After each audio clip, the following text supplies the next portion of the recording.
Sir Arthur Conan Doyle, The Memoirs of Sherlock Holmes, an audiobook, narrated by David McCran. Silver Blaze. "I'm afraid, Watson, that I shall have to go," said Holmes as we sat down together to our breakfast one morning. "Go? Where to?" "To Dartmoor, to King's Pyland." I was not surprised. Indeed, my only wonder was that he had not already been mixed up in this extraordinary case, which was one topic of conversation through the length and breadth of England. For a whole day my companion had rambled about the room with his chin upon his chest and his brows knitted, charging and recharging his pipe with the strongest black tobacco, and absolutely deaf to any of my questions or remarks. Fresh editions of every paper had been sent up by our newsagent, only to be glanced over and tossed down into a corner. Yet, silent as he was, I knew perfectly well what it was over which he was brooding. There was but one problem before the public which could challenge his powers of analysis, and that was the singular disappearance of the favourite for the Wessex Cup and the tragic murder of its trainer. When, therefore, he suddenly announced his intention of setting out for the scene of the drama, it was only what I had both expected and hoped for. "I should be most happy to go down with you, if I should not be in the way," said I. "My dear Watson, you would confer a great favour upon me by coming, and I think that your time will not be misspent, for there are points about the case which promise to make it an absolutely unique one. We have, I think, just time to catch our train at Paddington, and I will go further into the matter upon our journey. You would oblige me by bringing with you your very excellent field-glass."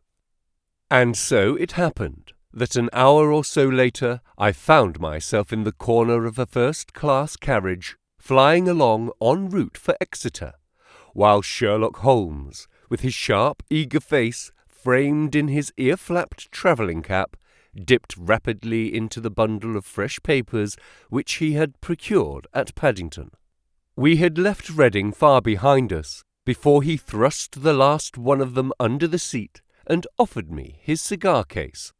"We are going well," said he, looking out of the window and glancing at his watch. "Our rate at present is 53.5 miles an hour." "I have not observed the quarter-mile posts," said I. "Nor have I. But the telegraph posts upon this line are 60 yards apart, and the calculation is a simple one. I presume that you have looked into this matter of the murder of John Straker and the disappearance of Silver Blaze?" "I have seen what the Telegraph and the Chronicle have to say. It is one of those cases where the art of the reasoner should be used rather for the sifting of details than for the acquiring of fresh evidence.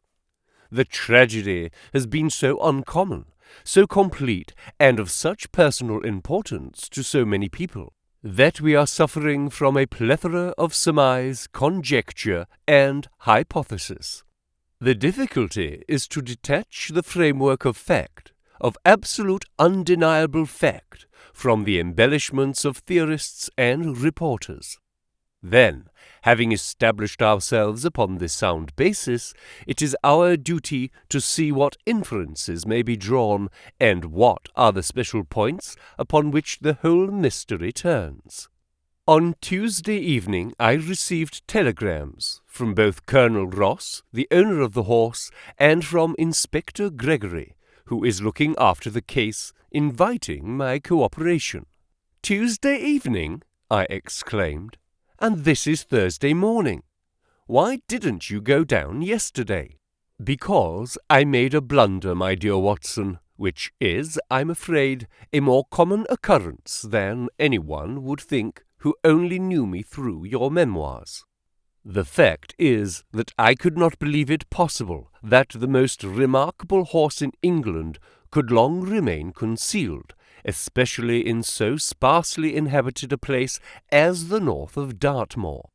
From hour to hour yesterday I expected to hear that he had been found, and that his abductor was the murderer of John Straker.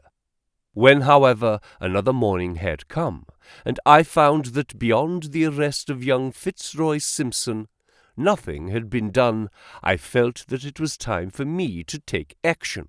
Yet in some ways I feel that yesterday has not been wasted. You have formed a theory, then? At least I have got a grip of the essential facts of the case. I shall enumerate them to you, for nothing clears up a case so much as stating it to another person, and I can hardly expect your cooperation if I do not show you the position from which we start. I lay back against the cushions, puffing at my cigar, while Holmes, leaning forward, with his long, thin forefinger checking off the points upon the palm of his left hand, gave me a sketch of the events which had led to our journey. "Silver Blaze," said he, "is from the isonomy stock, and holds as brilliant a record as his famous ancestor. He is now in his 5th year, and has brought in turn each of the prizes of the turf to Colonel Ross, his fortunate owner. Up to the time of the catastrophe, he was the first favourite for the Wessex Cup, the betting being 3-1 on him. He has always, however, been a prime favourite with the racing public, and has never yet disappointed them, so that even at those odds enormous sums of money have been laid upon him.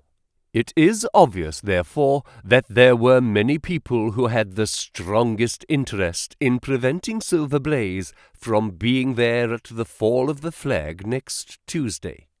The fact was, of course, appreciated at King's Pyland, where the Colonel's training stable is situated. Every precaution was taken to guard the favourite. The trainer, John Straker, is a retired jockey who rode in Colonel Ross's colours before he became too heavy for the weighing chair. He has served the Colonel for 5 years as jockey and for 7 as trainer, and has always shown himself to be a zealous and honest servant. Under him were 3 lads, for the establishment was a small one, containing only 4 horses in all. One of these lads sat up each night in the stable, while the others slept in the loft. All 3 bore excellent characters. John Straker, who is a married man, lived in a small villa about 200 yards from the stables. He has no children, keeps 1 maid-servant, and is comfortably off. The country round is very lonely, but about half a mile to the north there is a small cluster of villas, which have been built by a Tavistock contractor for the use of invalids and others who may wish to enjoy the pure Dartmoor air. Tavistock itself lies 2 miles to the west, while across the moor, also about 2 miles distant, is the larger training establishment of Mapleton, which belongs to Lord Backwater and is managed by Silas Brown. In every other direction the moor is a complete wilderness, inhabited only by a few roaming gypsies. Such was the general situation last Monday night when the catastrophe occurred. On that evening the horses had been exercised and watered as usual, and the stables were locked up at 9 o'clock. 2 of the lads walked up to the trainer's house, where they had supper in the kitchen, while the third, Ned Hunter, remained on guard. At a few minutes after 9, the maid Edith Baxter carried down to the stables his supper, which consisted of a dish of curried mutton. She took no liquid, as there was a water-tap in the stables, and it was the rule that the lad on duty should drink nothing else. The maid carried a lantern with her, as it was very dark, and the path ran across the open moor. Edith Baxter was within 30 yards of the stables when a man appeared out of the darkness and called to her to stop. As he stepped into the circle of light thrown by the lantern, she saw that he was a person of gentlemanly bearing, dressed in a grey suit of tweeds with a cloth cap. He wore gaiters and carried a heavy stick with a knob to it. She was most impressed, however, by the extreme pallor of his face and by the nervousness of his manner. His age, she thought, would be rather over 30 than under it. "Can you tell me where I am?" he asked. "I had almost made up my mind to sleep on the moor when I saw the light of your lantern." "You are close to the King's Pyland training stables," said she. "Oh, indeed! What a stroke of luck!" he cried. "I understand that a stable boy sleeps there alone every night. Perhaps that is his supper which you are carrying to him. Now, I am sure that you would not be too proud to earn the price of a new dress, would you?" He took a piece of white paper, folded up out of his waistcoat pocket. "See that the boy has this tonight, and you shall have the prettiest frock that money can buy." She was frightened by the earnestness of his manner, and ran past him to the window through which she was accustomed to hand the meals. It was already opened, and Hunter was seated at the small table inside. She had begun to tell him of what had happened when the stranger came up again. "Good evening," said he, looking through the window. "I wanted to have a word with you." The girl has sworn that as he spoke she noticed the corner of the little paper packet protruding from his closed hand. "What business have you here?" asked the lad. "It's business that may put something in your pocket," said the other. "You've 2 horses in for the Wessex Cup, Silver Blaze and Bayard. Let me have the straight tip and you won't be a loser. Is it a fact that at the weights Bayard could give the other 100 yards in 5 furlongs, and that the stable have put their money on him?" "So you're one of those damned touts!" cried the lad. "I'll show you how we serve them in King's Pyland." He sprang up and rushed across the stable to unloose the dog. The girl fled away to the house, but as she ran, she looked back and saw that the stranger was leaning through the window. A minute later, however, when Hunter rushed out with the hound, he was gone. And though he ran all around the buildings, he failed to find any trace of him. "One moment," I asked. "Did the stable boy, when he ran out with the dog, leave the door unlocked behind him?" "Excellent, Watson, excellent," murmured my companion. The importance of the point struck me so forcibly that I sent a special wire to Dartmoor yesterday to clear the matter up. The boy locked the door before he left it. The window, I may add, was not large enough for a man to get through. Hunter waited until his fellow grooms had returned, when he sent a message to the trainer and told him what had occurred.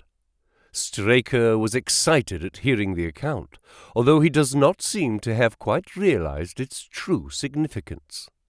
It left him, however, vaguely uneasy, and Mrs. Straker, waking at 1 in the morning, found that he was dressing. In reply to her inquiries, he said that he could not sleep on account of his anxiety about the horses, and that he intended to walk down to the stables to see that all was well. She begged him to remain at home, as she could hear the rain pattering against the window, but in spite of her entreaties, he pulled on his large mackintosh and left the house. Mrs. Straker woke at 7 in the morning to find that her husband had not yet returned. She dressed herself hastily, called the maid, and set off for the stables. The door was open. Inside, huddled together upon a chair, Hunter was sunk in a state of absolute stupor. The favourite stall was empty, and there was no signs of his trainer. The 2 lads who slept in the chaff-cutting loft above the harness room were quickly aroused.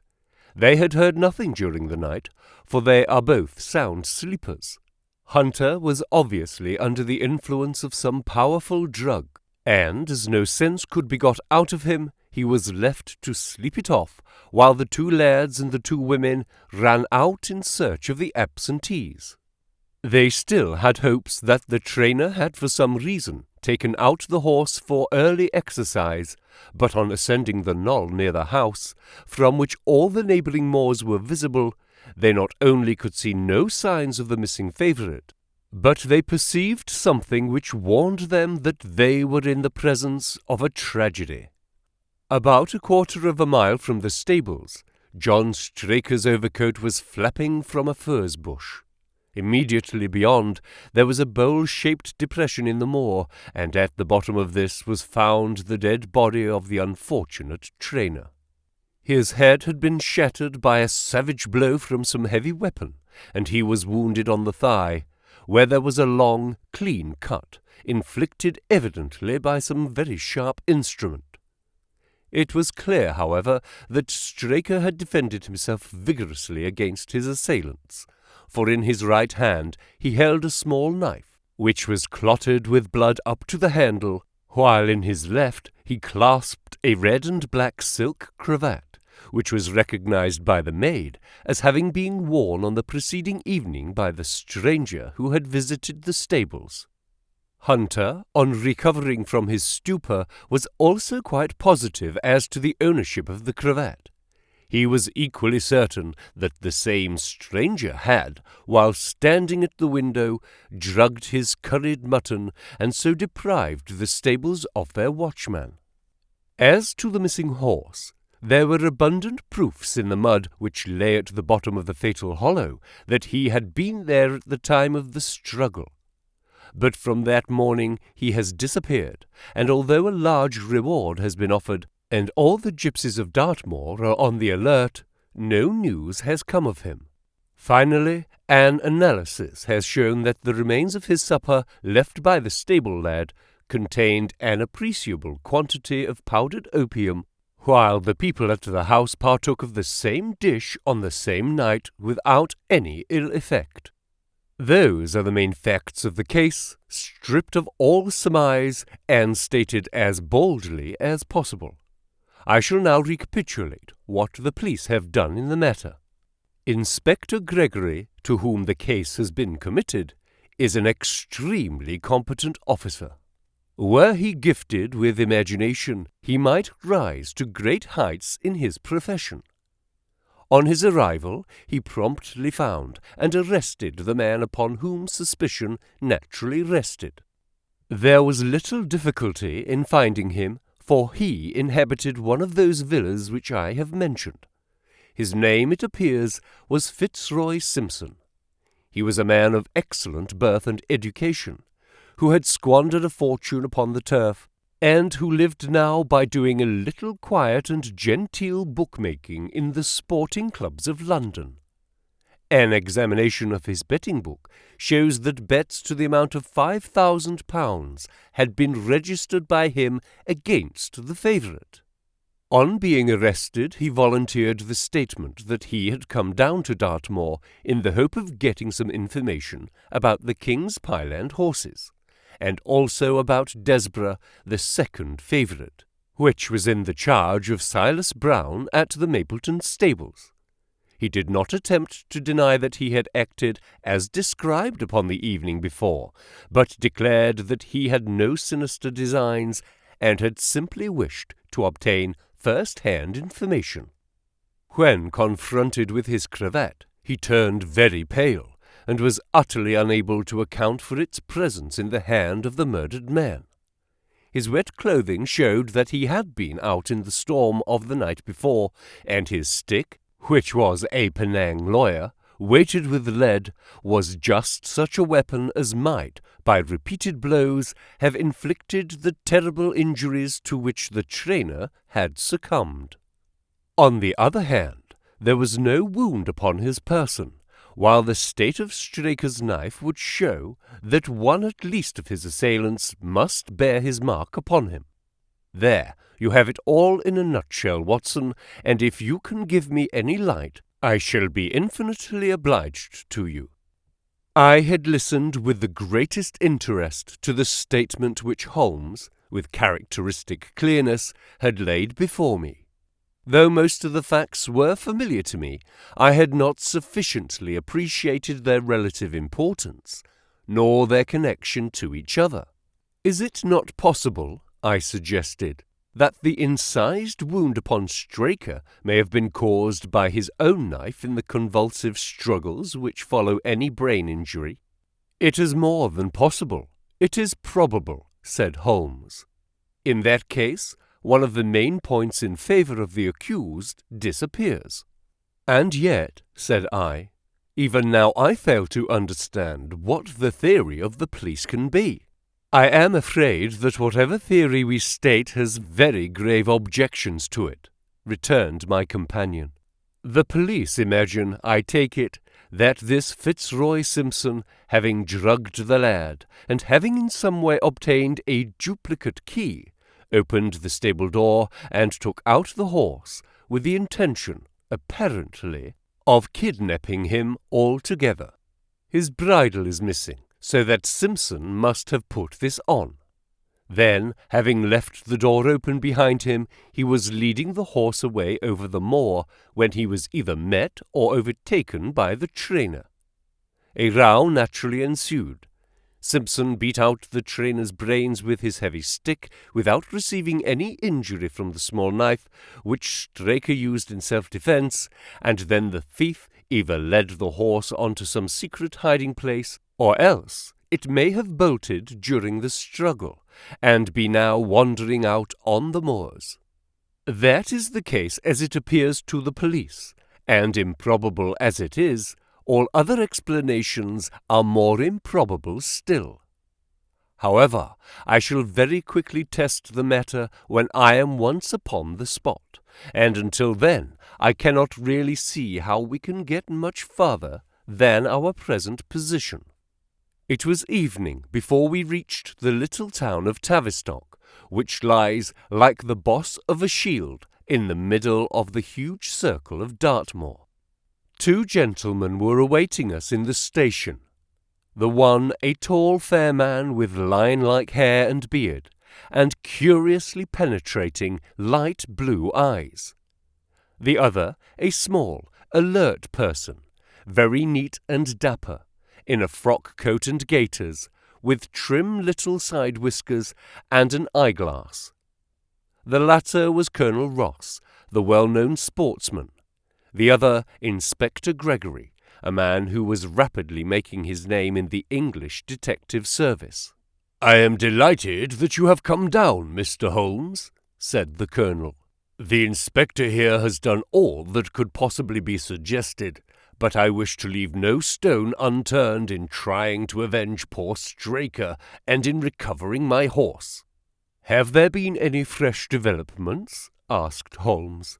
"I am sorry to say that we have made very little progress," said the inspector.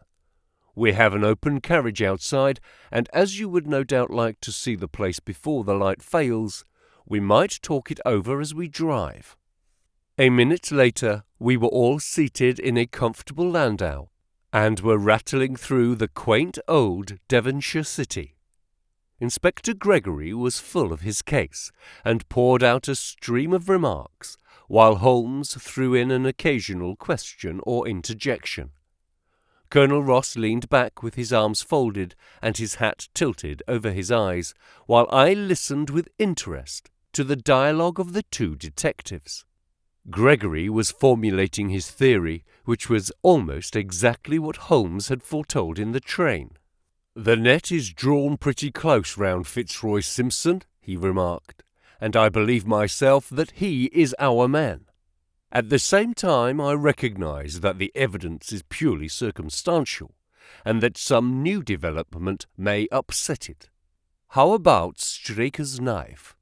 We have quite come to the conclusion that he wounded himself in his fall. My friend Dr. Watson made that suggestion to me as we came down. If so, it would tell against this man Simpson. Undoubtedly, he has neither a knife nor any sign of a wound. The evidence against him is certainly very strong. He had a great interest in the disappearance of the favourite. He lies under suspicion of having poisoned the stable boy. He was undoubtedly out in the storm. He was armed with a heavy stick, and his cravat was found in the dead man's hand. I really think we have enough to go before a jury." Holmes shook his head. "A clever counsel would tear it all to rags," said he. "Why should he take the horse out of the stable? If he wished to injure it, why could he not do it there? Has a duplicate key been found in his possession? What chemist sold him the powdered opium? Above all, where could he, a stranger to the district, hide a horse, and such a horse as this? What is his own explanation as to the paper which he wished the maid to give to the stable boy? He says that it was a £10 note. One was found in his purse. But your other difficulties are not so formidable as they seem. He is not a stranger to the district. He has twice lodged at Tavistock in the summer. The opium was probably brought from London. The key, having served its purpose, would be hurled away. The horse may be at the bottom of one of the pits or old mines upon the moor. What does he say about the cravat? He acknowledges that it is his, and declares that he had lost it. But a new element has been introduced into the case which may account for his leading the horse from the stable. Holmes pricked up his ears. We have found traces which show that a party of gypsies encamped on Monday night within a mile of the spot where the murder took place. On Tuesday they were gone. Now, presuming that there was some understanding between Simpson and these gypsies, might he not have been leading the horse to them when he was overtaken, and may they not have him now? It is certainly possible. The moor is being scoured for these gypsies. I have also examined every stable and outhouse in Tavistock, and for a radius of 10 miles. There is another training stable quite close, I understand? Yes, and that is a factor which we must certainly not neglect. As Desborough, their horse, was second in the betting, they had an interest in the disappearance of the favourite.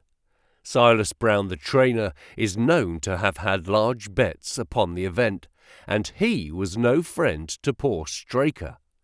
We have, however, examined the stables, and there is nothing to connect him with the affair.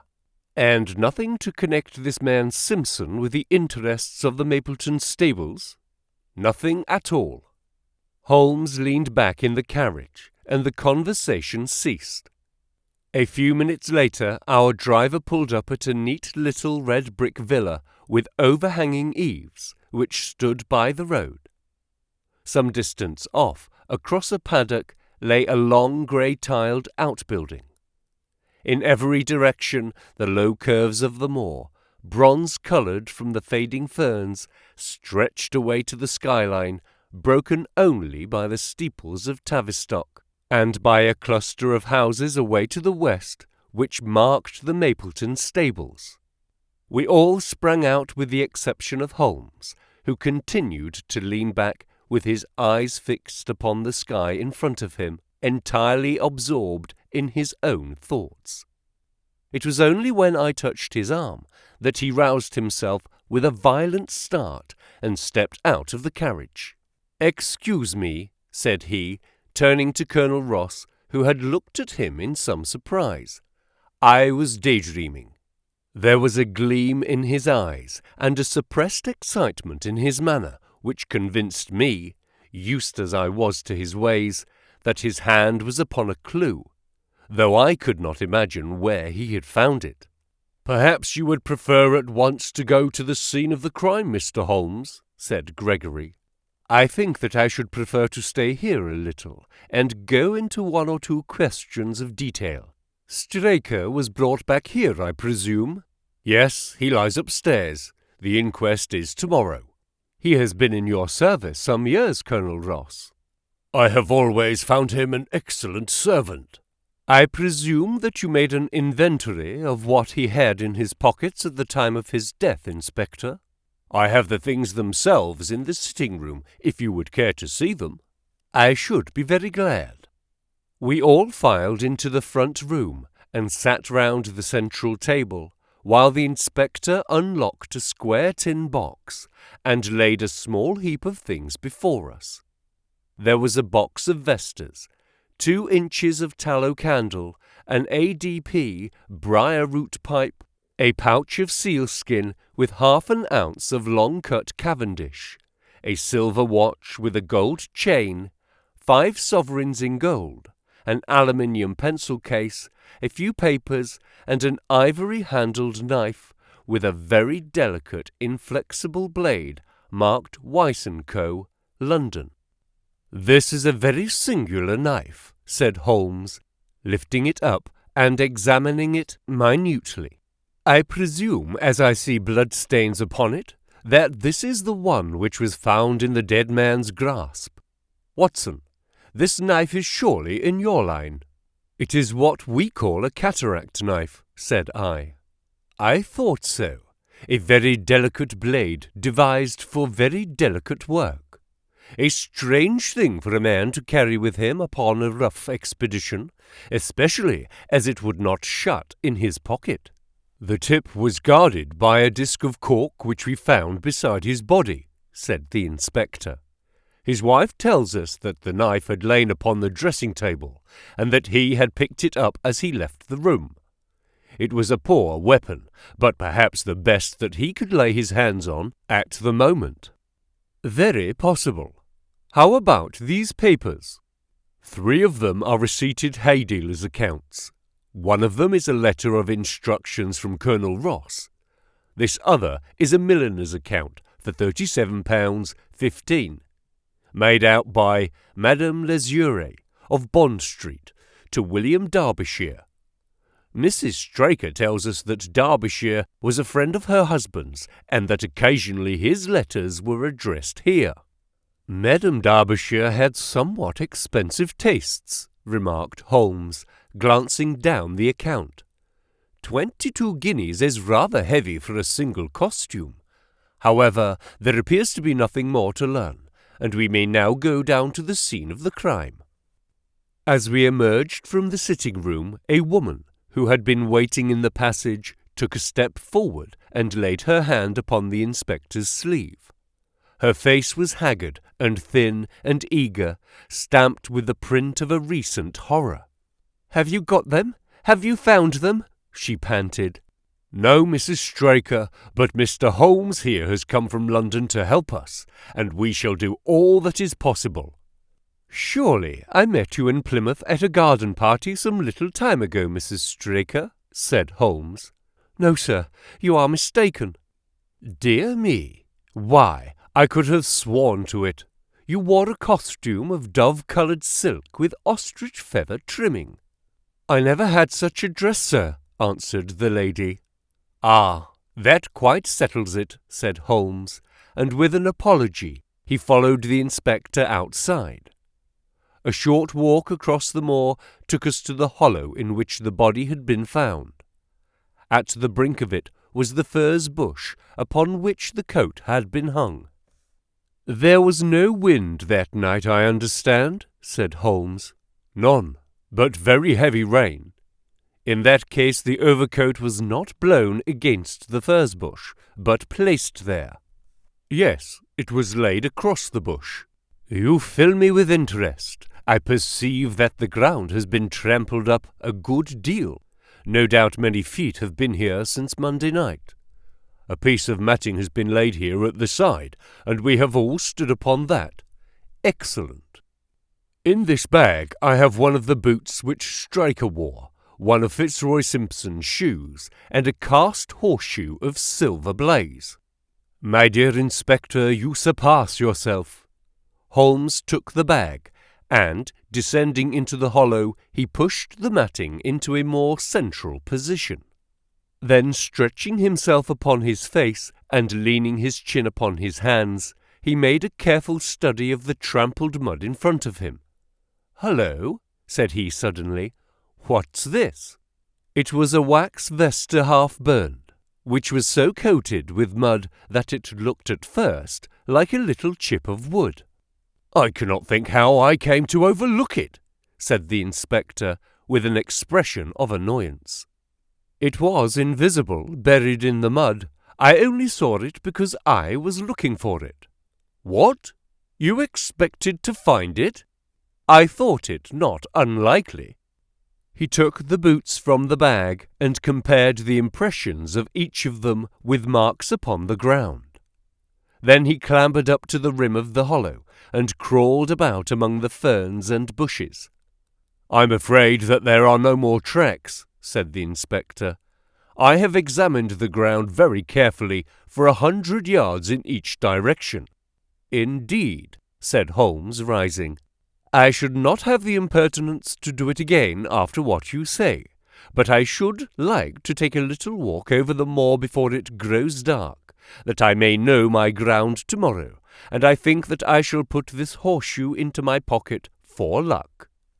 Colonel Ross, who had shown some signs of impatience at my companion's quiet and systematic method of work, glanced at his watch. "I wish you would come back with me, Inspector," said he. "There are several points on which I should like your advice, and especially as to whether we do not owe it to the public to remove our horse's name from the entries for the Cup." "Certainly not," cried Holmes with decision. "I should let the name stand." The Colonel bowed. "I am very glad to have your opinion, sir," said he. "You will find us at poor Straker's house when you have finished your walk, and we can drive together into Tavistock." He turned back with the inspector, while Holmes and I walked slowly across the moor. The sun was beginning to sink behind the stables of Mapleton, and the long, sloping plain in front of us was tinged with gold, deepening into rich, ruddy browns, where the faded ferns and brambles caught the evening light. But the glories of the landscape were all wasted upon my companion, who was sunk in the deepest thought. "It's this way, Watson," said he at last. "We may leave the question of who killed John Straker for the instant, and confine ourselves to finding out what has become of the horse. Now, supposing that he broke away during or after the tragedy, where could he have gone to? The horse is a very gregarious creature. If left to himself, his instincts would have been either to return to King's Pyland or go over to Mapleton. Why should he run wild upon the moor? He would surely have been seen by now. And why should the gypsies kidnap him? These people always clear out when they hear of trouble, for they do not wish to be pestered by the police. They could not hope to sell such a horse. They would run a great risk and gain nothing by taking him. Surely that is clear. Where is he, then? I have already said that he must have gone to King's Pyland or to Mapleton. He is not at King's Pyland, therefore he is at Mapleton. Let us take that as a working hypothesis and see what it leads us to. This part of the moor, as the inspector remarked, is very hard and dry, but it falls away towards Mapleton, and you can see from here that there is a long hollow over yonder, which must have been very wet on Monday night. If our supposition is correct, then the horse must have crossed that, and there is the point where we should look for his tracks. We had been walking briskly during this conversation, and a few more minutes brought us to the hollow in question. At Holmes's request, I walked down the bank to the right, and he to the left, but I had not taken 50 paces before I heard him give a shout, and saw him waving his hand to me. The track of a horse was plainly outlined in the soft earth in front of him, and the shoe which he took from his pocket exactly fitted the impression. "See the value of imagination," said Holmes. "It is the one quality which Gregory lacks. We imagined what might have happened, acted upon the supposition, and find ourselves justified. Let us proceed." We crossed the marshy bottom and passed over a quarter of a mile of dry, hard turf. Again the ground sloped, and again we came on the tracks. Then we lost them for half a mile, but only to pick them up once more quite close to Mapleton. It was Holmes who saw them first, and he stood pointing with a look of triumph upon his face. A man's track was visible beside the horse's. "The horse was alone before," I cried. "Quite so. It was alone before. Hullo, what is this?" The double track turned sharp off, and took the direction of King's Pyland. Holmes whistled, and we both followed along after it. His eyes were on the trail, but I happened to look a little to one side and saw, to my surprise, the same tracks coming back again in the opposite direction.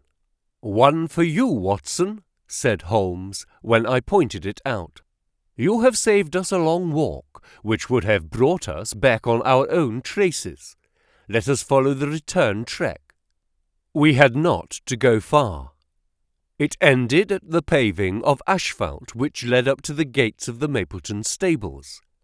As we approached, a groom ran out from them. "We don't want any loiterers about here," said he. "I only wished to ask a question," said Holmes, with his finger and thumb in his waistcoat pocket. "Should I be too early to see your master, Mr. Silas Brown, if I were to call at 5 o'clock tomorrow morning?" "Bless you, sir, if anyone is about he will be, for he is always the first stirring. But here he is, sir, to answer your questions for himself." "No, sir, no. It is as much as my place is worth to let him see me touch your money. Afterwards, if you like." As Sherlock Holmes replaced the half-crown which he had drawn from his pocket, a fierce-looking elderly man strode out from the gate with a hunting crop swinging in his hand. "What's this, Dawson?" he cried. "No gossiping. Go about your business. And you, what the devil do you want here?"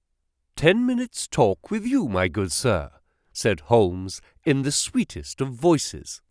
"I've no time to talk to every gadabout. We want no strangers here. Be off, or you may find a dog at your heels." Holmes leaned forward and whispered something in the trainer's ear. He started violently and flushed to the temples. "It's a lie!" he shouted. "An infernal lie!" "Very good. Shall we argue about it here in public, or talk it over in your parlour?" "Oh, come in if you wish to." Holmes smiled. "I shall not keep you more than a few minutes, Watson," said he. "Now, Mr. Brown, I am quite at your disposal." It was 20 minutes, and the reds had all faded into greys before Holmes and the trainer reappeared. Never have I seen such a change as had been brought about in Silas Brown in that short time. His face was ashy pale. Beads of perspiration shone upon his brow, and his hands shook until the hunting crop wagged like a branch in the wind. His bullying, overbearing manner was all gone too, and he cringed along at my companion's side like a dog with its master. "Your instructions will be done. It shall all be done," said he. "There must be no mistake," said Holmes, looking round at him. The other winced as he read the menace in his eyes. "Oh, no, there shall be no mistake. It shall be there. Should I change it first or not?" Holmes thought a little and then burst out laughing. No, don't," said he. "I shall write to you about it. No tricks now, or—" "Oh, you can trust me. You can trust me." "Yes, I think I can. Well, you shall hear from me tomorrow." He turned upon his heel, disregarding the trembling hand which the other held out to him, and we set off for King's Pyland. A more perfect compound of the bully, coward, and sneak than Master Silas Brown I have seldom met with, remarked Holmes, as we trudged along together. "Has he the horse, then?" "He tried to bluster out of it, but I described to him so exactly what his actions had been upon that morning that he is convinced that I was watching him. Of course, you observed the peculiarly square toes in the impressions, and that his own boots exactly corresponded to them. Again, of course, no subordinate would have dared to do such a thing. I described to him how, when according to his custom he was the first down, he perceived a strange horse wandering over the moor. He went out to it, and his astonishment at recognizing, from the white forehead which has given the favourite his name, that chance had put in his power the only horse which could beat the one upon which he had put his money.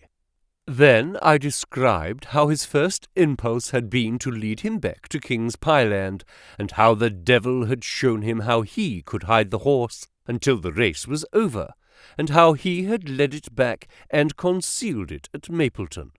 When I told him every detail, he gave it up, and thought only of saving his own skin. But his stables had been searched. Oh, an old horse-faker like him has many a dodge. But are you not afraid to leave the horse in his power now, since he has every interest in injuring it? My dear fellow, he will guard it as the apple of his eye. He knows that his only hope of mercy is to produce it safe. Colonel Ross did not impress me as a man who would be likely to show much mercy in any case. The matter does not rest with Colonel Ross. I follow my own methods, and tell as much or as little as I choose. That is the advantage of being unofficial.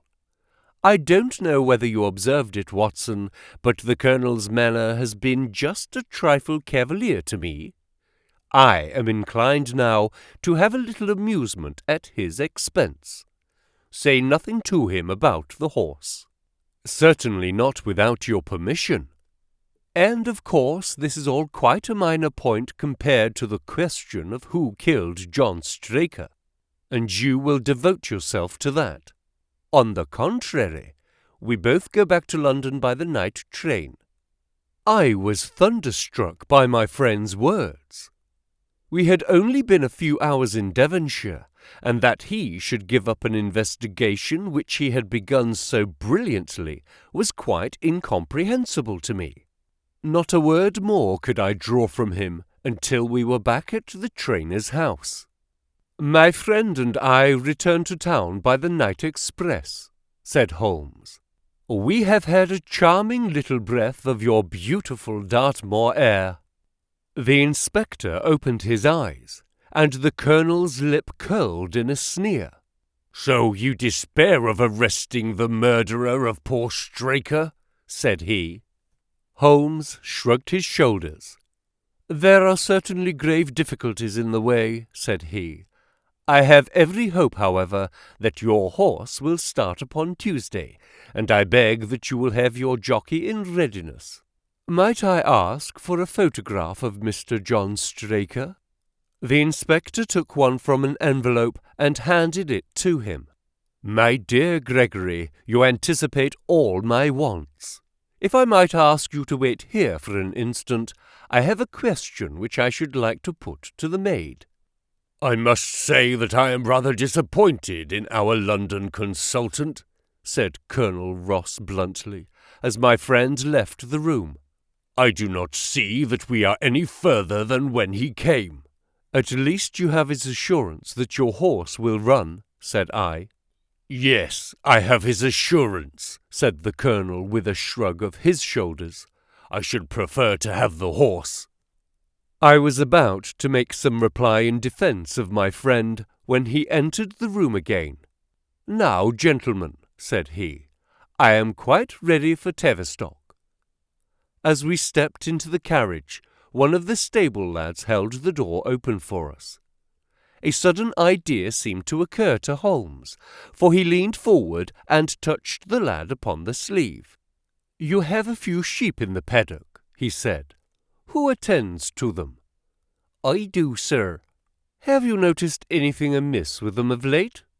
Well, sir, not of much account, but 3 of them have gone lame, sir. I could see that Holmes was extremely pleased, for he chuckled and rubbed his hands together. A long shot, Watson, a very long shot, said he, pinching my arm. Gregory, let me recommend to your attention this singular epidemic among the sheep. Drive on, coachman. Colonel Ross still wore an expression which showed the poor opinion which he had formed of my companion's ability, but I saw by the inspector's face that his attention had been keenly aroused. "You consider that to be important?" he asked. "Exceedingly so. Is there any point to which you would wish to draw my attention?"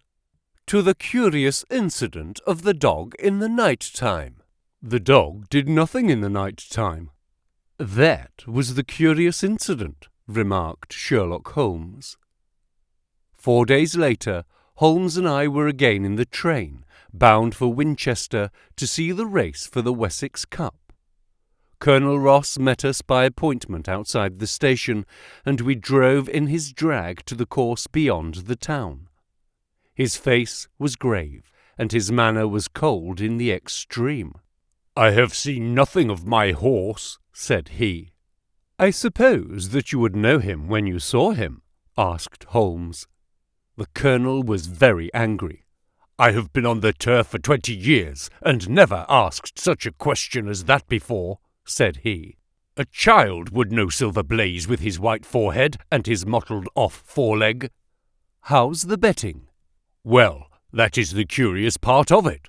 You could have got 15 to 1 yesterday, but the price has become shorter and shorter, until you can hardly get 3 to 1 now." Said Holmes. "Somebody knows something, that is clear." As the drag drew up in the enclosure near the grandstand, I glanced at the card to see the entries.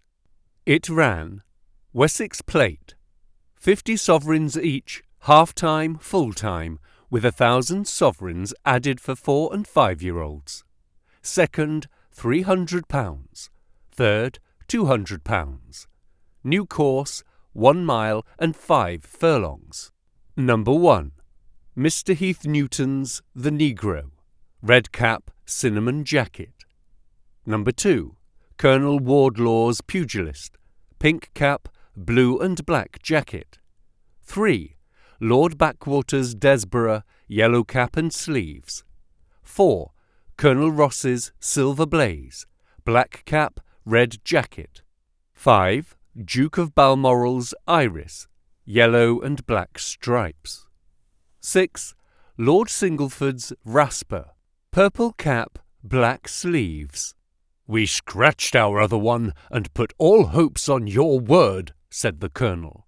"Why, what is that? Silver Blaze favourite?" 5 to 4 against Silver Blaze," roared the ring. 5 to 4 against Silver Blaze. 5 to 15 against Desborough. 5 to 4 on the field. "There are the numbers up," I cried. "They are all 6 there." "All 6 there? Then my horse is running," cried the colonel in great agitation. "But I don't see him.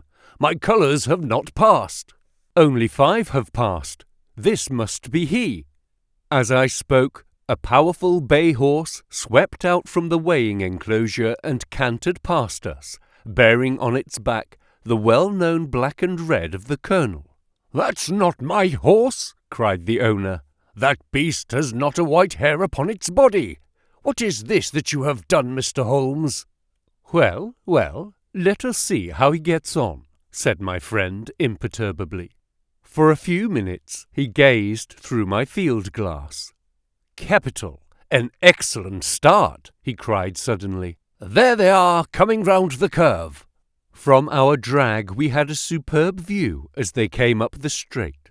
The 6 horses were so close together that a carpet could have covered them, but halfway up, the yellow of the Mapleton stable showed to the front.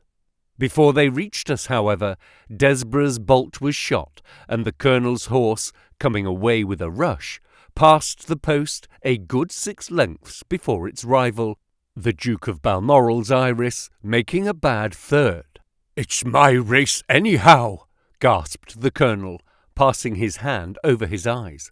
"I confess that I can make neither head nor tail of it. Don't you think that you have kept up your mystery long enough, Mr. Holmes?" "Certainly, Colonel, you shall know everything. Let us go round and have a look at the horse together. Here he is." he continued, as we made our way into the weighing enclosure, where only owners and their friends find admittance.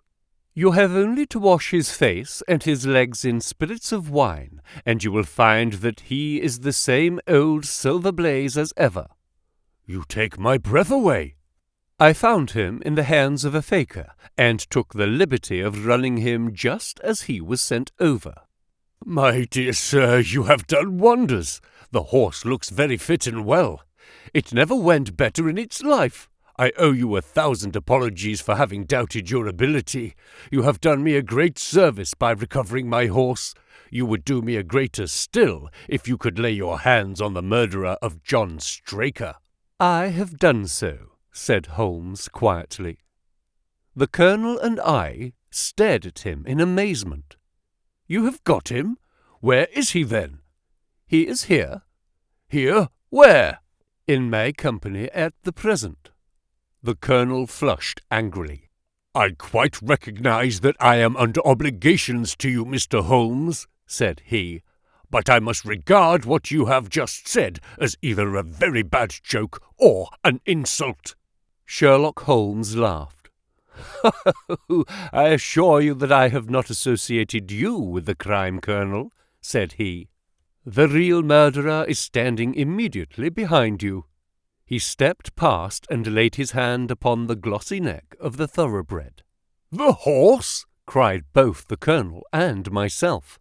"Yes, the horse, and it may lessen his guilt if I say that it was done in self-defence, and that John Straker was a man who was entirely unworthy of your confidence. But there goes the bell, and as I stand to win a little on this next race, I shall defer a lengthy explanation until a more fitting time." We had the corner of a Pullman car to ourselves that evening as we whirled back to London, and I fancy that the journey was a short one to Colonel Ross as well as to myself, as we listened to our companion's narrative of the events which had occurred at the Dartmoor training stables upon the Monday night, and the means by which he had unravelled them. "I confess," said he, "that any theories which I had formed from the newspaper reports were entirely erroneous, and yet there were indications there, had they not been overlaid by other details which concealed their true import. I went to Devonshire with the conviction that Fitzroy Simpson was the true culprit, although, of course, I saw that the evidence against him was by no means complete. It was while I was in the carriage, just as we reached the trainer's house, that the immense significance of the curried mutton occurred to me. You may remember that I was distrait and remained sitting after you had all alighted. I was marvelling in my own mind how I could possibly have overlooked so obvious a clue. "I confess," said the Colonel, "that even now I cannot see how it helps us." "It was the first link in my chain of reasoning. Powdered opium is by no means tasteless. The flavour is not disagreeable, but it is perceptible. Were it mixed with any ordinary dish, the eater would undoubtedly detect it, and would probably eat no more. A curry was exactly the medium which would disguise this taste. By no possible supposition could this stranger, Fitzroy Simpson, have caused curry to be served in the trainer's family that night, and it is surely too monstrous a coincidence to suppose that he happened to come along with powdered opium upon the very night when a dish happened to be served which would disguise the flavour. That is unthinkable. Therefore, Simpson becomes eliminated from the case, and our attention centres upon Straker and his wife, the only two people who could have chosen curried mutton for supper that night. The opium was added after the dish was set aside for the stable boy, for the others had the same for supper with no ill effects. Which of them, then, had access to that dish without the maid seeing them? Before deciding that question, I had grasped the significance of the silence of the dog, for one true inference invariably suggests others. The Simpson incident had shown me that a dog was kept in the stables, and yet Though someone had been in and had fetched out a horse, he had not barked enough to arouse the two lads in the loft. Obviously, the midnight visitor was someone whom the dog knew well. I was already convinced, or almost convinced, that John Straker went down to the stables in the dead of the night and took out Silver Blaze. For what purpose? For a dishonest one, obviously, or why should he drug his own stable boy? And yet I was at a loss to know why. There have been cases before now where trainers have made sure of great sums of money by laying against their own horses, through agents, and preventing them from winning by fraud. Sometimes it is a pulling jockey. Sometimes it is some surer and subtler means. What was it here? I hoped that the contents of his pockets might help me to form a conclusion. And they did so. You cannot have forgotten the singular knife which was found in the dead man's hand, a knife which certainly no sane man would choose for a weapon. It was, as Dr. Watson told us, a form of knife which is used for the most delicate operations known in surgery, and it was to be used for a delicate operation that night. You must know, with your wide experience of turf matters, Colonel Ross, that it is possible to make a slight nick upon the tendons of a horse's ham, and to do it subcutaneously so as to leave absolutely no trace. A horse so treated would develop a slight lameness, which would be put down to a strain in exercise or to a touch of rheumatism, but never to foul play. "Villain! Scoundrel!" cried the Colonel. We have here the explanation of why John Straker wished to take the horse out onto the moor. So spirited a creature would have certainly roused the soundest of sleepers when it felt the prick of the knife. It was absolutely necessary to do it in the open air. "I have been blind," cried the Colonel. "Of course that was why he needed the candle and struck the match." Undoubtedly. But in examining his belongings, I was fortunate enough to discover not only the method of crime, but even its motives. As a man of the world, Colonel, you know that men do not carry other people's bills about in their pockets. We have most of us quite enough to do to settle our own. I at once concluded that Straker was leading a double life, and keeping a secret establishment.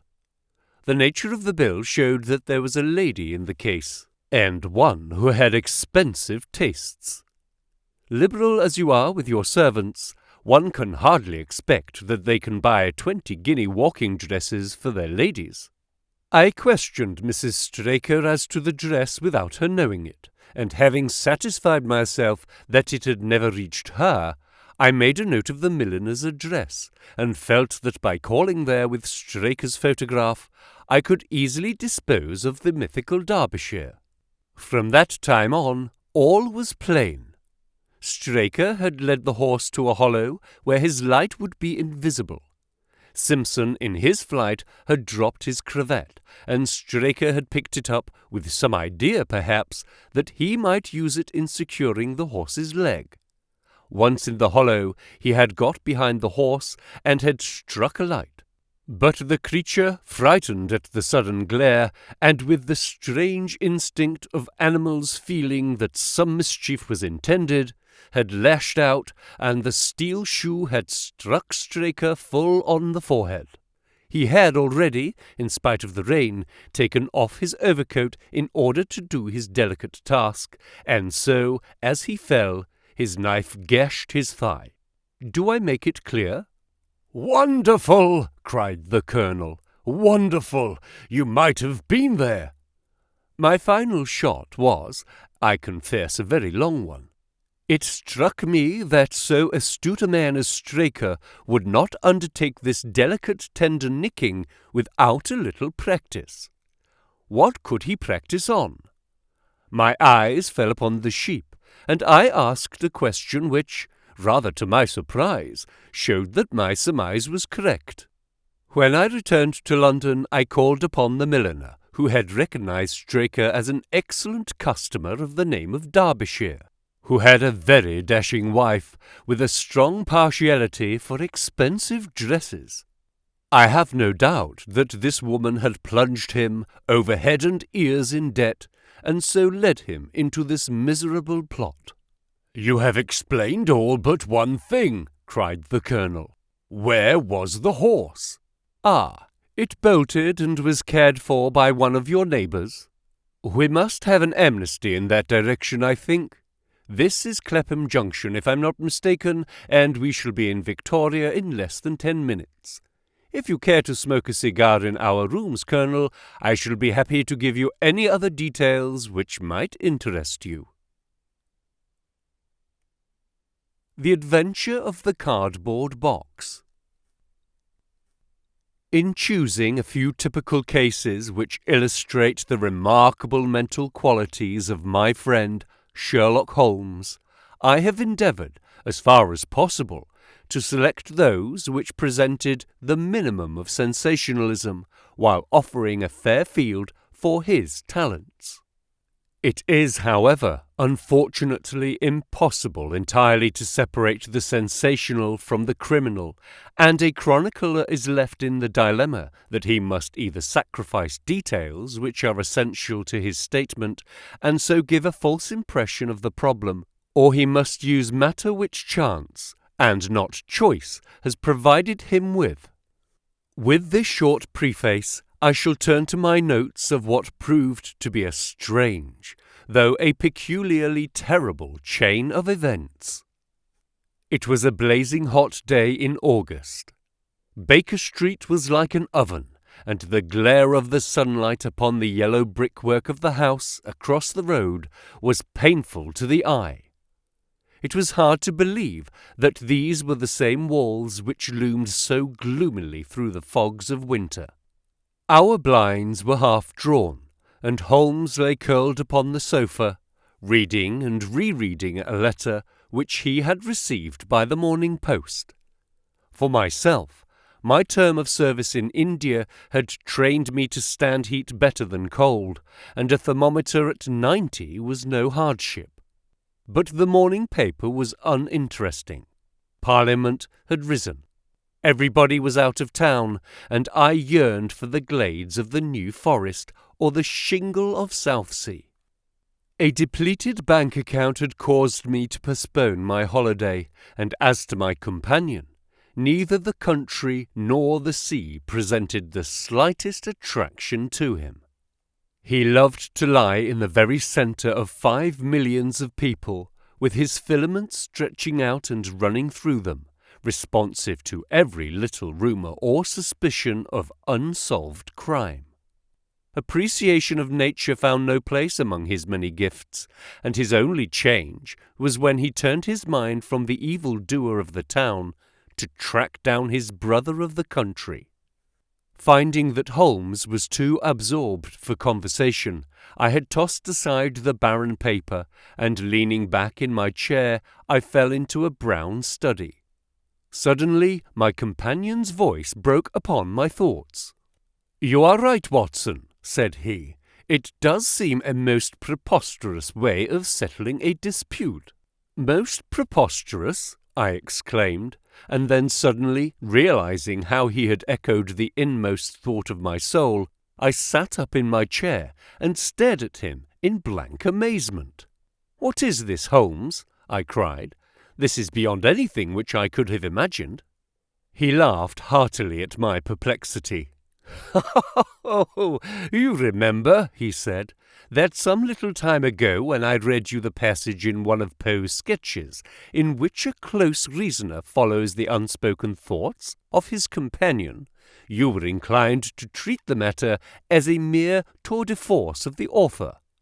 On my remarking that I was constantly in the habit of doing the same thing, you expressed incredulity. Oh, no! Perhaps not with your tongue, my dear Watson, but certainly with your eyebrows. So when I saw you throw down your paper and enter upon a train of thought, I was very happy to have the opportunity of reading it off, and eventually of breaking into it, as a proof that I had been in rapport with you. But I was still far from satisfied. "In the example which you read to me," said I, "the reasoner drew his conclusions from the actions of the man whom he observed. If I remember right, he stumbled over a heap of stones, looked up at the stars, and so on. But I have been seated quietly in my chair, and what clues can I have given you? You do yourself an injustice. The features are given to man as the means by which he shall express his emotions, and yours are faithful servants." "Do you mean to say that you read my train of thoughts from my features?" "Your features, and especially your eyes. Perhaps you cannot yourself recall how your reverie commenced?" "No, I cannot." "Then I will tell you. After throwing down your paper, which was the action which drew my attention to you, you sat for half a minute with a vacant expression. Then your eyes fixed themselves upon your newly framed picture of General Gordon, and I saw by the alteration in your face that a train of thought had been started. But it did not lead very far. Your eyes flashed across to the unframed portrait of Henry Ward Beecher, which stands upon the top of your books. Then you glanced up at the wall, and of course your meaning was obvious. You were thinking that if the portrait were framed, it would just cover that bare space and correspond with Gordon's picture over there." "You have followed me wonderfully," I exclaimed. "So far I could hardly have gone astray. But now your thoughts went back to Beecher, and you looked hard across as if you were studying the character in his features. Then your eyes ceased to pucker, but you continued to look across, and your face was thoughtful. You were recalling the incidents of Beecher's career. I was well aware that you could not do this without thinking of the mission which he undertook on behalf of the North at the time of the Civil War, for I remember your expressing your passionate indignation at the way in which he was received by the more turbulent of our people. You felt so strongly about it that I knew you could not think of Beecher without thinking of that also. When a moment later I saw your eyes wander away from the picture, I suspected that your mind had now turned to the Civil War, and when I observed that your lips set, your eyes sparkled, and your hands clenched, I was positive that you were indeed thinking of the gallantry which was shown by both sides in that desperate struggle. But then, again, your face grew sadder. You shook your head. You were dwelling upon the sadness and horror and useless waste of life. Your hand stole towards your own old wound, and a smile quivered on your lips, which showed me that the ridiculous side of this method of settling international questions had forced itself upon your mind. At this point I agreed with you that it was preposterous, and was glad to find that all my deductions had been correct. "Absolutely," said I. "And now that you have explained it, I confess that I am as amazed as before. It was very superficial, my dear Watson, I assure you. I should not have intruded it upon your attention had you not shown some incredulity the other day. But I have in my hands here a little problem which may prove to be more difficult of solution than my small essay in thought-reading. Have you observed in the paper a short paragraph referring to the remarkable contents of a packet sent through the post to Miss Cushing of Cross Street, Croydon?" "No, I saw nothing." "Ah, then you must have overlooked it. Just toss it over to me. Here it is, under the financial column. Perhaps you would be good enough to read it aloud." I picked up the paper which he had thrown back to me, and read the paragraph indicated. It was headed, "A Gruesome Packet." "Miss Susan Cushing, living at Cross Street, Croydon, has been made the victim of what must be regarded as a peculiarly revolting practical joke, unless some more sinister meaning should prove to be attached to the incident. At 2 o'clock yesterday afternoon, a small packet, wrapped in brown paper, was handed in by the postman. A cardboard box was inside, which was filled with coarse salt. On emptying this, Miss Cushing was horrified to find 2 human ears, apparently quite freshly severed. The box had been sent by parcel post from Belfast upon the morning before.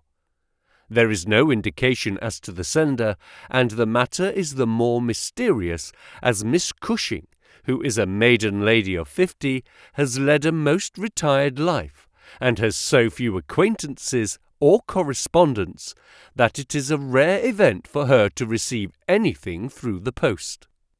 Some years ago, however, when she resided at Penge, she let apartments in her house to 3 young medical students, whom she was obliged to get rid of on account of their noisy and irregular habits. The police are of the opinion that this outrage may have been perpetrated upon Miss Cushing by these youths, who owed her a grudge and who hoped to frighten her by sending her these relics of the dissecting rooms. Some probability is lent to the theory by the fact that one of these students came from the north of Ireland, and, to the best of Miss Cushing's belief, from Belfast. In the meantime, the matter is being actively investigated, Mr. Lestrade, one of the very smartest of our detective officers, being in charge of the case. "So much for the Daily Chronicle," said Holmes as I finished reading. "Now for our friend Lestrade. I had a note from him this morning in which he says, 'I think that this case is very much in your line. We have every hope of clearing the matter up, but we find a little difficulty in getting anything to work upon. We have, of course, wired to the Belfast post office, but a large number of parcels were handed in upon that day, and they have no means of identifying this particular one or remembering the sender. The box is a £0.5 box of honeydew tobacco and does not help us in any way. The medical student theory still appears to me to be the most feasible, but if you should have a few hours to spare, I should be very happy to see you out here. I shall be either at the house or in the police station all day. What say you, Watson? Can you rise superior to the heat and run down to Croydon with me on the off chance of a case for your annals?" I was longing for something to do. "You shall have it then. Ring for our boots and tell them to order a cab. I'll be back in a moment when I have changed my dressing gown and filled my cigar case." A shower of rain fell while we were in the train, and the heat was far less oppressive in Croydon than in town. Holmes had sent on a wire, so that Lestrade, as wiry, as dapper, and as ferret-like as ever, was waiting for us at the station. A walk of 5 minutes took us to Cross Street, where Miss Cushing resided. It was a very long street of 2-story brick houses, neat and prim, with whitened stone steps, and little groups of aproned women gossiping at the doors. Halfway down, Lestrade stopped and tapped at a door, which was opened by a small servant girl. Miss Cushing was sitting in the front room, into which we were ushered. She was a placid-faced woman with large, gentle eyes and grizzled hair curving down over her temples on each side. A worked antimacassar lay upon her lap, and a basket of coloured silks stood upon a stool beside her. "They are in the outhouse, those dreadful things," said she as Lestrade entered. "I wish that you would take them away altogether." "So I shall, Miss Cushing. I only kept them here until my friend, Mr. Holmes, should have seen them in your presence." "Why in my presence, sir?" "In case he wished to ask any questions." "What is the use of asking me questions when I tell you I know nothing whatever about it?" "Quite so, madam," said Holmes in his soothing way. "I have no doubt that you have been annoyed more than enough already over this business." "Indeed I have, sir. I am a quiet woman, and live a retired life. It is something new for me to see my name in the papers and to find the police in my house. I won't have those things in here, Mr. Lestrade. If you wish to see them, you must go to the outhouse." It was a small shed in the narrow garden which ran behind the house. Lestrade went in and brought out a yellow cardboard box with a piece of brown paper and some string. There was a bench at the end of the path, and we all sat down while Holmes examined, one by one, the articles which Lestrade had handed to him. "The string is exceedingly interesting," he remarked, holding it up to the light and sniffing at it. "What do you make of this string, Lestrade?" "It has been tarred." "Precisely. It is a piece of tarred twine. You have also, no doubt, remarked that Miss Cushing has cut the cord with scissors, as can be seen by the double fray on each side. This is of importance." "I cannot see the importance," said Lestrade. "The importance lies in the fact that the knot is left intact, and that this knot is of a peculiar character." "It is very neatly tied. I had already made a note to that effect," said Lestrade complacently. "So much for the string, then," said Holmes, smiling. "Now for the box wrapper. Brown paper with a distinct smell of coffee. What, did you not observe it? I think there can be no doubt of it. Address printed in rather straggling characters. Miss S. Cushing, Cross Street, Croydon. Done with a broad-pointed pen, probably a J, and with very inferior ink. The word Croydon has been originally spelled with an I, which has been changed to a Y. The parcel was directed then by a man, the printing is distinctly masculine, of limited education and unacquainted with the town of Croydon. So far, so good. The box is a yellow half-pound honeydew box with nothing distinctive save 2 thumb marks at the left bottom corner. It is filled with rough salt of the quality used for preserving hides and of other coarser commercial purposes. And embedded in it are these very singular enclosures." He took out the 2 ears as he spoke, and laying a board across his knee, he examined them minutely, while Lestrade and I, bending forward on each side of him, glanced alternately at these dreadful relics, and at the thoughtful, eager face of our companion. Finally, he returned them to the box once more, and sat for a while in deep meditation. "You have observed, of course," said he at last, "that the ears are not a pair."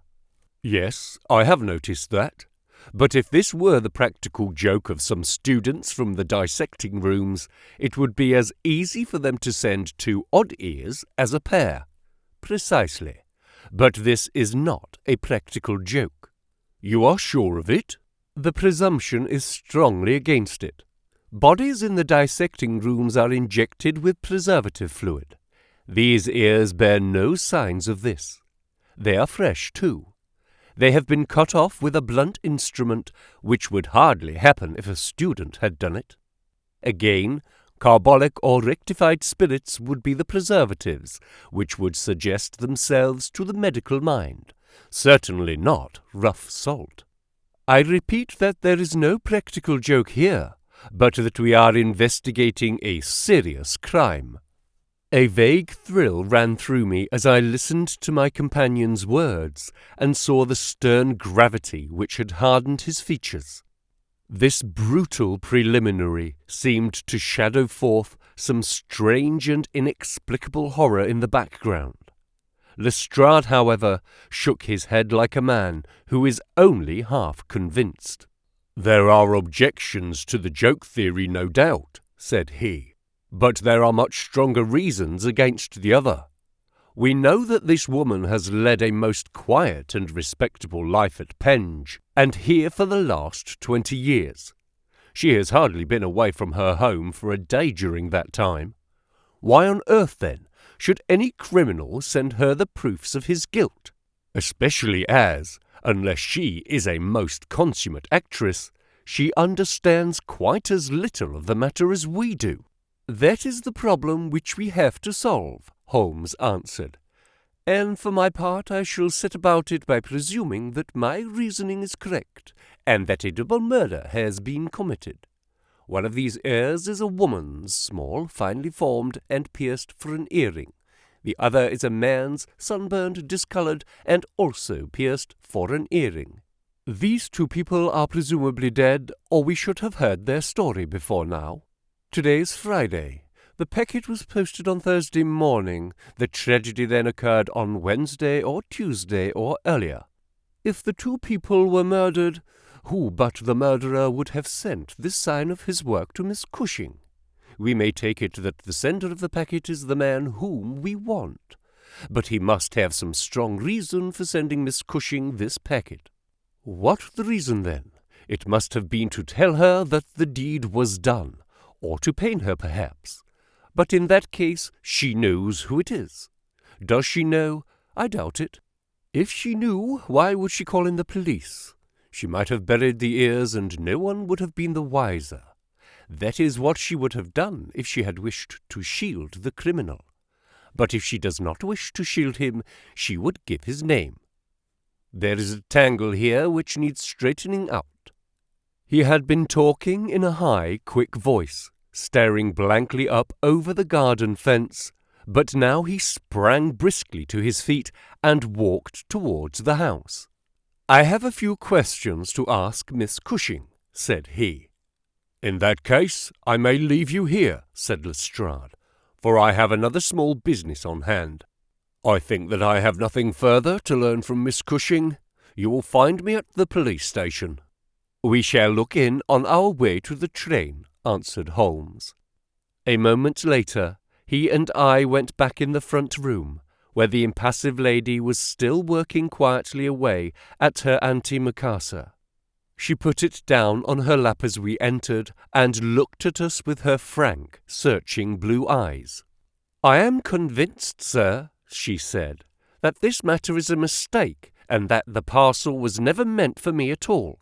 I have said this several times to the gentleman from Scotland Yard, but he simply laughs at me. I have not an enemy in the world, as far as I know, so why should anyone play me such a trick?" "I am coming to be of the same opinion, Miss Cushing," said Holmes, taking a seat beside her. "I think that it is more than probable." He paused, and I was surprised, on glancing round, to see that he was staring with singular intentness at the lady's profile. Surprise and satisfaction were both for an instant to be read upon his eager face, though when she glanced round to find out the cause of his silence, he had become as demure as ever. I stared hard myself at her flat, grizzled hair, her trim cap, her little gilt earrings, her placid features, but I could see nothing which could account for my companion's evident excitement. "There were one or two questions." "Oh, I'm weary of questions," cried Miss Cushing impatiently. "You have two sisters, I believe? How could you know that?" "I observed the very instant I entered the room that you have a portrait group of 3 ladies upon the mantelpiece, one of whom is undoubtedly yourself, while the others are so exceedingly like you that there could be no doubt of the relationship." "Yes, you are quite right. Those are my sisters, Sarah and Mary. And at my elbow is another portrait taken at Liverpool of your younger sister in the company of a man who appears to be a steward by his uniform. I observe that she was unmarried at the time." "You are very quick at observing." "That is my trade." "Well, you are quite right, but she was married to Mr. Browner a few days afterwards. He was on the South American line when that was taken, but he was so fond of her that he couldn't abide to leave her for so long, and he got into the Liverpool and London boats." "Ah, the Conqueror, perhaps?" "No, the Mayday, when I last heard. Jim came down here to see me once. That was before he broke the pledge. But afterwards he would always take drink when he was ashore, and a little drink would send him stark staring mad. Oh, it was a bad day that ever he took a glass in his hand again. First he dropped me, Then he quarrelled with Sarah, and now that Mary has stopped writing, we don't know how things are going with them." It was evident that Miss Cushing had come upon a subject on which she felt very deeply. Like most people who lead a lonely life, she was shy at first, but ended by becoming extremely communicative. She told us many details about her brother-in-law, the steward, and then, wandering off on the subject of her former lodgers, the medical students, she gave us a long account of their delinquencies, with their names and those of their hospitals. Holmes listened attentively to everything, throwing in a question from time to time. "About your second sister Sarah," said he, "I wonder, since you are both maiden ladies, that you do not keep house together." "Ah, you don't know Sarah's temper, or you would wonder no more. I tried it when I came to Croydon, and we kept on until about 2 months ago, when we had to part. I don't want to say a word against my own sister, but she was always meddlesome and hard to please, was Sarah." "You say that she quarrelled with your Liverpool relations?" "Yes, and they were the best of friends at one time. Why, she went up there to live in order to be near them. And now she has no word hard enough for Jim Browner. The last 6 months that she was here, she would speak of nothing but his drinking and his ways. He had caught her meddling, I suspect, and given her a bit of his mind, and that was the start of it." "Thank you, Miss Cushing," said Holmes, rising and bowing. "Your sister Sarah lives, I think you said, at New Street, Wallington. Goodbye, and I am very sorry that you should have been troubled over a case with which, as you say, you have nothing whatever to do." There was a cab passing as we came out, and Holmes hailed it. "How far to Wallington?" he asked. "Only about a mile, sir." "Very good. Jump in, Watson. We must strike while the iron is hot. Simple as the case is, there have been 1 or 2 very instructive details in connection with it. Just pull up at a telegraph office as you pass, cabby." Holmes sent off a short wire, and for the rest of the drive lay back in the cab, with his hat tilted over his nose to keep the sun from his face. Our driver pulled up at a house, which was not unlike the one which we had just quitted. My companion ordered him to wait, and had his hand upon the knocker when the door opened and a grave young gentleman in black, with a very shiny hat, appeared on the step. "Is Miss Cushing home?" asked Holmes. "Miss Sarah Cushing is extremely ill," said he. "She has been suffering since yesterday from brain symptoms of great severity. As her medical adviser, I cannot possibly take the responsibility of allowing anyone to see her. I should recommend you to call again in 10 days. He drew on his gloves, closed the door, and marched off down the street. "Well, if we can't, we can't," said Holmes cheerfully. "Perhaps she could not or would not have told you much. I did not wish her to tell me anything. I only wanted to look at her. However, I think that I have got all that I want. Drive us to some decent hotel, cabby, where we may have some lunch, and afterwards we shall drop down upon our friend Lestrade to the police station." We had a pleasant little meal together, during which Holmes would talk about nothing but violins, narrating with great exultation how he had purchased his own Stradivarius, which was worth at least 500 guineas at a Jew broker's in Tottenham Court Road for 55 shillings.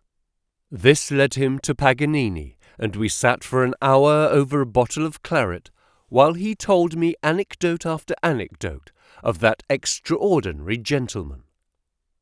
The afternoon was far advanced, and the hot glare had softened into a mellow glow before we found ourselves at the police station. Lestrade was waiting for us at the door. "A telegram for you, Mr. Holmes," said he. "Ha! It is the answer." He tore it open, glanced his eyes over it, and crumpled it into his pocket. "That's all right," said he. "Have you found out anything?" "I have found out everything." "What? Lestrade stared at him in amazement. "You are joking?" "I was never more serious in my life. A shocking crime has been committed, and I think I have now laid bare every detail of it." "And the criminal?" Holmes scribbled a few words upon the back of one of his visiting cards and threw it over to Lestrade. "That is the name," he said. "You cannot effect an arrest until tomorrow night at the earliest. I should prefer that you do not mention my name at all in connection with the case, as I choose to be only associated with those crimes which present some difficulty in their solution. Come, Watson." We strode off together to the station, leaving Lestrade still staring with a delighted face at the card which Holmes had thrown him. "The case," said Sherlock Holmes, as we chatted over our cigars that night in our rooms at Baker Street, "is one where, as in the investigations which you have chronicled under the names of A Study in Scarlet and of The Sign of Four, we have been compelled to reason backward from effects to causes.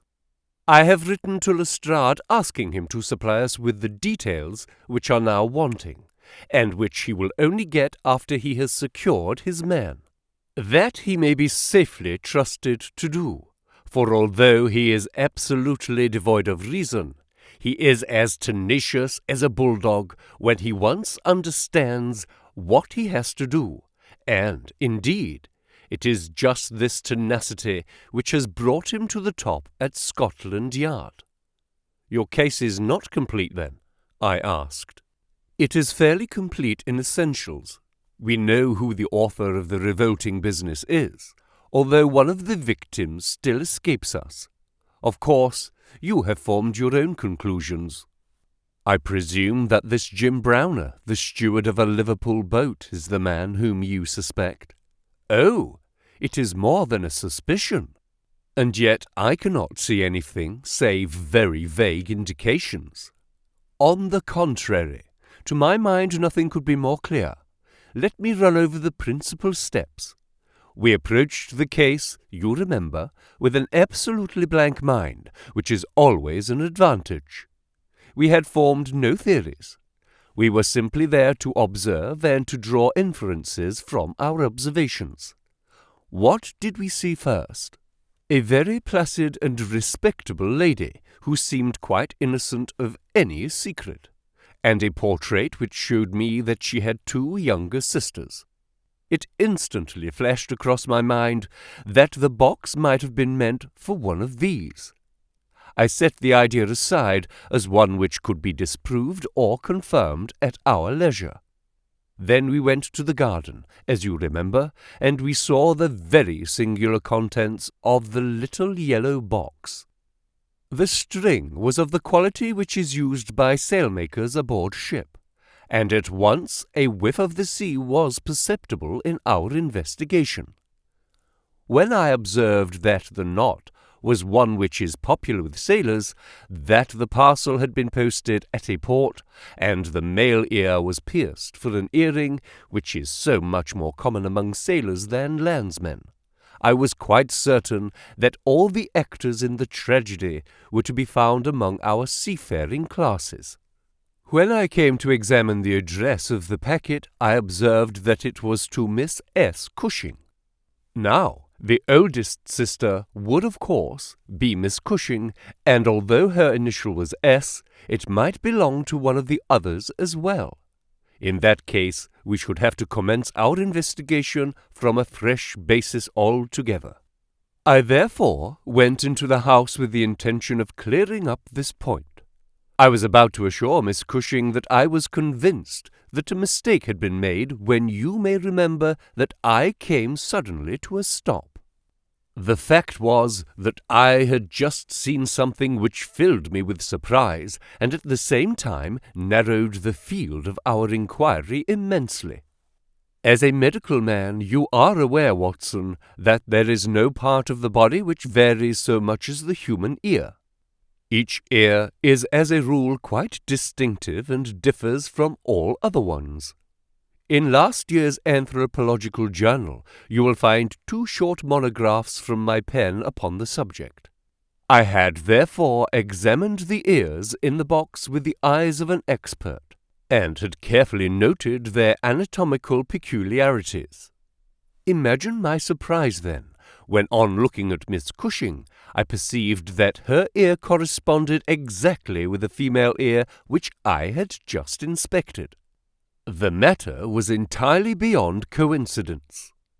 There was the same shortening of the pinna, the same broad curve of the upper lobe, the same convolution of the inner cartilage. In all essentials, it was the same ear. Of course, I at once saw the enormous importance of the observation. It was evident that the victim was a blood relation, and probably a very close one. I began to talk to her about her family, and you remember that she at once gave us some exceedingly valuable details. In the first place, her sister's name was Sarah, and her address had until recently been the same, so that it was quite obvious how the mistake had occurred, and from whom the packet was meant. Then we heard of the steward, married to the third sister, and learned that he had at one time been so intimate with Miss Sarah that she had actually gone up to Liverpool to be near the Browners, but a quarrel had afterwards divided them. This quarrel had put a stop to all communications for some months, so that if Browner had occasion to address a packet to Miss Sarah, he would undoubtedly have done so to her old address. And now the matter had begun to straighten itself out wonderfully. We had learned of the existence of this steward, an impulsive man of strong passions. You remember that he threw up what must have been a very superior berth in order to be nearer to his wife, subject, too, to occasional fits of hard drinking. We had reason to believe that his wife had been murdered, and that a man, presumably a seafaring man, had been murdered at the same time. Jealousy, of course, at once suggests itself as the motive for the crime. And why should these proofs of the deed be sent to Miss Sarah Cushing? Probably because during her residence in Liverpool she had some hand in bringing about the events which led to the tragedy. You will observe that this line of boats calls at Belfast, Dublin, and Waterford, so that, presuming that Browner had committed the deed and had embarked at once upon his steamer, the Mayday, Belfast would be the first place at which he could post his terrible packet. A second solution at this stage was obviously possible, and although I thought it exceedingly unlikely, I was determined to elucidate it before going further. An unsuccessful lover might have killed Mr. and Mrs. Browner, and the male ear might have belonged to the husband. There were many grave objections to this theory, but it was conceivable. I therefore sent off a telegram to my friend Algar of the Liverpool force, and asked him to find out if Mrs. Browner were at home, and if Browner had departed in the Mayday. Then we went on to Wallington to visit Miss Sarah. I was curious in the first place to see how far the family ear had been reproduced in her. Then, of course, she might give us very important information, but I was not sanguine that she would. She must have heard of the business the day before, since all Croydon was ringing with it, and she alone could have understood for whom the packet was meant. If she had been willing to help justice, she would probably have communicated with the police already. However, it was clearly our duty to see her, so we went. We found that the news of the arrival of the packet, for her illness dated from that time, had such an effect upon her as to bring on brain fever. It was clearer than ever that she understood its full significance, but equally clear that we should have to wait some time for any assistance from her. However, we were really independent of her help. Our answers were waiting for us at the police station, where I had directed Algar to send them. Nothing could be more conclusive. Mrs. Browner's house had been closed for more than 3 days, and the neighbours were of the opinion that she had gone south to see her relatives. It had been ascertained at the shipping offices that Browner had left aboard of the Mayday, and I calculate that she is due in the Thames tomorrow night. When he arrives he will be met by the obtuse but resolute Lestrade, and I have no doubt that we shall have all our details filled in. Sherlock Holmes was not disappointed in his expectations.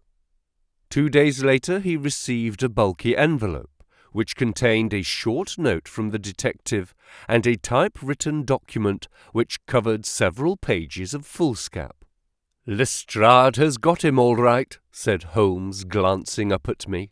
"Perhaps it would interest you to hear what he says. My dear Mr. Holmes, in accordance with the scheme which we had formed in order to test our theories, the "we" is rather fine, Watson, is it not? I went down to the Albert Dock yesterday at 6 p.m. and boarded the SS Mayday belonging to the Liverpool, Dublin and London Steam Packet Company. On inquiry, I found that there was a steward on board of the name of James Browner, and that he had acted during the voyage in such an extraordinary manner that the captain had been compelled to relieve him of his duties. On ascending to his berth, I found him seated upon a chest with his head sunk upon his hands, rocking himself to and fro. He is a big, powerful chap, clean-shaven and very swarthy, something like Aldrich, who helped us in the bogus laundry affair. He jumped up when he heard my business, and I had my whistle to my lips to call a couple of river police who were round the corner, but he seemed to have no heart in him, and he held out his hands quietly enough for the darbies. We brought him along to the cells, and his box as well, for we thought there might be something incriminating. But, bar a big sharp knife, such as most sailors have, we got nothing for our trouble. However, we find that we shall want no more evidence, for on being brought before the inspector at the station, he asked leave to make a statement, which was, of course, taken down, just as he made it, by our shorthand man. We had 3 copies typewritten, one of which I enclose. The affair proves, as I always thought it would, to be an extremely simple one, but I am obliged to you for assisting me in my investigation. With kind regards, yours very truly, G. Lestrade. The investigation really was a very simple one, remarked Holmes, but I don't think it struck him in that light when he first called us in. However, let us see what Jim Browner has to say for himself.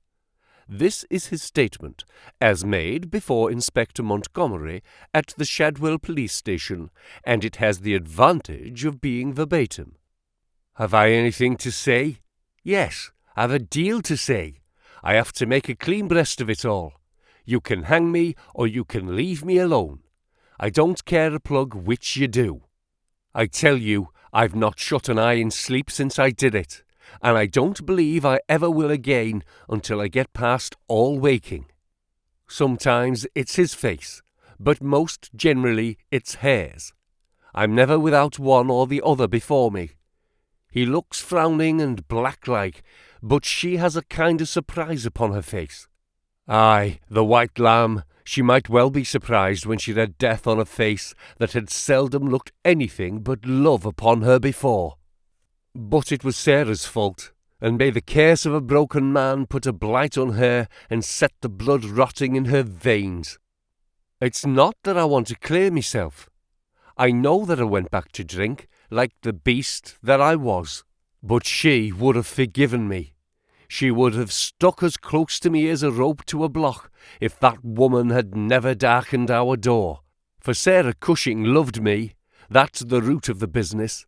She loved me until all her love turned to poisonous hate when she knew that I thought more of my wife's footmark in the mud than I did of her whole body and soul. There were 3 sisters altogether. The old one was just a good woman. The second was a devil, and the third was an angel. Sarah was 33, and Mary was 29 when I married. We were just as happy as the day was long when we set up house together, and in all Liverpool there was no better woman than my Mary. And then we asked Sarah up for a week, and the week grew into a month, and one thing led to another, until she was just one of ourselves. I was blue ribbon at the time, and we were putting a little money by, and all was as bright as a new dollar. My God, whoever would have thought that it could have come to this? Whoever would have dreamed it? I used to be home for the weekends very often, and sometimes if the ship were held back for cargo, I would have a whole week at a time, and in this way I saw a deal of my sister-in-law Sarah. She was a fine tall woman, black and quick and fierce, with a proud way of carrying her head, and a glint from her eye like a spark from a flint. But when little Mary was there, I had never a thought of her, and that I swear, as I hope for God's mercy. It had seemed to me sometimes that she liked to be alone with me, or to coax me out for a walk with her, but I had never thought anything of that. But one evening my eyes were opened. I had come home from the ship and found my wife out, but Sarah at home. "Where's Mary?" I asked. "Oh, she has gone to pay some accounts." I was impatient and paced up and down the room. "Can't you be happy for 5 minutes without Mary, Jim?" says she. "It's a bad compliment to me that you can't be contented with my society for so short a time."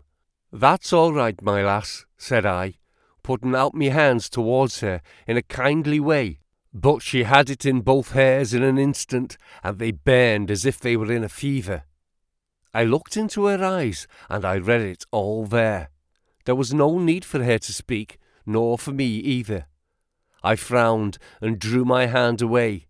Then she stood by my side in silence for a bit, and then put her hand and patted me on the shoulder. "Steady, old Jim," said she, and with a kind of mocking laugh she ran out of the room. Well, from that time Sarah hated me with her whole heart and soul, and she is a woman who can hate too. I was a fool to let her go on biding with us, a besotted fool, but I never said a word to Mary, for I knew it would grieve her. Things went on much as before, but after a time I began to find that there was a bit of a change in Mary herself. She had always been so trusting and so innocent, but now she became queer and suspicious, wanting to know where I had been and what I'd been doing, and whom my letters were from, and what I had in my pockets, and 1,000 such follies. Day by day she grew queerer and more irritable, and we had ceaseless rows about nothing. I was fairly puzzled by it all.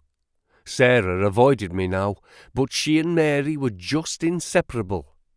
I can see now how she was plotting and scheming and poisoning my wife's mind against me, but I was such a blind beetle that I could not understand it at the time. Then I broke my blue ribbon and began to drink again. But to think I should not have done it if Mary had been the same as ever. She had some reason to be disgusted with me now, and the gap between us began to be wider and wider.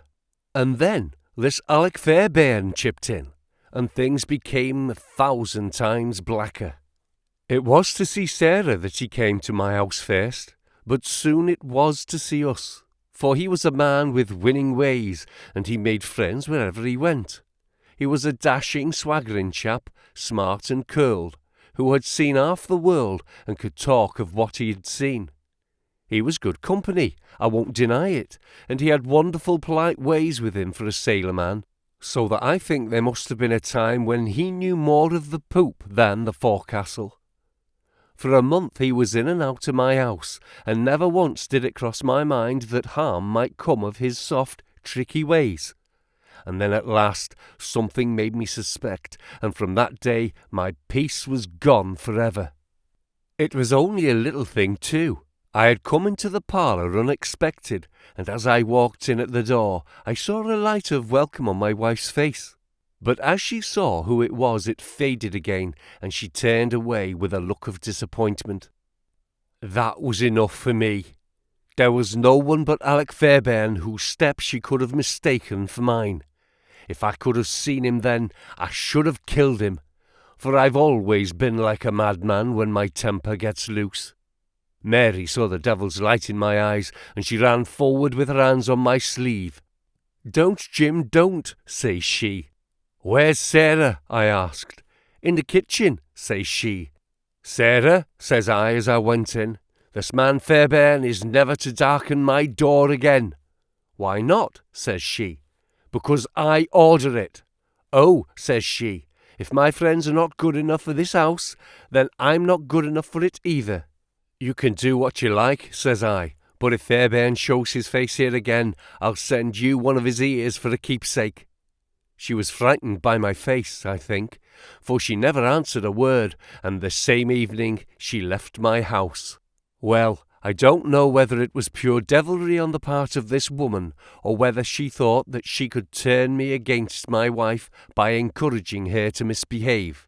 Anyway, she took a house just 2 streets off and let lodgings to sailors.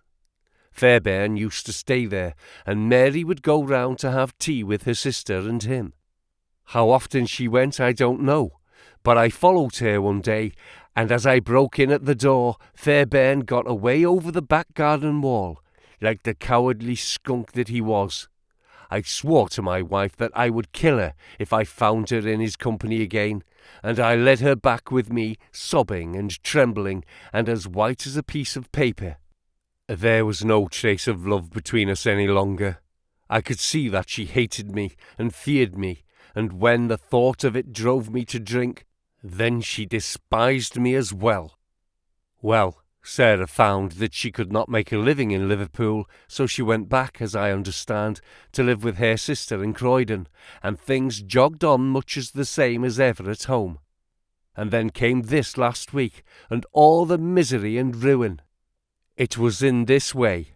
We had gone on the May Day for a round voyage of 7 days, but a hogshead got loose and started one of our plates, so that we had to put back into port for 12 hours.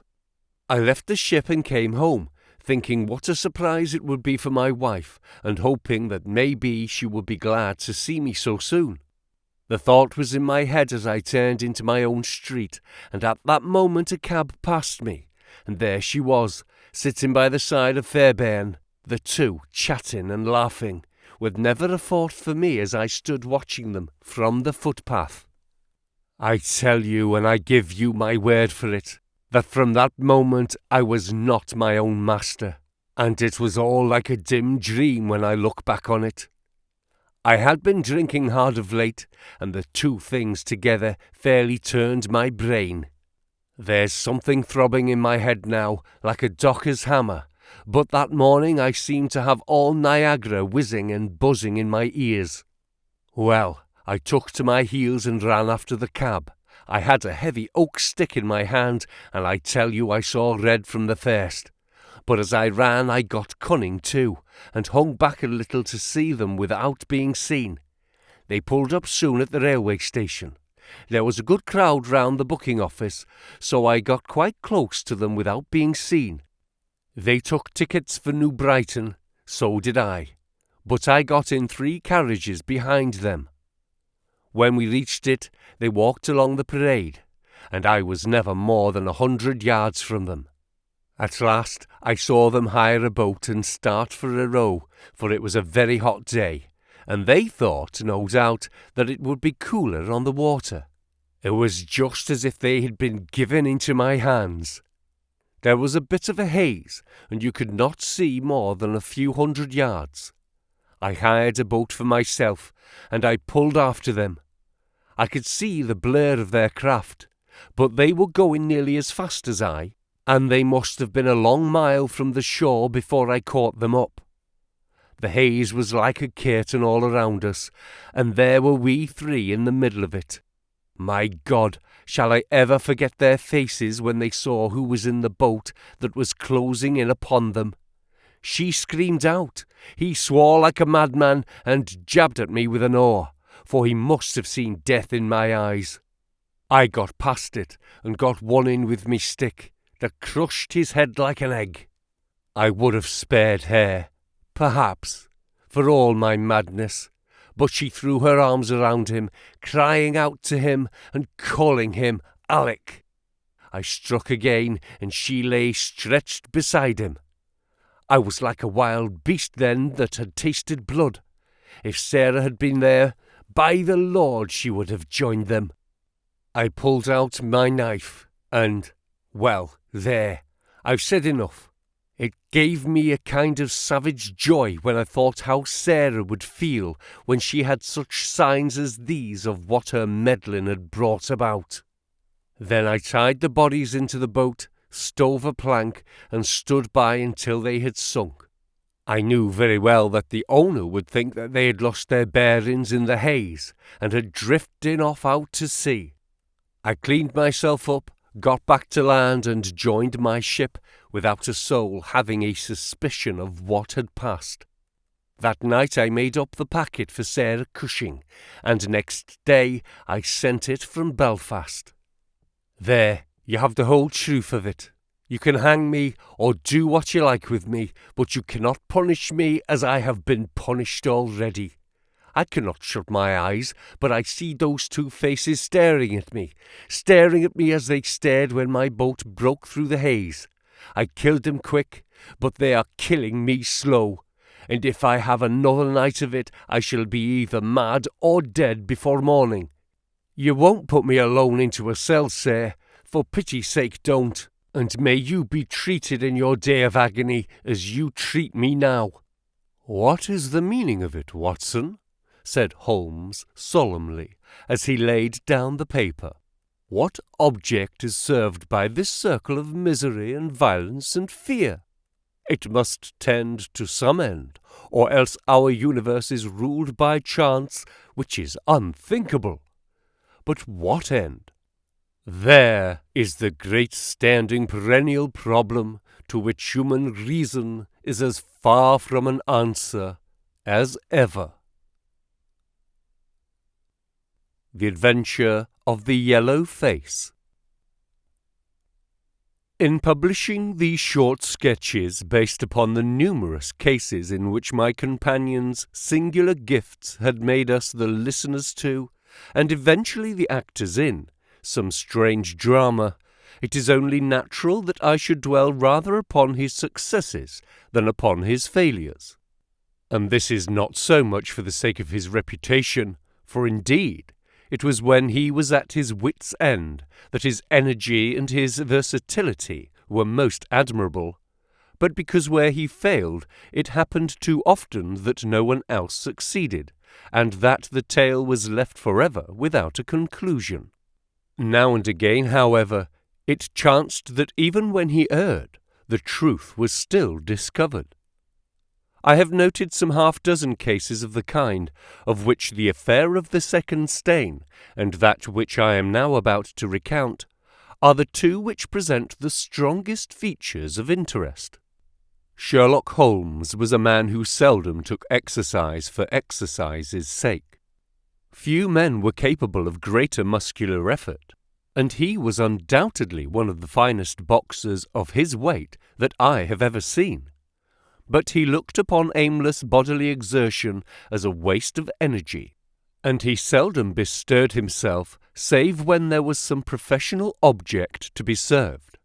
Then he was absolutely untiring and indefatigable.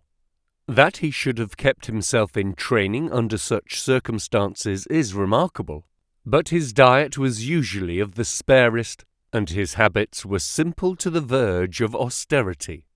Save for the occasional use of cocaine, he had no vices, and he only turned to the drug as a protest against the monotony of existence when cases were scanty and the papers uninteresting. One day in early spring, he had so far relaxed as to go for a walk with me in the park, where the first faint shoots of green were breaking out upon the elms, and the sticky spearheads of the chestnuts were just beginning to burst into their five-fold leaves. For 2 hours we rambled about together, in silence for the most part, as befits two men who know each other intimately. It was nearly 5 before we were back in Baker Street once more. "Beg pardon, sir," said our page boy as he opened the door. "There's been a gentleman here asking for you, sir." Holmes glanced reproachfully at me. "So much for afternoon walks," said he. "Has this gentleman gone, then?" "Yes, sir." "Didn't you ask him in?" "Yes, sir, he came in." "How long did he wait?" "Half an hour, sir." "He was a very restless gentleman, sir, a walking and a stamping, all the time he was here. I was waiting outside the door, sir, and I could hear him. At last he outs into the passage, and he cries, 'Is that man ever going to come?' Those were his very words, sir. 'You'll only need to wait a little longer,' says I. 'Then I'll wait in the open air, for I feel half choked,' says he. 'I'll be back before long.' And with that, he ups and he outs, and all I could say wouldn't hold him back." "Well, well, you did your best," said Holmes, as we walked into our room. "It's very annoying, though, Watson. I was badly in need of a case, and this looks, from the man's impatience, as if it were of importance. Halloa, that's not your pipe on the table. He must have left his behind him. A nice old briar, with a good long stem of what the tobacconists call amber. I wonder how many real amber mouthpieces there are in London. Some people think that a fly in it is a sign. Well, he must have been disturbed in his mind to leave a pipe behind him, which he evidently values highly." "How do you know that he values it highly?" I asked. "Well, I should put the original cost of the pipe at 7 and 6pence. Now it has, you see, been twice mended, once in the wooden stem and once in the amber. Each of these mends done, as you observe, with silver bands, must have cost more than the pipe did originally. The man must value the pipe highly when he prefers to patch it up, rather than buy a new one with the same money." "Anything else?" I asked, for Holmes was turning the pipe about in his hand and staring at it in his peculiar pensive way. He held it up and tapped on it with his long, thin forefinger, as a professor might who was lecturing on a bone. "Pipes are occasionally of extraordinary interest," said he. "Nothing has more individuality, save perhaps watches and bootlaces. The indications here, however, are neither very marked nor very important. The owner is obviously a muscular man, left-handed, with an excellent set of teeth, careless in his habits, and with no need to practice economy." My friend threw out the information in a very off-hand way, but I saw that he cocked his eye at me to see if I had followed his reasoning. "You think a man must be well-to-do if he smokes a 7-shilling pipe?" said I. "This is Grosvenor mixture at 8pence an ounce," Holmes answered, knocking a little out on his palm. "As he might get an excellent smoke for half the price, he has no need to practice economy. And the other points? He has been in the habit of lighting his pipe at lamps and gas jets. You can see that it is quite charred all down one side. Of course a match could not have done that. Why should a man hold a match to the side of his pipe? But you cannot light it at a lamp without getting the bowl charred. And it is all on the right side of the pipe. From that I gather that he is left-handed. You hold your own pipe to the lamp, and see how naturally you, being right-handed, hold the left side to the flame. You might do it once the other way, but not as a constancy. This has always been held so.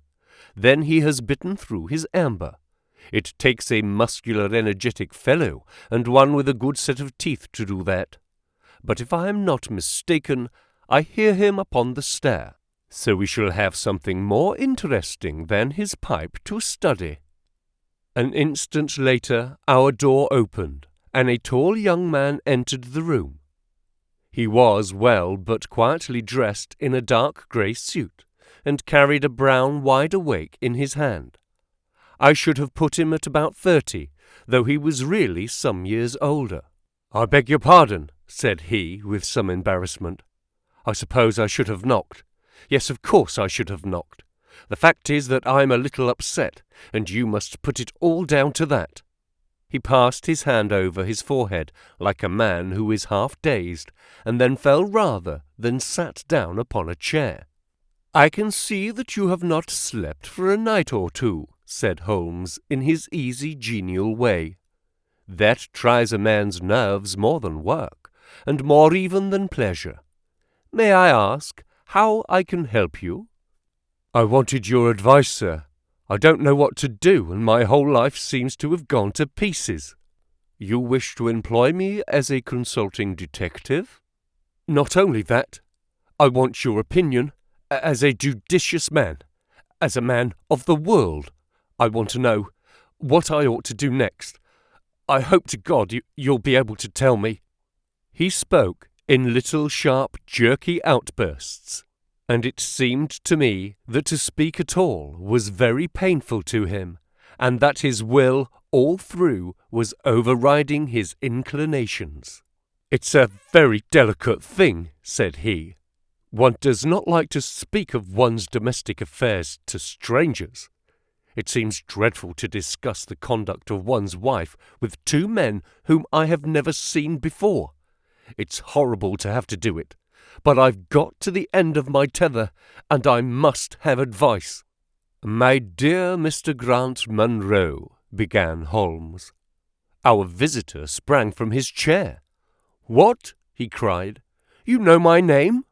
"If you wish to preserve your incognito," said Holmes, smiling, "I would suggest that you cease to write your name upon the lining of your hat, or else that you turn the crown towards the person whom you are addressing. I was about to say that my friend and I have listened to a good many strange secrets in this room, and that we have had the good fortune to bring peace to many troubled souls. I trust that we may do as much for you. Might I beg you, as time may prove to be of importance, to furnish me with the facts of your case without further delay?" Our visitor again passed his hand over his forehead, as if he found it bitterly hard. From every gesture and expression I could see that he was a reserved, self-contained man, with a dash of pride in his nature, more likely to hide his wounds than to expose them. Then suddenly, with a fierce gesture of his closed hand, like one who throws reserve to the winds, he began. "The facts are these, Mr. Holmes," said he. "I am a married man, and have been so for 3 years. During that time, my wife and I have loved each other as fondly and lived as happily as any two that ever were joined. We have not had a difference, not one, in thought or word or deed. And now, since last Monday, there has suddenly sprung up a barrier between us, and I find that there is something in her life and in her thought of which I know as little as if she were the woman who brushes by me in the street. We are estranged, and I want to know why. Now, there is one thing that I want to impress upon you before I go any further, Mr. Holmes. Effie loves me. Don't let there be any mistake about that. She loves me with her whole heart and soul, and never more than now. I know it. I feel it. I don't want to argue about that. A man can tell easily enough when a woman loves him. But there's this secret between us, and we can never be the same until it is cleared." "Kindly let me have the facts, Mr. Munro," said Holmes with some impatience. "I'll tell you what I know about Effie's history. She was a widow when I met her first, though quite young, only 25. Her name then was Mrs. Hebron. She went out to America when she was young, and lived in the town of Atlanta, where she married this Hebron, who was a lawyer with a good practice. They had one child, but the yellow fever broke out badly in the place, and both husband and child died of it. I have seen his death certificate. This sickened her of America, and she came back to live with a maiden aunt at Pinner in Middlesex. I may mention that her husband had left her comfortably off, and that she had a capital of about £4,500, which had been so well invested by him that it returned an average of 7%. She had only been 6 months at Pinner when I met her. We fell in love with each other, and we married a few weeks afterwards. I am a hop merchant myself, and as I have an income of 700 or 800, we found ourselves comfortably off and took a nice £80 a year villa at Norbury. Our little place was very countrified, considering that it was so close to town. We had an inn and 2 houses a little above us, and a single cottage at the other side of the field which faces us, and except those, there were no houses until you got halfway to the station. My business took me into town at certain seasons, but in summer I had less to do, and then in our country home my wife and I were just as happy as could be wished. I tell you that there was never a shadow between us until this accursed affair began. There's one thing I ought to tell you before I go further. When we married, my wife made over all her property to me, rather against my will, for I saw how awkward it would be if my business affairs went wrong. However, she would have it so, and it was done. Well, about 6 weeks ago she came to me. "Jack," said she, "when you took my money you said that if ever I wanted any I was to ask you for it." "Certainly," said I, "it's all your own." "Well," said she, "I want £100. I was a bit staggered at this, for I had imagined it was simply a new dress or something of a kind that she was after. "What on earth for?" I asked. "Oh," said she, in her playful way, "you said that you were only my banker, and bankers never ask questions, you know." "If you really mean it, of course you shall have the money," said I. "Oh yes, I really mean it." "And you won't tell me what you want it for?" "Some day, perhaps, but not at the present, Jack." So I had to be content with that, though it was the first time that there had ever been any secret between us. I gave her a cheque, and I never thought any more of the matter. It may have nothing to do with what came afterwards, but I thought it only right to mention it. Well, I told you just now that there is a cottage not far from our house. There is just a field between us, but to reach it you have to go along the road and then turn down a lane. Just beyond it is a nice little grove of Scotch firs, and I used to be very fond of strolling down there, for trees are always neighbourly kind of things. The cottage had been standing empty this 8 months, and it was a pity, for it was a pretty 2-storied place, with an old-fashioned porch and honeysuckle about it. I have stood many a time and thought what a neat little homestead it would make. Well, last Monday evening I was taking a stroll down that way, when I met an empty van coming up the lane, and saw a pile of carpets and things lying about on the grass plot beside the porch. It was clear that the cottage had at last been let. I walked past it, and wondered what sort of folk they were who had come to live so near us. And as I looked, I suddenly became aware that a face was watching me out of one of the upper windows.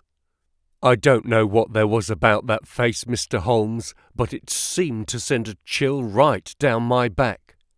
I was some little way off, so that I could not make out the features, but there was something unnatural and inhuman about the face.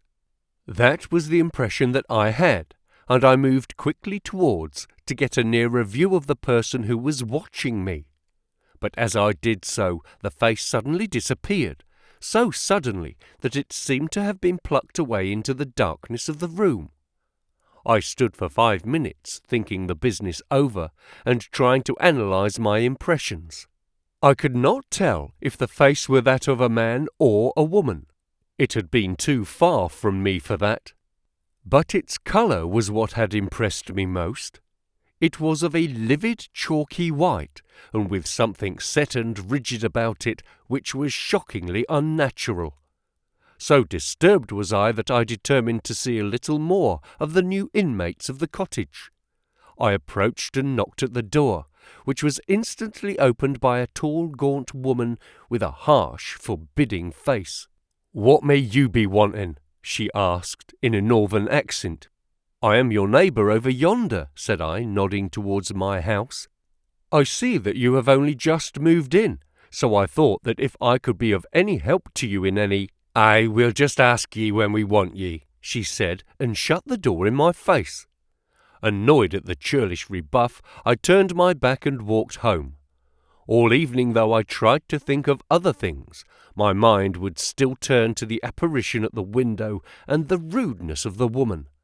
I determined to say nothing about the former to my wife, for she is a nervous, highly strung woman, and I had no wish that she should share the unpleasant impression which had been produced upon myself. I remarked to her, however, before I fell asleep, that the cottage was now occupied, to which she returned no reply. I am usually an extremely sound sleeper. It has been a standing jest in the family that nothing could ever wake me during the night. And yet somehow, on that particular night, whether it may have been the slight excitement produced by my little adventure or not, I know not, but I slept much more lightly than usual. Half in my dreams I was dimly conscious that something was going on in the room, and gradually became aware that my wife had dressed herself and was slipping on her mantle and her bonnet. My lips were parted to murmur out some sleepy words of surprise or remonstrance at this untimely preparation, when suddenly my half-opened eyes fell upon her face, illuminated by the candlelight, and astonishment held me dumb. She wore an expression such as I had never seen before, such as I should have thought her incapable of assuming. She was deadly pale and breathing fast, glancing furtively towards the bed as she fastened her mantle to see if she had disturbed me.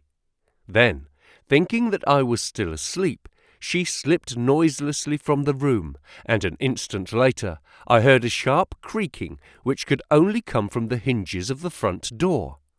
I sat up in bed and rapped my knuckles against the rail to make certain that I was truly awake.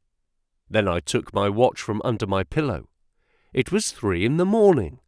What on earth could my wife be doing out on the country road at 3 in the morning? I had sat for about 20 minutes turning the thing over in my mind and trying to find some possible explanation. The more I thought, the more extraordinary and inexplicable did it appear. I was still puzzling over it when I heard the door gently close again and her footsteps coming up the stairs. "Where in the world have you been, Effie?" I asked as she entered.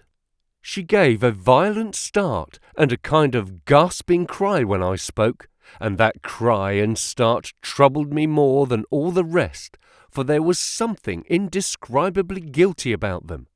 My wife had always been a woman of a frank, open nature, and it gave me a chill to see her slinking into her own room and crying out and wincing when her own husband spoke to her. "You awake, Jack?" she cried with a nervous laugh. "Why, I thought that nothing could wake you." "Where have you been?" I asked more sternly. "I don't wonder that you are surprised," said she, and I could see that her fingers were trembling as she undid the fastenings of her mantle. "Why, I never remember having done such a thing in my life before. The fact is that I felt as though I were choking and had a perfect longing for a breath of fresh air. I really think that I should have fainted if I had not gone out. I stood at the door for a few minutes, and now I am quite myself again." All the time that she was telling me this story, she never once looked in my direction, and her voice was quite unlike her usual tones. It was evident to me that she was saying what was false. I said nothing in reply, but turned my face to the wall, sick at heart, with my mind filled with 1,000 venomous doubts and suspicions. What was it that my wife was concealing from me? Where had she been during that strange expedition?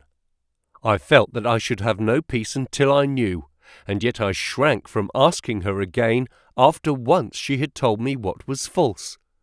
All the rest of the night I tossed and tumbled, framing theory after theory, each more unlikely than the last. I should have gone to the city that day, but I was too disturbed in my mind to be able to pay attention to business matters. My wife seemed to be as upset as myself, and I could see from the little questioning glances which she kept shooting at me that she understood that I disbelieved her statement, and that she was at her wits' end what to do. We hardly exchanged a word during breakfast, and immediately afterwards I went out for a walk, that I might think the matter out in the fresh morning air. I went as far as the Crystal Palace, spent an hour in the grounds, and was back in Norbury by 1 o'clock.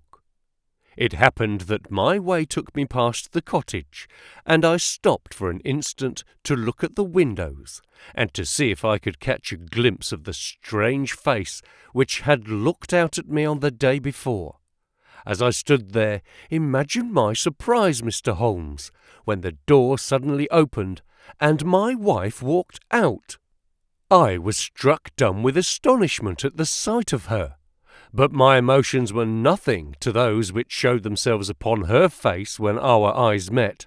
She seemed for an instant to wish to shrink back inside the house again, and then, seeing how useless all concealment must be, she came forward with a very white face and frightened eyes which belied the smile upon her lips. "Ah, Jack," she said, "I have just been in to see if I can be of any assistance to our new neighbours. Why do you look at me like that, Jack? You are not angry with me?" "So," said I, "this is where you went during the night." "What do you mean?" she cried. "You came here, I am sure of it. Who are these people that you should visit them at such an hour? I have not been here before." "How can you tell me what you know is false?" I cried. "Your very voice changes as you speak. When have I ever had a secret from you? I shall enter that cottage, and I shall probe the matter to the bottom." "No, no, Jack, for God's sake," she gasped in uncontrollable emotion. Then, as I approached the door, she seized my sleeve and pulled me back with convulsive strength. "I implore you not to do this, Jack," she cried. "I swear that I will tell you everything some day, but nothing but misery can come of it if you enter that cottage." Then, as I tried to shake her off, she clung to me in a frenzy of entreaty. "Trust me, Jack," she cried. "Trust me only this once. You will never have cause to regret it. You know that I would not have a secret from you if it were not for your own sake. Our whole lives are at stake in this. If you come home with me, all will be well. If you force your way into that cottage, all is over between us." There was such an earnestness, such despair in her manner, that her words arrested me, and I stood irresolute before the door. "I will trust you on one condition, and on one condition only," said I at last. "It is that this mystery comes to an end from now. You are at liberty to preserve your secret, but you must promise me that there shall be no more nightly visits, no more doings which are kept from my knowledge. I am willing to forget those which are past if you promise me that there shall be no more in the future." "I was sure that you would trust me," she cried with a great sigh of relief. "It shall be just as you wish. Come away, oh, come away up to the house." Still pulling at my sleeve, she led me away from the cottage. As we went, I glanced back, and there was that yellow, livid face watching us out of the upper window. What link could there be between that creature and my wife? Or how could the coarse, rough woman whom I had seen the day before be connected with her? It was a strange puzzle, and yet I knew that my mind could never know ease again until I had solved it. For 2 days after this I stayed at home, and my wife appeared to abide loyally by our engagement, for, as far as I know, she never stirred out of the house. On the 3rd day, however, I had ample evidence that her solemn promise was not enough to hold her back from this secret influence which drew her away from her husband and her duty. I had gone into town on that day, but I returned by the 2:40 instead of the 3:36, which is my usual train. As I entered the house, the maid ran into the hall with a startled face. "Where is your mistress?" I asked. "I think that she has gone out for a walk. she answered. My mind was instantly filled with suspicion. I rushed upstairs to make sure that she was not in the house. As I did so, I happened to glance out of one of the upper windows and saw the maid with whom I had just been speaking running across the field in the direction of the cottage. Then, of course, I saw exactly what it all meant. My wife had gone over there and had asked the servant to call her if I should return. Tingling with anger, I rushed down and hurried across, determined to end the matter once and forever. I saw my wife and the maid hurrying back along the lane, but I did not stop to speak with them. In the cottage lay the secret which was casting a shadow over my life.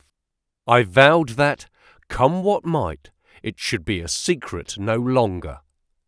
I did not even knock when I reached it, but turned the handle and rushed into the passage. It was all still and quiet upon the ground floor. In the kitchen a kettle was singing on the fire, and a large black cat lay coiled up in the basket. But there was no sign of the woman whom I had seen before. I ran into the other room, but it was equally deserted. Then I rushed up the stairs, only to find 2 other rooms empty and deserted at the top. There was no one at all in the whole house.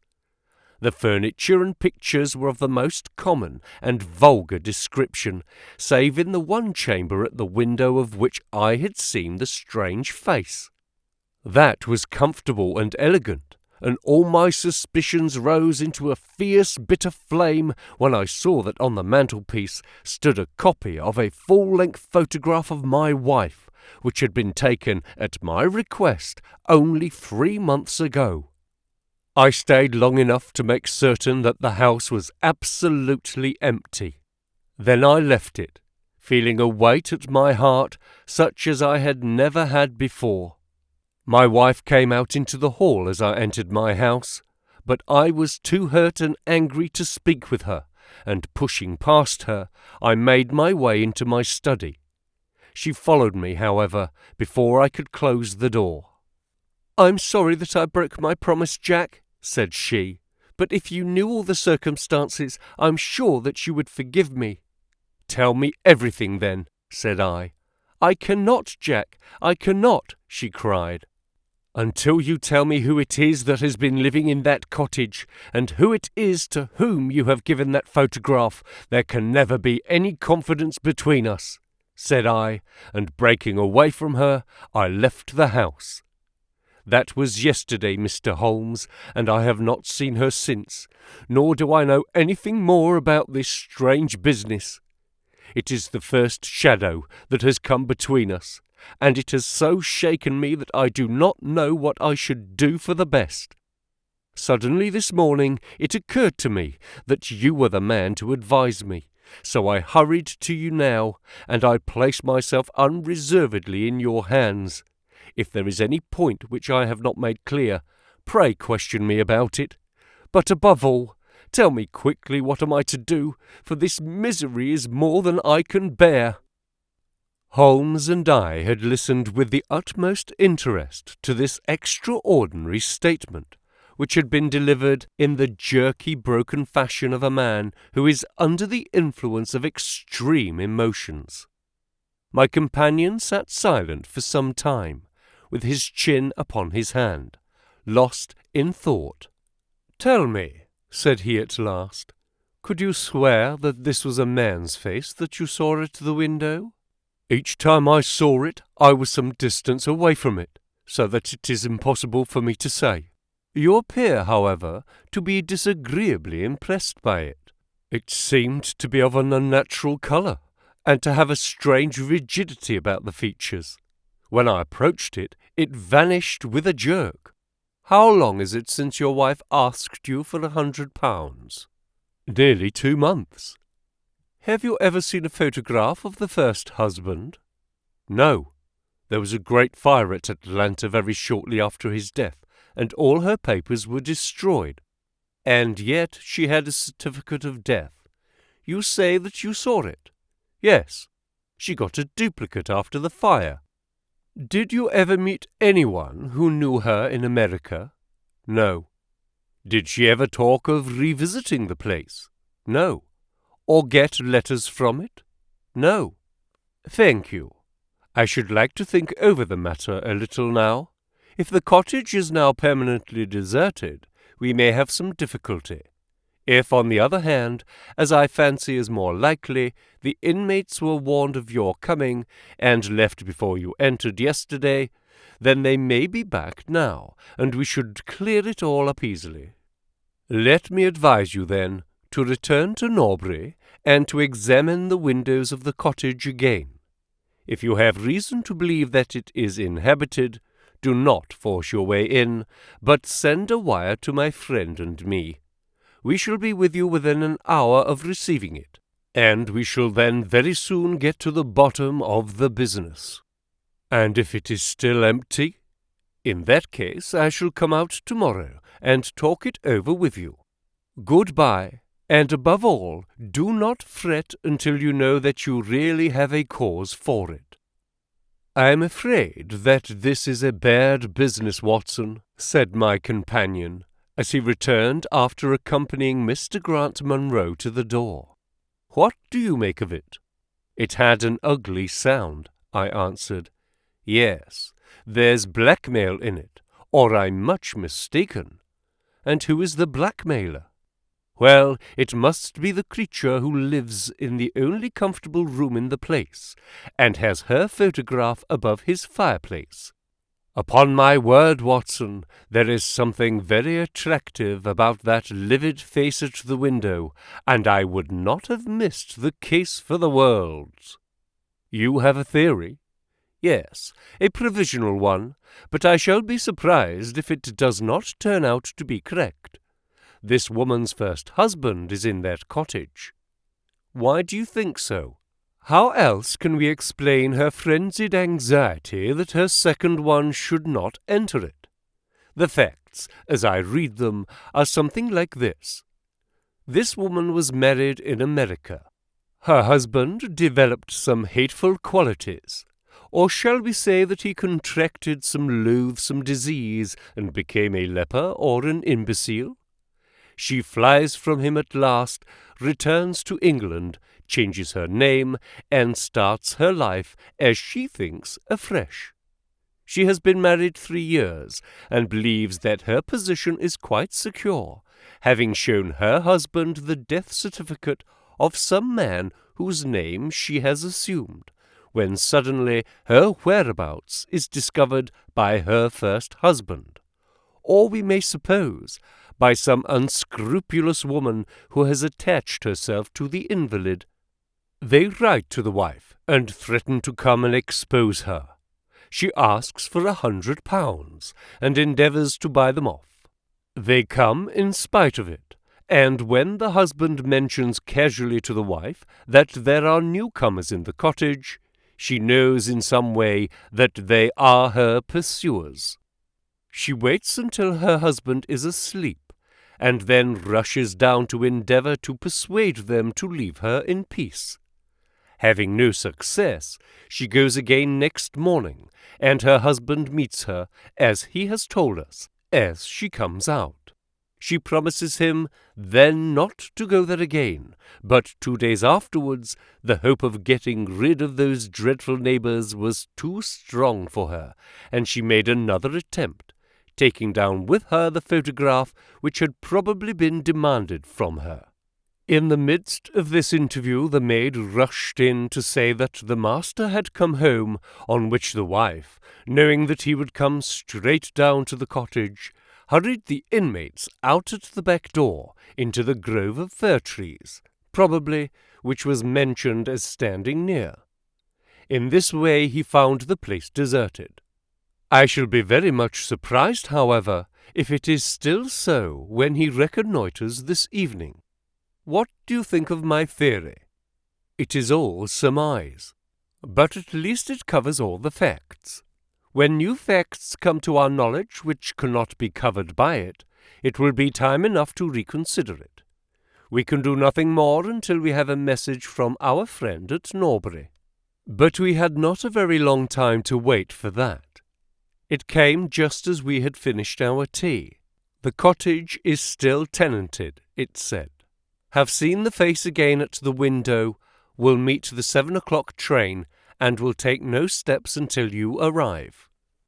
He was waiting on the platform when we stepped out, and we could see in the light of the station lamps that he was very pale, and quivering with agitation. "They are still here, Mr. Holmes," said he, laying his hand hard upon my friend's sleeve. "I saw lights in the cottage as I came down. We shall settle it now once and for all." "What is your plan, then?" asked Holmes, as we walked down the dark tree-lined road. "I'm going to force my way in and see for myself who is in the house. I wish you both to be there as witnesses." "You are quite determined to do this, in spite of your wife's warning that it is better that you should not solve the mystery?" "Yes, I am determined." "Well, I think that you are in the right. Any truth is better than infinite doubt. We had better go up at once. Of course, legally, we are putting ourselves hopelessly in the wrong, but I think that it is worth it." It was a very dark night, and a thin rain began to fall as we turned from the high road into a narrow lane, deeply rutted with hedges on either side. Mr. Grant Munro pushed impatiently forward, however, and we stumbled after him as best we could. "There are the lights of my house," he murmured, pointing to a glimmer among the trees. "And here is the cottage which I am going to enter." We turned a corner in the lane as he spoke, and there was the building close beside us. A yellow bar falling across the black foreground showed that the door was not quite closed, and one window in the upper story was brightly illuminated. As we looked, we saw a dark blur moving across the blind. "There is that creature!" cried Grant Munro. "You can see for yourselves that someone is there. Now follow me, and we shall soon know all." We approached the door, but suddenly a woman appeared out of the shadow and stood in the golden track of the lamplight. I could not see her face in the darkness, but her arms were thrown out in an attitude of entreaty. "For God's sake, Jack, don't!" she cried. "I had a presentiment that you would come this evening. Think better of it, dear. Trust me again, and you will never have cause to regret it." "I have trusted you too long, Effie," he cried sternly. "Leave go of me. I must pass you. My friends and I are going to settle this matter once and forever." He pushed her to one side, and we followed closely after him. As he threw the door open, an old woman ran out in front of him and tried to bar his passage, but he thrust her back, and an instant afterwards we were all upon the stairs. Grant Munro rushed into the lighted room at the top, and we entered at his heels. It was a cosy, well-furnished apartment, with 2 candles burning upon the table and 2 upon the mantelpiece. In the corner, stooping over a desk, there sat what appeared to be a little girl. Her face was turned away as we entered, but we could see that she was dressed in a red frock, and that she had long white gloves on. As she whisked round to us, I gave a cry of surprise and horror. The face which she turned towards us was of the strangest livid tint, and the features were absolutely devoid of any expression. An instant later, the mystery was explained. Holmes, with a laugh, passed his hand behind the child's ear. A mask peeled off from her countenance, and there was a little coal-black negress, with all her white teeth, flashing in amusement at our amazed faces. I burst out laughing, out of sympathy with her merriment, but Grant Munro stood staring, with his hand clutching his throat. "My God!" he cried. "What can be the meaning of this?" "I will tell you the meaning of it," cried the lady, sweeping into the room with a proud set face. "You have forced me against my own judgment to tell you, and now we must both make the best of it. My husband died in Atlanta. My child survived. Your child? She drew a large silver locket from her bosom. You have never seen this open? I understood that it did not open. She touched a spring, and the front hinged back. There was a portrait within of a man strikingly handsome and intelligent-looking, but bearing unmistakable signs upon his features of his African descent. That is John Hebron of Atlanta, said the lady, and a nobler man never walked the earth. I cut myself off from my race in order to wed him, but never once while he lived did I for an instant regret it. It was our misfortune that our only child took after his people rather than mine. It is often so in such matches, and little Lucy is darker far than ever her father was. But dark or fair, she is my own dear little girlie and her mother's pet. The little creature ran across at the words and nestled up against the lady's dress. When I left her in America, she continued, it was only because her health was weak, and the change might have done her harm. She was given to the care of a faithful Scotch woman who had once been our servant. Never for an instant did I dream of disowning her as my child. But when chance threw you in my way, Jack, and I learned to love you, I feared to tell you about my child. God forgive me, I feared that I should lose you, and I had not the courage to tell you. I had to choose between you, and in my weakness I turned away from my own little girl. For 3 years I have kept her existence a secret from you, but I heard from the nurse, and I knew that all was well with her.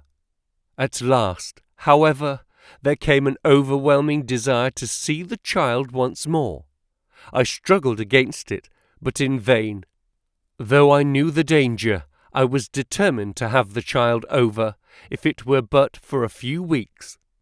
I sent £100 to the nurse, and I gave her instructions about this cottage, so that she might come as a neighbour, without my appearing to be any way connected with her.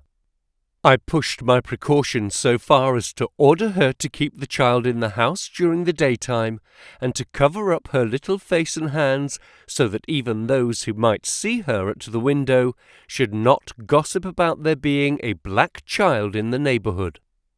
If I had been less cautious, I might have been more wise, but I was half crazy with fear that you should learn the truth. It was you who told me first that the cottage was occupied.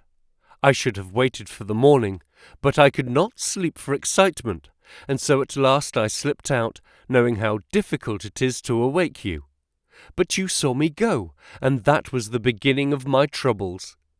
Next day you had my secret at your mercy, but you nobly refrained from pursuing your advantage. 3 days later, however, the nurse and child only just escaped from the back door as you rushed in at the front one. And now tonight you at last know all, and I ask you what is to become of us, my child and me. She clasped her hands and waited for an answer. It was a long 10 minutes before Grant Munro broke the silence, and when his answer came, it was one of which I love to think. He lifted the little child, kissed her, and then, still carrying her, he held his other hand out to his wife and turned towards the door. "We can talk it over more comfortably at home," said he.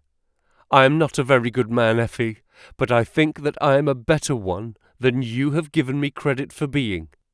Holmes and I followed them down the lane, and my friend plucked at my sleeve as we came out. "I think," said he, "that we shall be of more use in London than in Norbury."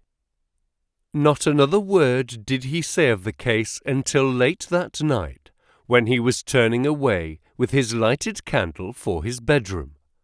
"Watson," said he, "if it should ever strike you that I am getting a little overconfident in my powers, or giving less pains to a case than it deserves, kindly whisper Norbury in my ear, — and I shall be infinitely obliged to you." The Stockbroker's Clerk. Shortly after my marriage, I had bought a connection in the Paddington district. Old Mr. Farquhar, from whom I purchased it, had at one time an excellent general practice, but his age and an affliction of the nature of St. Vitus's dance, from which he suffered, had very much thinned it. The public, not unnaturally, goes on the principle that he who would heal others must himself be whole, and looks askance at the curative powers of the man whose own case is beyond the reach of his drugs. Thus, as my predecessor weakened, his practice declined, until when I purchased it from him, it had sunk from 1,200 to little more than 300 a year. I had confidence, however, in my own youth and energy, and was convinced that in a very few years the concern would be as flourishing as ever. For 3 months after taking over the practice, I was kept very closely at work, and saw little of my friend Sherlock Holmes, for I was too busy to visit Baker Street, and he seldom went anywhere himself, save upon professional business. I was surprised, therefore, when one morning in June, as I sat reading the British Medical Journal after breakfast, I heard a ring at the bell, followed by the high, somewhat strident tones of my old companion's voice. "Ah, my dear Watson," said he, striding into the room, "I am very delighted to see you. I trust that Mrs. Watson has entirely recovered from all the little excitements connected with our adventure of the sign of 4. "Thank you. We are both very well," said I, shaking him warmly by the hand. "And I hope also," he continued, sitting down in the rocking-chair, "that the cares of medical practice have not entirely obliterated the interest which you used to take in our little deductive problems." "On the contrary," I answered, "it was only last night that I was looking over my old notes and classifying some of our past results." "I trust that you don't consider your collection closed?" "Not at all. I should wish nothing better than to have some more of such experiences." "Today, for example?" "Yes, today if you like." "And as far off as Birmingham?" "Certainly, if you wish it." "And the practice?" "I do my neighbour's when he goes. He is all ready to work off the debt." "Ha! Nothing could be better," said Holmes, leaning back in his chair and looking keenly at me from under his half-closed lids. "I perceive that you have been unwell lately. Summer colds are always a little trying." "I was confined to the house by a severe chill for 3 days last week. I thought, however, that I had cast off every trace of it." "So you have. You look remarkably robust." "How then did you know of it?" "My dear fellow, you know my methods." "You deduced it, then?" "Certainly." "And from what?" "From your slippers." I glanced down at the new patent leathers which I was wearing. "How on earth—" I began, but Holmes answered my question before it was asked. "Your slippers are new," he said. "You could not have had them more than a few weeks. The soles which you are at this moment presenting to me are slightly scorched. For a moment I thought they might have got wet and been burned in the drying. But near the instep there is a small circle wafer of paper with the shopman's hieroglyphics upon it. Damp would of course have removed this. You had then been sitting with your feet outstretched to the fire, which a man would hardly do even in so wet a June as this, if he were in his full health." Like all Holmes's reasoning, the thing seemed simplicity itself, when it was once explained. He read the thought upon my features, and his smile had a tinge of bitterness. "I'm afraid that I rather give myself away when I explain," said he. "Results without causes are much more impressive. You are ready to come to Birmingham, then?" "Certainly. What is the case?" You shall hear it all in the train. My client is outside in a four-wheeler. Can you come at once?" "In an instant." I scribbled a note to my neighbour, rushed upstairs to explain the matter to my wife, and joined Holmes upon the doorstep. "Your neighbour is a doctor," said he, nodding at the brass plate. "Yes, he bought a practice as I did." "An old established one?" "Just the same as mine. Both have been ever since the houses were built." "Ah, then you got hold of the best of the two." "I think I did. But how do you know?" "By the steps, my boy. Yours are worn 3 inches deeper than his. But this gentleman in the cab is my client, Mr. Hall Pycroft. Allow me to introduce you to him. Whip your horse up, cabby, for we have only just time to catch our train."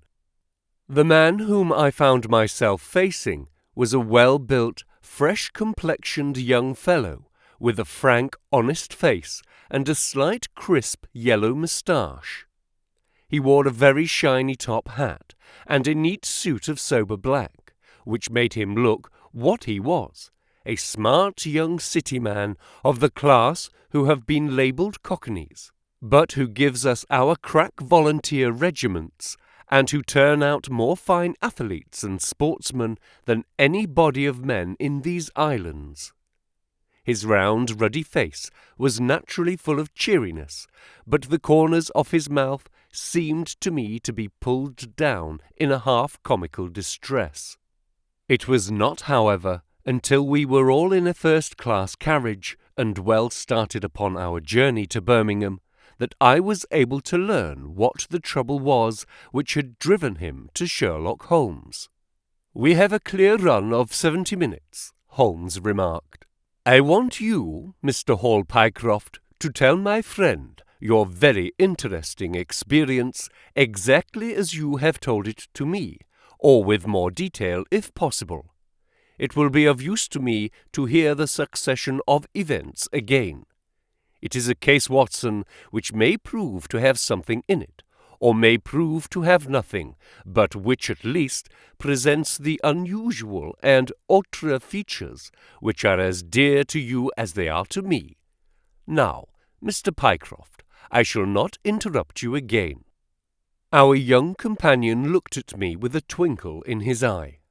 "The worst of the story is," said he, "that I show myself up as such a confounded fool. Of course it may work out all right, and I don't see that I could have done otherwise. But if I have lost my crib and get nothing in exchange, I shall feel what a soft Johnny I have been. I'm not very good at telling a story, Dr. Watson, but it is like this with me. I used to have a billet at Coxon and Woodhouse of Draper's Gardens, but they were let in early in the spring through the Venezuelan loan, as no doubt you remember, and came a nasty cropper. I had been with them 5 years, and old Coxon gave me a ripping good testimony when the smash came. But of course we clerks were all turned adrift, the 27 of us. I tried here and I tried there, but there were lots of other chaps on the same lay as myself, and it was a perfect frost for a long time. I had been taking £3 a week at Coxon's, and I had saved about 70 of them. But I soon worked my way through that and out at the other end. I was fairly at the end of me tether at last, and could hardly find the stamps to answer the advertisements or the envelopes to stick 'em to. I had worn out me boots paddling up office stairs, and I seemed just as far from getting a billet as ever. At last I saw a vacancy at Mawson and Williams, the great stockbroking firm in Lombard Street. I dare say EC is not much in your line, but I can tell you that this is about the richest house in London. The advertisement was to be answered by letter only. I sent my testimonial and application, but without the least hope of getting it. Back came my answer by return, saying that if I would appear next Monday, I might take over my new duties at once, provided that my appearance was satisfactory. No one knows how these things are worked. Some people say that the manager just plunges his hand into the heap and takes the first that comes. Anyhow, it was my innings that time, and I don't ever wish to feel better pleased. The screw was £1 a week rise, and the duty's just about the same as at Coxon's. And now I come to the queer part of the business. I was in diggings out Hampstead way, 17 Potter's Terrace. Well, I was sitting doing a smoke that very evening after I had been promised the appointment, when up came me landlady with a card which had Arthur Pinner, financial agent, printed upon it. I had never heard the name before and could not imagine what he wanted with me, but of course I asked her to show him up. In he walked, a middle-sized, dark-haired, dark-eyed, black-bearded man with a touch of the sheeny about his nose. He had a brisk kind of way with him and spoke sharply, like the man who knew the value of time. "Mr. Hall Pycroft, I believe," said he. "Yes, sir," I answered, pushing a chair towards him. "Lately engaged at Coxon and Woodhouse's?" "Yes, sir." "And now on the staff of Mawson's?" "Quite so." "Well," said he, "the fact is that I have heard some really extraordinary stories about your financial ability. You remember Parker, who used to be Coxon's manager? He can never say enough about it." Of course, I was pleased to hear this. I had always been pretty sharp in the office, but I had never dreamed that I was talked about in the city in this fashion. "You have a good memory," said he. "Pretty fair," I answered modestly. "Have you kept in touch with the market while you have been out of work?" he asked. "Yes, I read the Stock Exchange list every morning." "Now that shows real application," he cried. "That is the way to prosper. You won't mind my testing you, will you? Let me see. How are Ayrshire's?" 106 1/4 to 105 7/8. "And New Zealand Consolidated?" 104. "And British Broken Hills?" 7 to 7 6. "Wonderful!" he cried, with his hands up. "This quite fits in with all that I have heard. My boy, you are very much too good to be a clerk at Mawson's." This outburst rather astonished me, as you can think. "Well," said I, "other people don't quite think so much of me as you seem to do, Mr. Pinner. I had a hard enough fight to get this berth, and I'm very glad to have it." "Pooh, man, you should soar above it. You are not in your true sphere. Now, I'll tell you how it stands with me. What I have to offer is little enough when measured by your ability, but when compared with Mawson's, it's light to dark. Let me see, when do you go to Mawson's?" "On Monday." "Ha ha! I think I would risk a little sporting flutter that you don't go there at all." "Not go to Mawson's?" "No, sir. By that day you will be the business manager of the Franco-Midland Hardware Company Limited, with 134 branches in the towns and villages of France, not counting one in Brussels, and one in San Remo." This took my breath away. "I never heard of it," said I. "Very likely not. It has been kept very quiet, for the capital was all privately subscribed, and it is too good a thing to let the public into. My brother, Harry Pinner, is promoter, and joins the board after allotment as managing director. He knew I was in the swim down here, and asked me to pick up a good man cheap, a young, pushing man with plenty of snap about him. Parker spoke of you, and that brought me here tonight. We can offer you a beggarly 500 to start with." "500 a year?" I shouted. "Only that is the beginning, but you are to have an overriding commission of 1% on all business done by your agents, and you may take my word for it that this will come to more than your salary." "But I know nothing about hardware." "Tut, my boy, you know about figures." My head buzzed, and I could hardly sit still in my chair. But suddenly a little chill of doubt came upon me. "I must be frank with you," said I. "Mawson only gives me 200, but Mawson is safe. Now really, I know so little about your company that—" "Ah, smart, smart!" he cried, in a kind of ecstasy of delight. "You are the very man for us. You are not to be talked over, and quite right too. Now, here's a note for £100, and if you think we can do business, you may just slip it into your pocket as an advance upon your salary." "That is very handsome," said I. "When should I take over my new duties?" "Be in Birmingham tomorrow at 1, said he. "I have a note in my pocket here which you will take to my brother. You will find him at 126B Corporation Street, where the temporary offices of the company are situated. Of course, he must confirm your engagement, but between ourselves it will be all right." "Really, I hardly know how to express my gratitude, Mr. Pinner," said I. "Not at all, my boy. You have only got your deserts. There are one or two small things, mere formalities, which I must arrange with you. You have a bit of paper beside you there.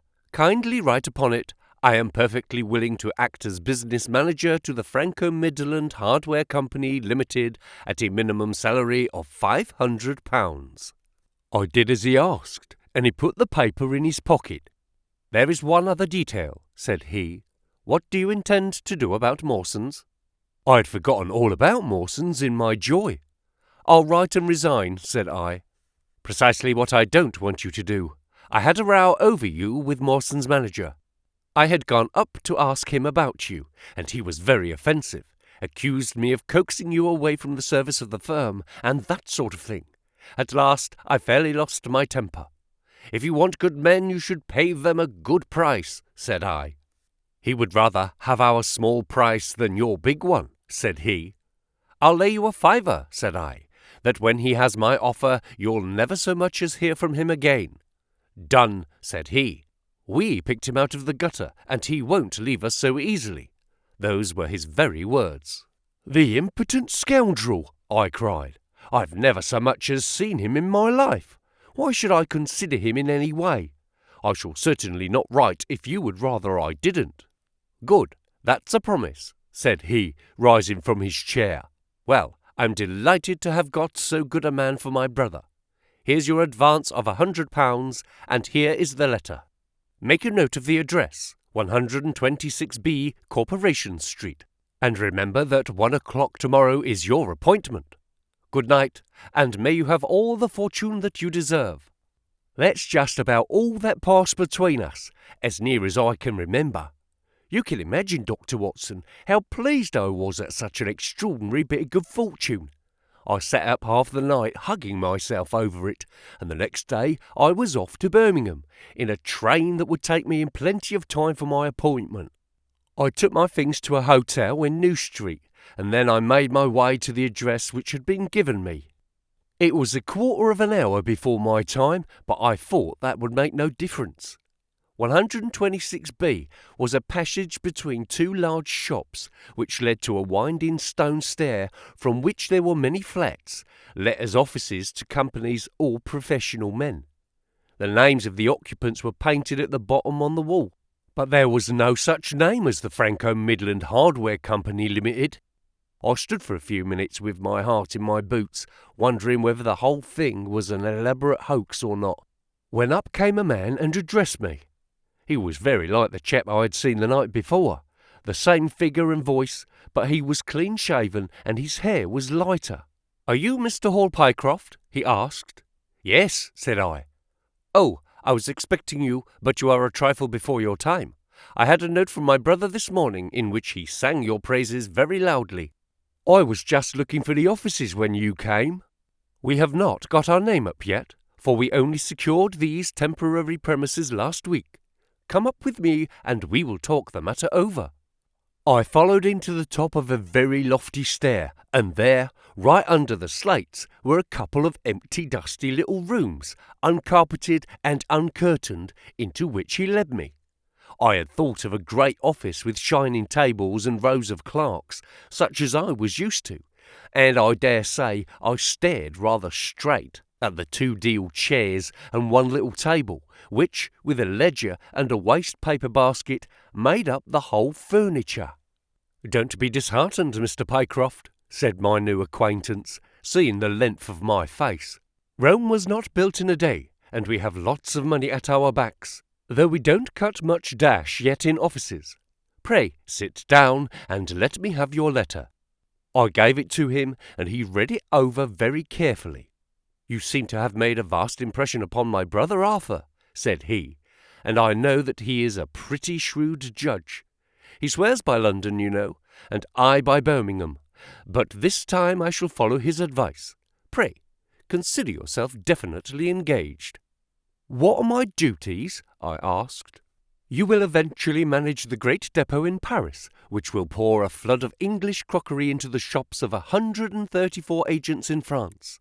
The purchase will be completed in a week, and meanwhile you will remain in Birmingham and make yourself useful. How? For answer, he took a big red book out of a drawer. This is a directory of Paris, said he, with the trades after the names of the people. I want you to take it home with you and to mark off all the hardware sellers with their addresses.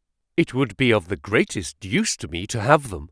Surely there are classified lists, I suggested. Not reliable ones. Their system is different to ours. Stick at it and let me have the lists by Monday at 12. Good day, Mr. Pycroft. If you continue to show zeal and intelligence, you will find the company a good master. I went back to the hotel with the big book under my arm and with very conflicting feelings in my breast. On the one hand, I was definitely engaged and had £100 in my pocket. On the other, the look of the offices, the absent name on the wall, and other of the points which would strike a businessman had left a bad impression as to the position of my employers. However, come what might, I had my money, so I settled down to my task. All Sunday I was kept hard at work, and yet by Monday I had only got as far as H. I went round to my employer, found him in the same dismantled kind of room, and was told to keep at it until Wednesday, and then come again. On Wednesday it was still unfinished, so I hammered away until Friday, that is, yesterday. Then I brought it round to Mr. Harry Pinner. "Thank you very much," said he. "I fear that I underrated the difficulty of the task. This list will be of very material assistance to me." "It took some time," said I. "And now," said he, "I want you to make a list of the furniture shops, for they all sell crockery." "Very good. And you can come up tomorrow evening at 7 and let me know how you're getting on. Don't overwork yourself. A couple of hours at Day's Music Hall in the evening would do you no harm after your labours." He laughed as he spoke, and I saw with a thrill that his second tooth upon the left-hand side had been very badly stuffed with gold. Sherlock Holmes rubbed his hands with delight, and I stared with astonishment at our client. "You may well look surprised, Dr. Watson, but it is this way," said he. "When I was speaking to the other chap in London, at the time that he laughed at my not going to Mawson's, I had happened to notice that his tooth was stuffed in this very identical fashion. The glint of the gold in each case caught my eye, you see.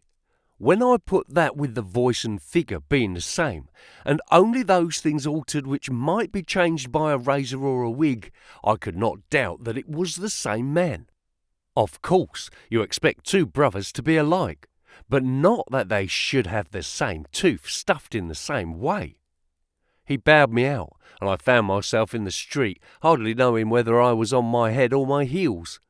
Back I went to my hotel, put my head in a basin of cold water, and tried to think it out. Why had he sent me from London to Birmingham? Why had he got there before me? And why had he written a letter from himself to himself? It was altogether too much for me, and I could make no sense of it. And then suddenly it struck me that what was dark to me might be very light to Mr. Sherlock Holmes. I had just time to get up to town by the night train to see him this morning, and to bring you both back with me to Birmingham." There was a pause after the stockbroker's clerk had concluded his surprising experience. Then Sherlock Holmes cocked his eye at me, leaning back on the cushions with a pleased and yet critical face, like a connoisseur who had just taken his first sip of a Comet vintage. "Rather fine, Watson, is it not?" said he. "There are points in it which please me. I think that you will agree with me that an interview with Mr. Arthur Harry Pinner in the temporary offices of the Franco-Midland Hardware Company Limited would be a rather interesting experience for both of us." "But how can we do it?" I asked.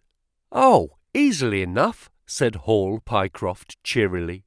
"You are two friends of mine who are in want of a billet, and what could be more natural than that I should bring you both round to the managing director?" "Quite so, of course," said Holmes. "I should like to have a look at the gentleman and see if I can make anything of his little game. What qualities have you, my friend, which would make your services so valuable? Or is it possible that—" He began biting his nails and staring blankly out of the window, and we hardly drew another word from him until we were in New Street. At 7 o'clock that evening we were walking, the three of us, down Corporation Street to the company's offices. "It is no use our being at all before our time," said our client. "He only comes there to see me, apparently, for the place is deserted up to the very hour he names." "That is suggestive," remarked Holmes. "By Jove, I told you so!" cried the clerk. "That's he walking ahead of us there." He pointed to a smallish, dark, well-dressed man who was bustling along the other side of the road. As we watched him, he looked across at a boy who was bawling out the latest edition of the evening paper, and running over among the cabs and buses, he bought one from him. Then, clutching it in his hand, he vanished through a doorway. "There he goes!" cried Hall Pycroft. "These are the company's offices in which he has gone. Come with me, and I'll fix it up as easily as possible." Following his lead, we ascended 5 stories, until we found ourselves outside a half-opened door, at which our client tapped. A voice within bade us enter, and we entered a bare, unfurnished room, such as Hall Pycroft had described. At the single table sat the man whom we had seen in the street, with his evening paper spread out in front of him, and as he looked up at us, it seemed to me that I had never looked upon a face which bore such marks of grief, and of something beyond grief, of a horror such as comes to few men in a lifetime. His brow glistened with perspiration, his cheeks were of the dull, dead white of a fish's belly, and his eyes were wild and staring. He looked at his clerk as though he failed to recognize him, and I could see by the astonishment depicted upon our conductor's face that this was by no means the usual appearance of his employer. "You look ill, Mr. Pinner," he exclaimed. "Yes, I am not very well," answered the other, making obvious efforts to pull himself together and licking his dry lips before he spoke. "Who are these gentlemen whom you have brought with you?" "One is Mr. Harris of Bermondsey, and the other is Mr. Price of this town," said our clerk glibly. "They are friends of mine and gentlemen of experience, but they have been out of a place for some little time, and they hoped that perhaps you might find an opening for them in the company's employment." Very possibly," cried Mr. Pinner, with a ghastly smile. "Yes, I have no doubt that we shall be able to do something for you. What is your particular line, Mr. Harris?" "I am an accountant," said Holmes. "Ah, yes, we shall want something of the sort. And you, Mr. Price?" "A clerk," said I. "I have every hope that the company may accommodate you. I will let you know about it as soon as we come to any conclusion. And now I beg that you will go. For God's sake, leave me to myself." These last words were shot out of him, as though the constraint which he was evidently setting upon himself had suddenly and utterly burst asunder. Holmes and I glanced at each other, and Hall Pycroft took a step towards the table. "You forget, Mr. Pinner, that I am here by appointment to receive some directions from you," said he. "Certainly, Mr. Pycroft, certainly." The other resumed in a calmer tone. "You may wait here a moment, and there is no reason why your friends should not wait with you. I will be entirely at your service in 3 minutes, if I might trespass upon your patience so far." He rose with a very courteous air, and bowing to us, he passed out through the door at the farther end of the room, which he closed behind him. "What now?" whispered Holmes. "Is he giving us the slip?" "Impossible," answered Pycroft. "Why so?" "That door leads to an inner room." "There is no exit?" "None." Is it furnished? It was empty yesterday. Then what on earth can he be doing? There is something which I don't understand in this manner. If ever a man was 3 parts mad with terror, that man's name is Pinner. What can have put the shivers on him? He suspects that we are detectives, I suggested. That's it, cried Pycroft. Holmes shook his head. He did not turn pale. He was pale when we entered the room, said he. It is just possible that— His words were interrupted by a sharp rat-tat from the direction of the inner door. What the deuce is he knocking at his own door for? Cried the clerk. Again, and much louder, came the rat-tat-tat. We all gazed expectantly at the closed door. Glancing at Holmes, I saw his face turn rigid, and he leaned forward in intense excitement. Then suddenly came a low gurgling, gargling sound, and a brisk drumming upon woodwork. Holmes sprang frantically across the room and pushed at the door. It was fastened on the inner side. Following his example, we threw ourselves upon it with all our weight. One hinge snapped, then the other, and down came the door with a crash. Rushing over it, we found ourselves in the inner room. It was empty. But it was only for a moment that we were at fault. At one corner, the corner nearest the room which we had left, there was a second door. Holmes sprang to it and pulled it open. A coat and waistcoat were lying on the floor, and from a hook behind the door, with his own braces round his neck, was hanging the managing director of the Franco-Midland Hardware Company. His knees were drawn up, his head hung at a dreadful angle to his body, and the clatter of his heels against the door made the noise which had broken in upon our conversation. In an instant I had caught him round the waist and held him up, while Holmes and Pycroft untied the elastic bands which had disappeared between the livid creases of skin. Then we carried him into the other room, where he lay with a clay-coloured face, puffing his purple lips in and out with every breath, a dreadful wreck of all that he had been but 5 minutes before. "What do you think of him, Watson?" asked Holmes. I stooped over him and examined him. His pulse was feeble and intermittent, but his breathing grew longer, and there was a little shivering of his eyelids, which showed a thin white slit of ball beneath. "It has been touch and go with him," said I, "but he'll live now. Just open that window, and hand me the water carafe." I undid his collar, poured the cold water over his face, and raised and sank his arms until he drew a long natural breath. "It's only a question of time now," said I, as I turned away from him. Holmes stood by the table, with his hands deep in his trousers pockets, and his chin upon his breast. "I suppose we ought to call the police in now," said he, "and yet I confess that I'd like to give them a complete case when they come." "It's a blessed mystery to me," cried Pycroft, scratching his head. "Whatever they wanted to bring me all the way up here for, and then—" "Pooh! All that is clear enough," said Holmes impatiently. "It is this last sudden move. You understand the rest, then?" "I think that is fairly obvious. What do you say, Watson?" I shrugged my shoulders. "I must confess that I am out of my depths," said I. "Oh, surely if you consider the events at first, they can only point to one conclusion. What do you make of them?" "Well, the whole thing hinges upon 2 points. The first is the making of Pycroft write a declaration by which he entered the service of this preposterous company. Do you not see how very suggestive that is?" "I'm afraid I miss the point."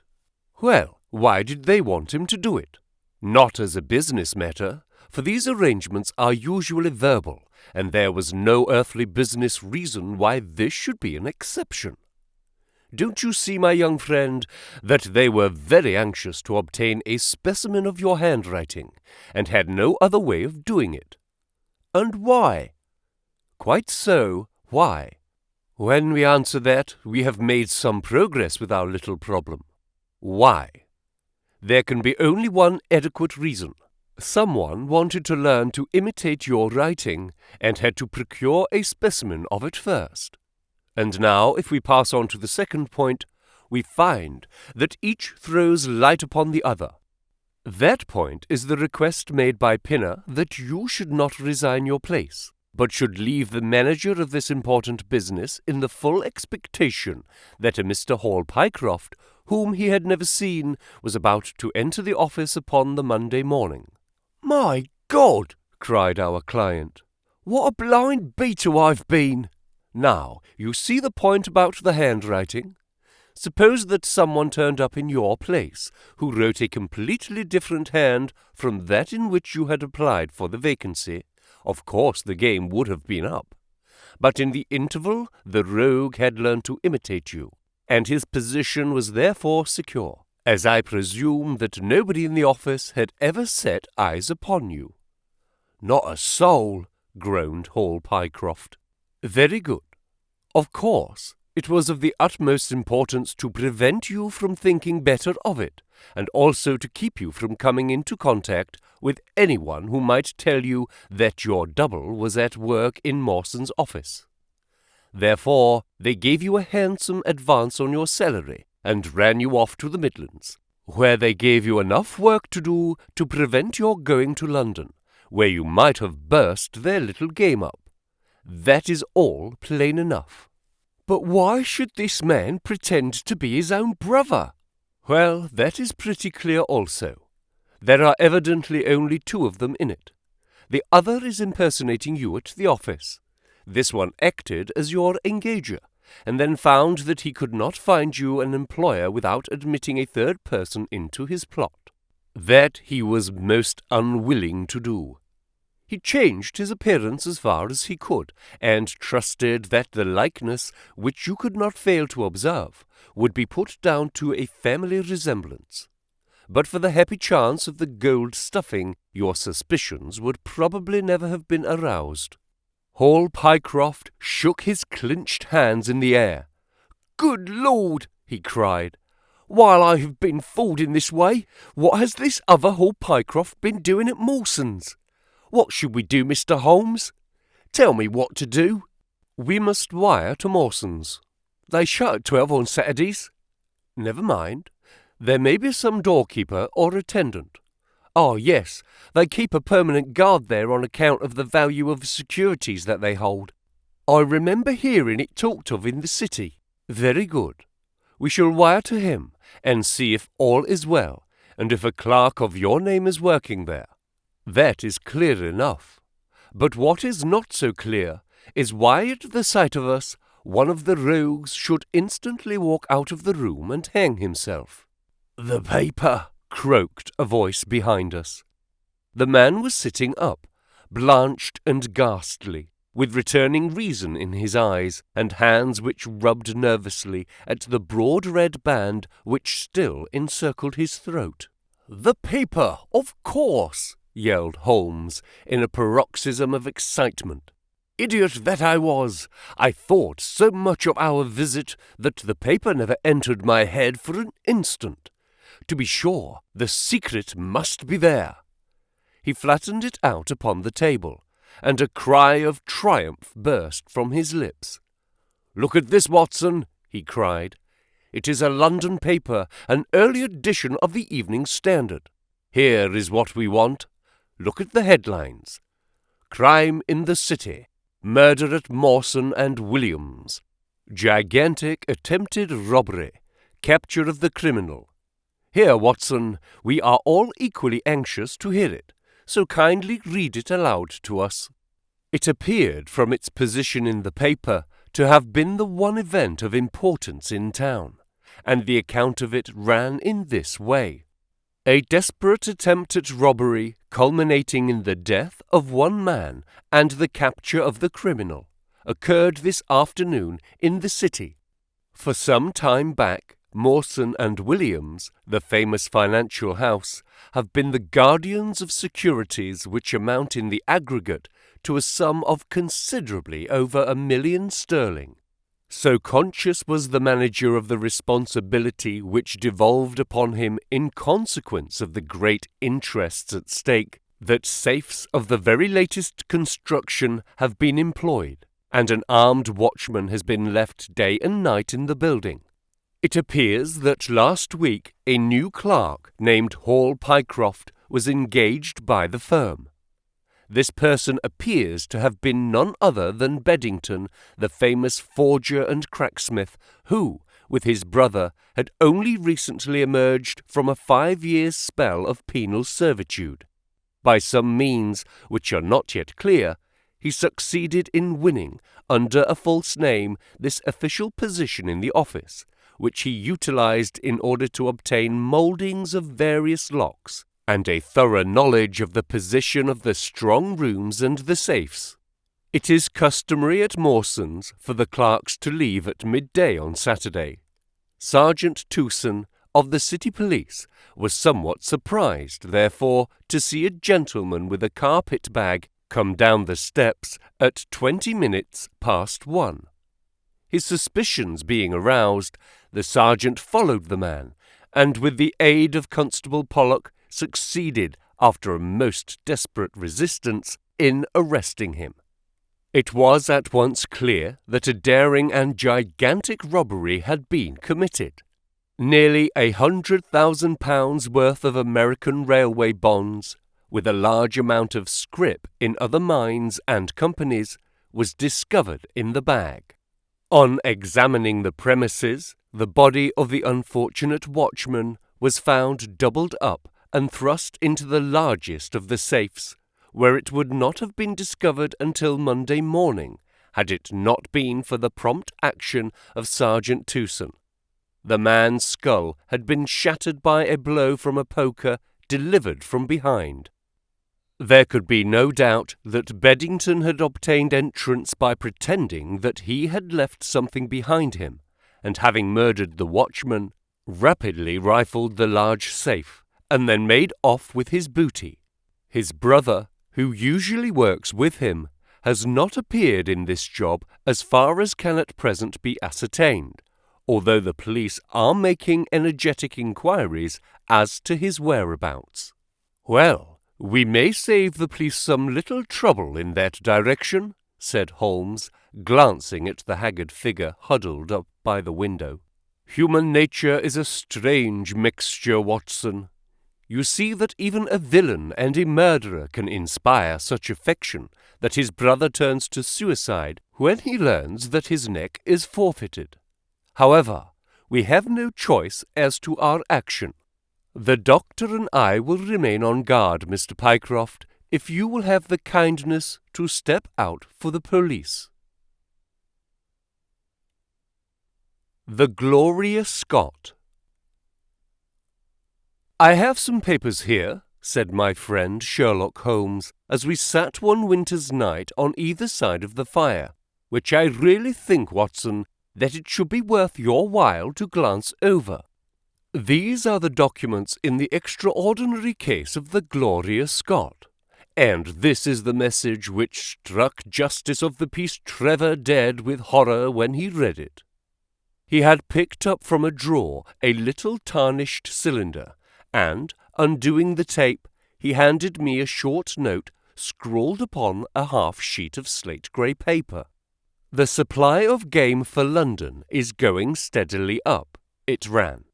Headkeeper Hudson, we believe, has been now told to receive all orders for flypaper and for preservation of your hen pheasant's life. As I glanced up from reading this enigmatic message, I saw Holmes chuckling at the expression upon my face. "You look a little bewildered," said he. "I cannot see how such a message as this could inspire horror.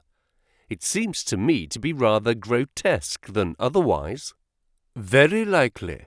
Yet the fact remains that the reader, who is a fine, robust man, was knocked clean down by it as if it had been the butt end of a pistol." "You arouse my curiosity," said I.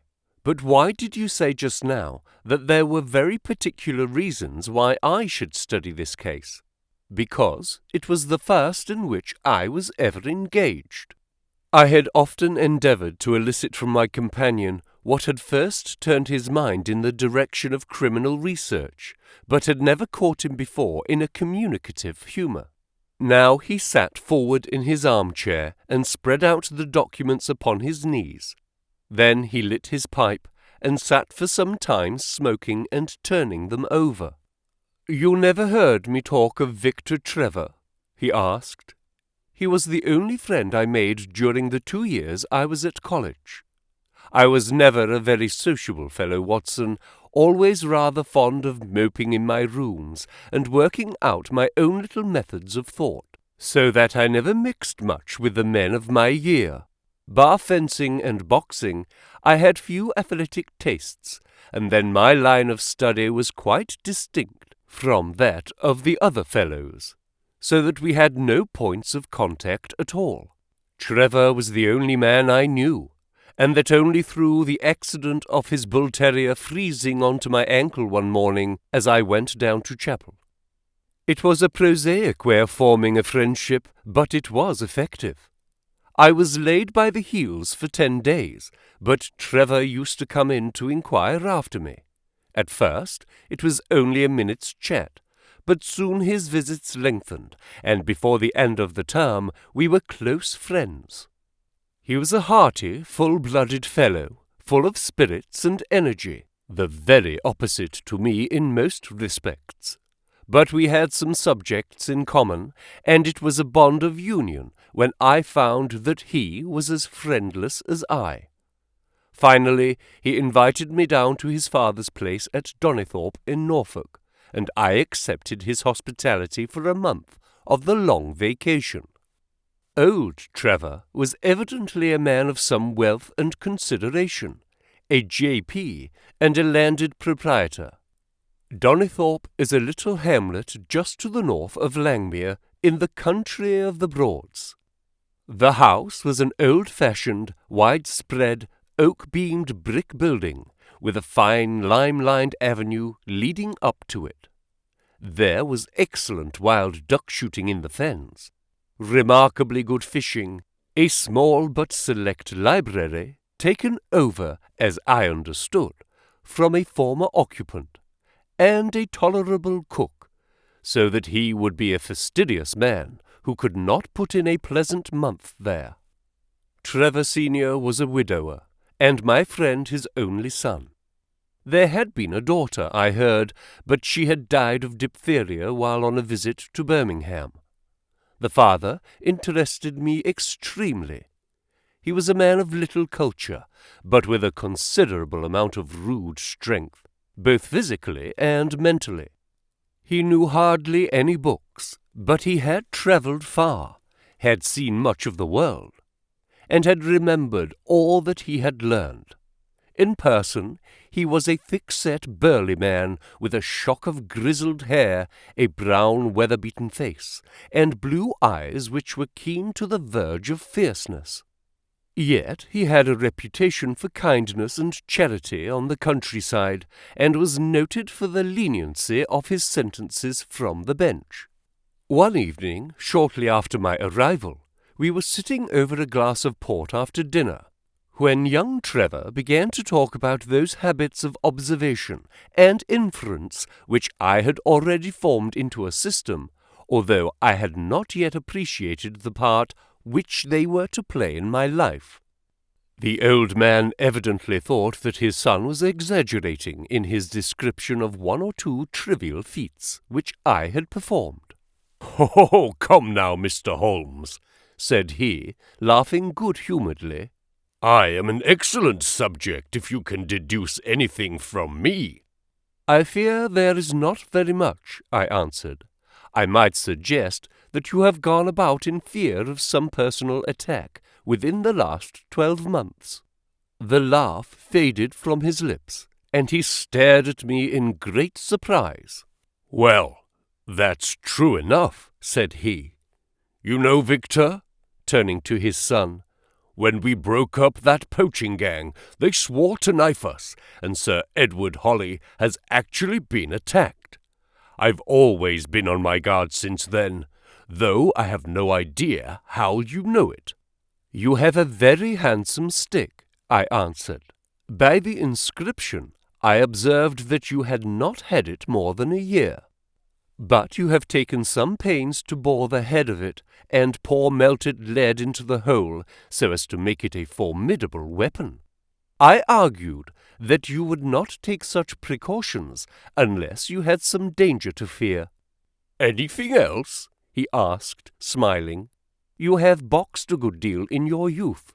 "Right again. How did you know it? Is my nose knocked a little out of the straight?" "No," said I. "It is your ears. They have the peculiar flattening and thickening which marks the boxing man." "Anything else?"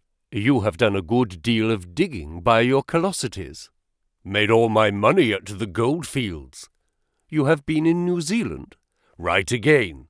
"You have visited Japan." "Quite true." "And you have been most intimately associated with someone whose initials were J.A., and whom you afterwards were eager to entirely forget." Mr. Trevor stood slowly up, fixed his large blue eyes upon me with a strange wild stare, and then pitched forward, with his face among the nutshells which strewed the cloth in a dead faint. You can imagine, Watson, how shocked both his son and I were. His attack did not last long, however, for when he undid his collar and sprinkled the water from one of the finger-glasses over his face, he gave a gasp or two and sat up. "Ah, boys," he said, forcing a smile, "I hope I haven't frightened you. Strong as I look, there is a weak place in my heart, and it does not take much to knock me over. I don't know how you manage this, Mr. Holmes, but it seems to me that all the detectives of fact and of fancy would be children in your hands. That's your line of life, sir, and you may take the word of a man who has seen something of the world." And that recommendation, with the exaggerated estimate of my ability with which he prefaced it, was, if you will believe me, Watson, the very first thing which ever made me feel that a profession might be made out of what had up to that time been the merest hobby. At the moment, however, I was too much concerned at the sudden illness of my host to think of anything else. "I hope that I have said nothing to pain you," said I. "Well, you certainly touched upon rather a tender point. Might I ask how you know, and how much you know?" He spoke now in a half-jesting fashion, but a look of terror still lurked at the back of his eyes. "It is simplicity itself," said I. "When you bared your arm to draw that fish into the boat, I saw that J.A. had been tattooed in the bend of the elbow. The letters were still legible, but it was perfectly clear from their blurred appearance, and from the staining of the skin round them, that efforts had been made to obliterate them. It was obvious then that those initials had once been very familiar to you, and that you had afterwards wished to forget them." "What an eye you have!" he cried with a sigh of relief. "It is just as you say, but we don't talk of it. Of all ghosts, the ghosts of our old lovers are the worst. Come into the billiard-room and have a quiet cigar." From that day, amid all his cordiality, there was always a touch of suspicion in Mr. Trevor's manner towards me. Even his son remarked it. "You've given the governor such a turn," said he, "that he'll never be sure again of what you know and what you don't know." He did not mean to show it, I am sure, but it was so strongly in his mind that it peeped out at every action. At last I became so convinced that I was causing him uneasiness that I drew my visit to a close. On the very day, however, before I left, an incident occurred which proved in the sequel to be of importance. We were sitting out upon the lawn on the garden chairs, the three of us, basking in the sun and admiring the view across the Broads, when a maid came out to say that there was a man at the door who wanted to see Mr. Trevor. "What is his name?" asked my host. "He would not give any." "What does he want, then?" "He says that you know him, and that he only wants a moment's conversation." "Show him round here." An instant afterwards there appeared a little wizened fellow with a cringing manner and a shambling style of walking.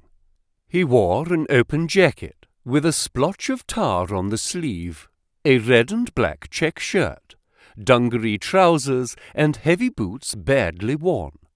His face was thin and brown and crafty, with a perpetual smile upon it, which showed an irregular line of yellow teeth, and his crinkled hands were half closed in a way that is distinctive of sailors. As he came slouching across the lawn, I heard Mr. Trevor make a sort of hiccuping noise in his throat, and jumping out of his chair, he ran into the house. He was back in a moment, and I smelt a strong reek of brandy as he passed me. "Well, my man," said he, "what can I do for you?" The sailor stood looking at him with puckered eyes, and with the same loose-lipped smile upon his face. "You don't know me?" he asked. "Why, dear me, it is surely Hudson," said Mr. Trevor, in a tone of surprise. "Hudson it is, sir," said the seaman. "Why, it's 30 year and more since I saw you last. Here you are in your house, and me still picking my salt meat out of the harness cask. Tut, you will find that I have not forgotten old times," cried Mr. Trevor, and walking towards the sailor, he said something in a low voice. "Go into the kitchen," he continued out loud, "and you will get food and drink. I have no doubt that I shall find you a situation." "Thank you, sir," said the seaman, touching his forelock. "I'm just off a 2-yearer in an 8-knot tramp, short-handed at that, and I wants a rest. I thought I'd get it either with Mr. Beddoes or with you." "Ah!" cried Trevor. "You know where Mr. Beddoes is?" "Bless you, sir, I know where all my old friends are," said the fellow with a sinister smile, and he slouched off after the maid to the kitchen. Mr. Trevor mumbled something to us about having been shipmate with the man when he was going back to the diggings, and then, leaving us on the lawn, he went indoors. An hour later, when we entered the house, we found him stretched dead drunk upon the dining-room sofa. The whole incident left a most ugly impression upon my mind, and I was not sorry next day to leave Donnithorpe behind me, for I felt that my presence must be a source of embarrassment to my friend. All this occurred during the first month of the long vacation. I went up to my London rooms, where I spent 7 weeks working out a few experiments in organic chemistry. One day, however, when the autumn was farther advanced, and the vacation drawing to a close, I received a telegram from my friend imploring me to return to Donnithorpe, and saying that he was in great need of my advice and assistance. Of course, I dropped everything and set out for the north once more. He met me with the dog-cart at the station, and I saw at a glance that the last 2 months had been very trying ones for him. He had grown thin and careworn, and had lost the loud, cheery manner for which he had been remarkable. "The governor is dying," were the first words he said. "Impossible!" I cried. "What is the matter?" "Apoplexy, nervous shock. He's been on the verge all day. I doubt if we shall find him alive." I was, as you may think, Watson, horrified at this unexpected news. "What has caused it?" I asked. "Ah, that is the point. Jump in and we can talk it over while we drive. You remember that fellow who came upon the evening before you left us?" "Perfectly." "Do you know who it was that we let into the house that day?" "I have no idea." "It was the devil, Holmes!" he cried. I stared at him in astonishment. "Yes, it was the devil himself. We have not had a peaceful hour since, not one. The governor has never held up his head from that evening, and now the life has been crushed out of him, and his heart broken, all through this accursed Hudson." "What power had he then?" Ah, that is what I would give so much to know. The kindly, charitable, good old governor. How could he have fallen into the clutches of such a ruffian? But I am so glad that you have come, Holmes. I trust very much to your judgment and discretion, and I know that you will advise me for the best. We were dashing along the smooth white country road, with the long stretch of the Broads in front of us, glimmering in the red light of the setting sun. From a grove upon our left, I could already see the high chimneys and the flagstaff which marked the squire's dwelling. "My father made the fellow gardener," said my companion, and then, as that did not satisfy him, he was promoted to butler. The house seemed to be at his mercy, and he wandered about and did what he chose in it. The maids complained of his drunken habits and his vile language. Then Dad raised their wages all round to recompense them for the annoyance. The fellow would take the boat and my father's best gun and treat himself to little shooting trips. And all this with such a sneering, leering, insolent face that I would have knocked him down 20 times over if he had been a man of my own age. I tell you, Holmes, I have had to keep a tight hold upon myself all this time, and now I'm asking myself whether, if I had let myself go a little more, I might not have been a wiser man. Well, matters went from bad to worse with us, and this animal Hudson became more and more intrusive, until at last, on making some insolent reply to my father in my presence one day, I took him by the shoulders and turned him out of the room. He slunk away with a livid face and 2 venomous eyes which uttered more threats than his tongue could do. I don't know what passed between the poor Dad and him after that, but then Dad came to me the next day and asked me whether I would mind apologizing to Hudson. I refused, as you can imagine, and asked my father how he could allow such a wretch to take such liberties with himself and his household. "Ah, my boy," said he, "it is all very well to talk, but you don't know how I am placed. But you shall know, Victor. I'll see that you shall know, come what may. You wouldn't believe harm of your poor father, would you, lad?" He was very much moved, and shut himself up in the study all day, where I could see through the window that he was writing busily. That evening there came what seemed to me to be a grand release, for Hudson told us that he was going to leave us. He walked into the dining room as we sat after dinner and announced his intention in the thick voice of a half-drunken man. "I've had enough of Norfolk," said he. "I'll run down to Mr. Beddoes in Hampshire. He'll be as glad to see me as you were, I dare say." "You're not going away in an unkind spirit, Hudson, I hope," said my father, with a tameness which made my blood boil. "I've not had my apology," said he sulkily, glancing in my direction. "Victor, you will acknowledge that you have used this worthy fellow rather roughly," said the Dad, turning to me. "On the contrary, I think that we have both shown extraordinary patience towards him," I answered. "Oh, you do you?" he snarls. "Very good, mate. We'll see about that." He slouched out of the room, and half an hour afterwards left the house, leaving my father in a state of pitiable nervousness.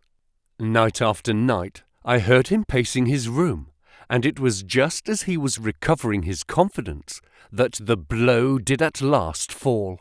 "And how?" I asked eagerly. "In a most extraordinary fashion. A letter arrived for my father yesterday evening, bearing the Fording Bridge postmark. My father read it, clapped both hands to his head, and began running round the room in little circles like a man who has been driven out of his senses. When I at last drew him down onto the sofa, his mouth and eyelids were all puckered on one side, and I saw that he had had a stroke. Dr. Fordham came over at once. We put him to bed, but the paralysis has spread. He has shown no sign of returning consciousness, and I think that we shall hardly find him alive." "You horrify me, Trevor," I cried. What then could have been in this letter to cause so dreadful a result? Nothing. There lies the inexplicable part of it. The message was absurd and trivial. Oh, my God, it is as I feared. As he spoke, we came round the curve of the avenue and saw in the fading light that every blind in the house had been drawn down. As we dashed up to the door, my friend's face convulsed with grief, a gentleman in black emerged from it. "When did it happen, Doctor?" asked Trevor. "Almost immediately after you left." "Did he recover consciousness?" "For an instant before the end." "Any message for me?" "Only that the papers were in the back drawer of the Japanese cabinet." My friend ascended with the doctor to the chamber of death, while I remained in the study, turning the whole matter over and over in my head, and feeling as sombre as ever I had done in my life. What was the past of this Trevor, pugilist, traveller, and gold-digger, and how had he placed himself in the power of this acid-faced seaman? Why, too, should he faint at an allusion to the half-effaced initials upon his arm, and die of fright when he had a letter from Fordingbridge? Then I remembered that Fordingbridge was in Hampshire, and that this Mr. Beddoes, whom the seaman had gone to visit, and presumably to blackmail, had also been mentioned as living in Hampshire. The letter, then, might either have come from Hudson the seaman, saying that he had betrayed the guilty secret which appeared to exist, or it might come from Beddoes, warning an old confederate that such a betrayal was imminent. So far it seemed clear enough. But then how could this letter be trivial and grotesque, as described by the son? He must have misread it. If so, it must have been one of those ingenious secret codes which mean one thing while they seem to mean another. I must see this letter. If there were a hidden meaning in it, I was confident that I could pluck it forth.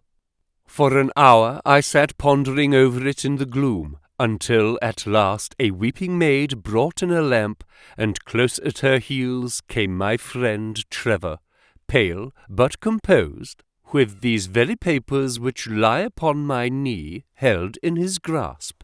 He sat down opposite to me, drew the lamp to the edge of the table, and handed me a short note scribbled, as you see, upon a single sheet of grey paper.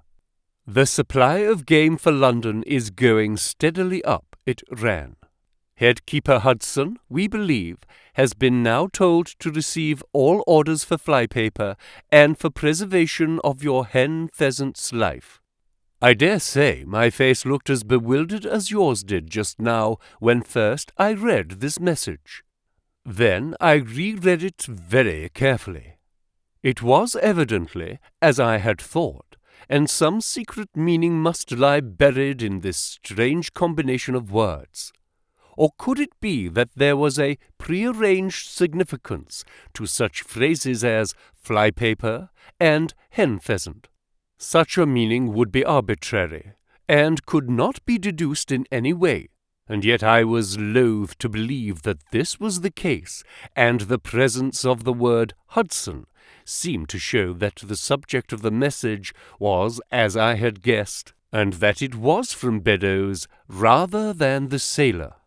I tried it backwards, but the combination life, pheasant's, hen was not encouraging. Then I tried alternate words, but neither the of for nor supply game London promised to throw any light upon it. And then, in an instant, the key of the riddle was in my hands, and I saw that every third word, beginning with the first, would give a message which might well drive old Trevor to despair. It was short and terse, the warning, as I now read it to my companion. "The game is up. Hudson has told all. Fly for your life." Victor Trevor sank his face into his shaking hands. "It must be that, I suppose," said he. "This is worse than death, for it means disgrace as well. But what is the meaning of these head keepers and hen pheasants? It means nothing to the message, but it might mean a good deal to us if we had no other means of discovering the sender. You see that he has begun by writing, "The game is," and so on. Afterwards, he had, to fulfill the prearranged cipher, to fill in any 2 words in each space. He would naturally use the first words which came to his mind, and if there were so many which referred to sport among them, you may be tolerably sure that he is either an ardent shot or interested in breeding. Do you know anything of this Beddoes? Why, now that you mention it, said he, I remember that my poor father used to have an invitation from him to shoot over his preserves every autumn. Then it is undoubtedly from him that the note comes, said I. It only remains for us to find out what this secret was which the sailor Hudson seems to have held over the heads of these 2 wealthy and respected men. Alas, Holmes, I fear that it is one of sin and shame, cried my friend. But from you I shall have no secrets. Here is the statement which was drawn up by my father when he knew that the danger from Hudson had become imminent. I found it in the Japanese cabinet, as he told the doctor. Take it and read it to me, for I neither have the strength nor the courage to do it myself.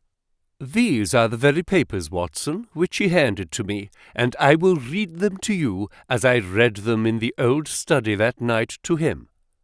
They are endorsed outside, as you see, some particulars of the voyage of the bark Gloria Scott, from her leaving Falmouth on the 8th of October, 1855, to her destruction in north latitude 15 degrees 20 minutes, west longitude 25 degrees 14 minutes, on November the 6th. It is in the form of a letter, and runs in this way. My dear, dear son, now that approaching disgrace begins to darken the closing years of my life, I can write with all truth and honesty that it is not the terror of the law, it is not the loss of my position in the country, nor is it my fall in the eyes of all who have known me, which cuts me to the heart, but it is the thought that you should come to blush for me, you who love me, and who have seldom, I hope, had reason to do other than respect me. But if the blow falls which is forever hanging over me, then I should wish you to read this, that you may know straight from me how far I have been to blame. On the other hand, if all should go well, which may kind God Almighty grant, that if by any chance this paper should be still undestroyed and should fall into your hands, I conjure you, by all you hold sacred, by the memory of your dear mother, and by the love which had been between us, to hurl it into the fire, and to never give one thought to it again. If then your eye goes on to read this line, I know that I shall already have been exposed and dragged from my home, or as if more likely, for you know that my heart is weak, by lying with my tongue sealed forever in death. In either case, the time for suppression is past, and every word which I tell you is the naked truth, and this I swear as I hope for mercy. My name, dear lad, is not Trevor. I was James Armitage in my younger days, and you can understand now the shock that it was to me a few weeks ago when your college friend addressed me in words which seemed to imply that he had surmised my secret. As Armitage, it was that I entered a London banking house, and as Armitage I was convicted of breaking my country's laws and was sentenced to transportation. Do not think very harshly of me, laddie. It was a debt of honour, so called, which I had to pay, and I used money which was not my own to do it, in the certainty that I could replace it before there could be any possibility of its being missed. But the most dreadful ill luck pursued me. The money which I had reckoned upon never came to hand, and a premature examination of accounts exposed my deficit. The case might have been dealt leniently with, but the laws were more harshly administered 30 years ago than now, and on my 23rd birthday I found myself chained as a felon with 37 other convicts in between decks of the bark Gloria Scott, bound for Australia. It was the year 55 when the Crimean War was at its height, and the old convict ships had been largely used as transports in the Black Sea. The government was compelled, therefore, to use smaller and less suitable vessels for sending out their prisoners. The Gloria Scott had been in the Chinese tea trade, but she was an old-fashioned, heavy-bowed, broad-beamed craft, and the new clippers had cut her out. She was a 500-ton boat, and besides her 38 jailbirds, she carried 26 of a crew, 18 soldiers, a captain, 3 mates, a doctor, a chaplain, and 4 warders. Nearly 100 souls were in her all told when we set sail from Falmouth. The partitions between the cells of the convicts, instead of being of thick oak, as in usual convict ships, were quite thin and frail. The man next to me, upon the aft side, was one whom I had particularly noticed when we were led down the quay. He was a young man, with a clear, hairless face, a long, thin nose, and rather nut-cracker jaws. He carried his head very jauntily in the air, had a swaggering style of walking, and was, above all else, remarkable for his extraordinary height. I don't think any of our heads would have come up to his shoulder, and I'm sure that he could not have measured less than 6½ feet. It was strange among so many sad and weary faces to see one which was full of energy and resolution. The sight of it was to me like a fire in a snowstorm. I was glad then to find that he was my neighbour, and gladder still when in the dead of the night I heard a whisper close to my ear, and found that he had managed to cut an opening in the board which separated us. "Hello, chummy," said he. "What's your name, and what are you here for?" I answered him, and asked him in turn who I was talking with. "I'm Jack Prendergast," said he, "and by God, you'll learn to bless my name before you've done with me."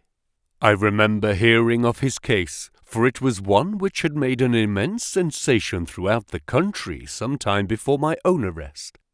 He was a man of good family and of great ability, but of incurably vicious habits, who had by an ingenious system of fraud obtained huge sums of money from the leading London merchants. "Ha, ha, ha! You remember my case," said he proudly. "Very well indeed. Then maybe you remember something queer about it." "What was that, then?" "I had nearly $250,000, hadn't I?" "So it was said. But none was recovered, hey?" "No." "Well, where do you suppose the balance is?" he asked. "I have no idea," said I. "Right between my finger and thumb," he cried. "By God, I've got more pounds to my name than you've hairs on your head, and if you've money, my son, and know how to handle it and spread it, you can do anything. Now, you don't think it likely that a man who could do anything is going to wear his breeches out sitting in the stinking hole of a rat-gutted, beetle-ridden, mouldy old coffin of a China coaster? No, sir, such a man will look after himself, and will look after his chums. You may lay to that. You hold on to him, and you may kiss the book that he'll haul you through." That was his style of talk, and at first I thought it meant nothing, but after a while, when he had tested me and sworn me in with all possible solemnity, he let me understand that there really was a plot to gain command of the vessel. A dozen of the prisoners had hatched it before they came aboard. Prendergast was the leader, and his money was the motive power. "I'd a partner," said he, "a rare good man, as true as a stock to a barrel. He's got the dibs, he has, and where do you think he is at this moment? Why, He's the chaplain of the ship, the chaplain no less. He came aboard with a black coat, and his papers right, and money enough in his box to buy the thing right up from the keel to main truck. The crew are his, body and soul. He could buy 'em at so much a gross with a cash discount, and he did it before ever they signed on. He's got 2 of the warders and the mercer, the second mate, and he'd get the captain himself if he thought him worth it. What are we to do then? I asked. What do you think? Said he. We'll make the coats of some of these soldiers redder than ever the tailor did. But they are armed, said I. And so shall we be, my boy. There's a brace of pistols for every mother's son of us, and if we can't carry this ship with the crew at our back, it's time we were all sent to a young Mrs. boarding school. You speak to your mate upon the left tonight, and see if he's to be trusted. I did so, and found my other neighbour to be a young fellow in much the same position as myself, whose crime had been forgery. His name was Evans, but he afterwards changed it like myself, and he is now a rich and prosperous man in the south of England. He was ready enough to join the conspiracy as the only means of saving ourselves, and before we had crossed the bay there were only 2 of the prisoners who were not in the secret.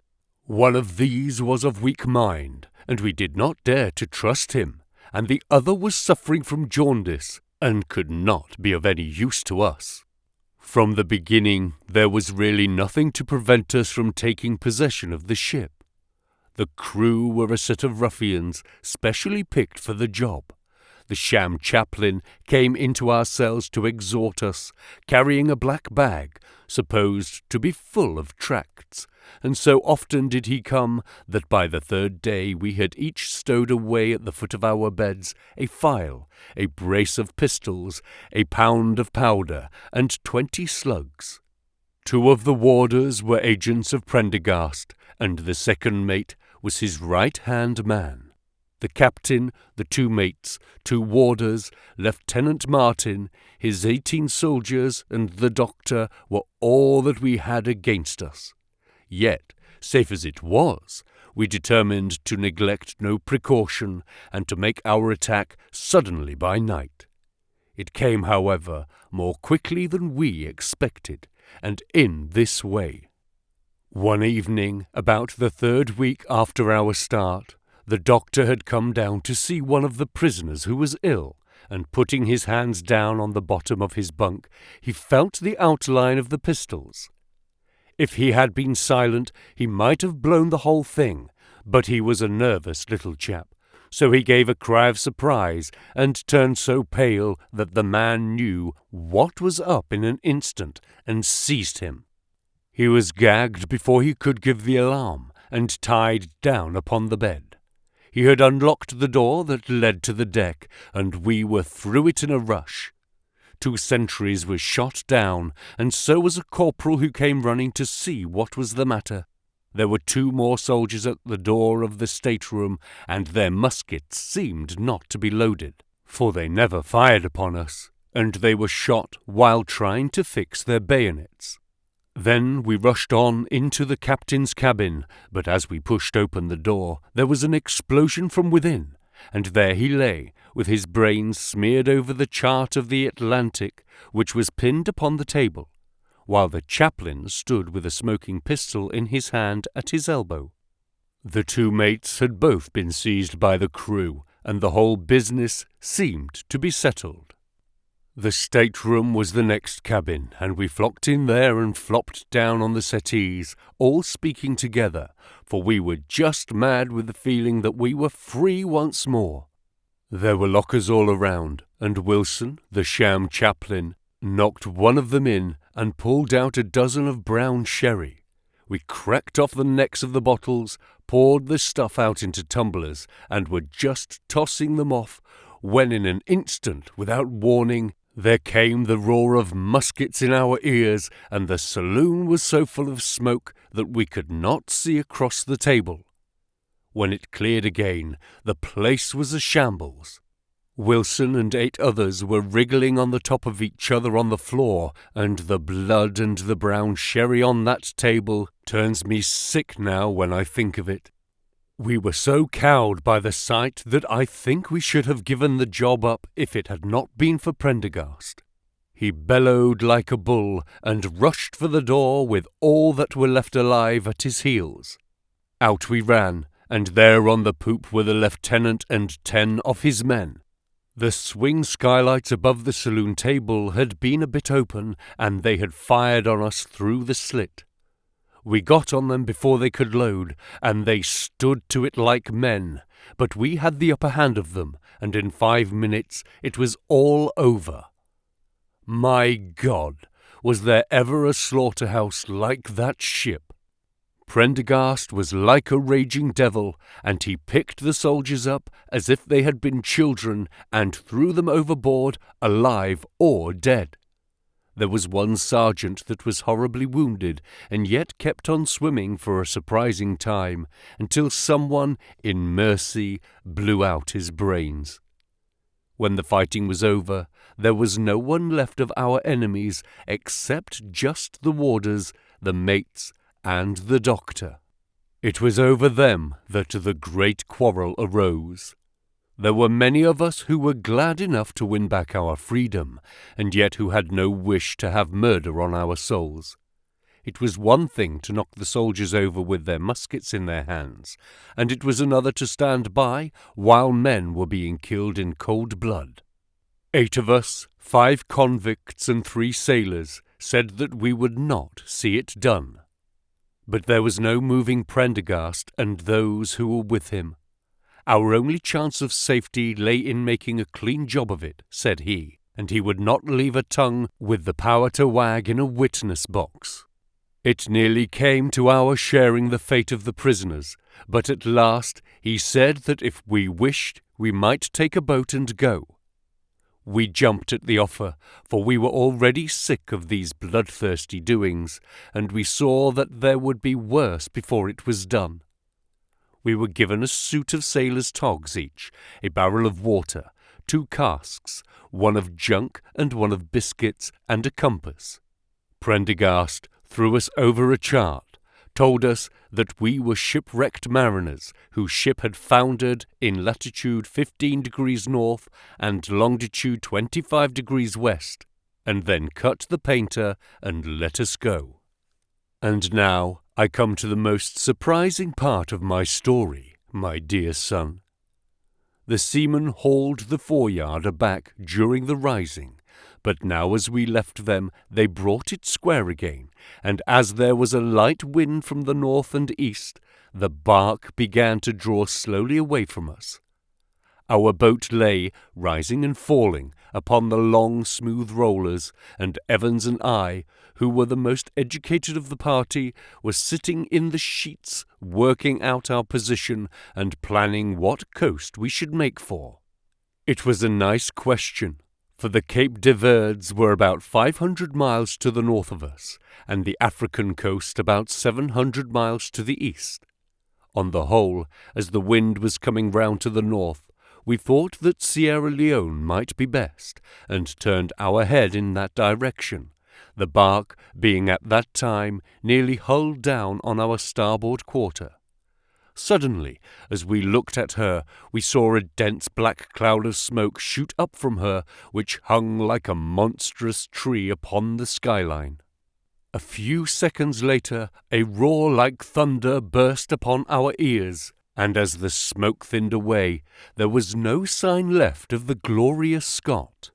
In an instant, we swept the boat's head round again and pulled with all our strength for the place where the haze, still trailing over the water, marked the scene of this catastrophe. It was a long hour before we reached it, and at first we feared that we had come too late to save anyone. A splintered boat, and a number of crates and fragments of spars, rising and falling on the waves, showed us where the vessel had foundered.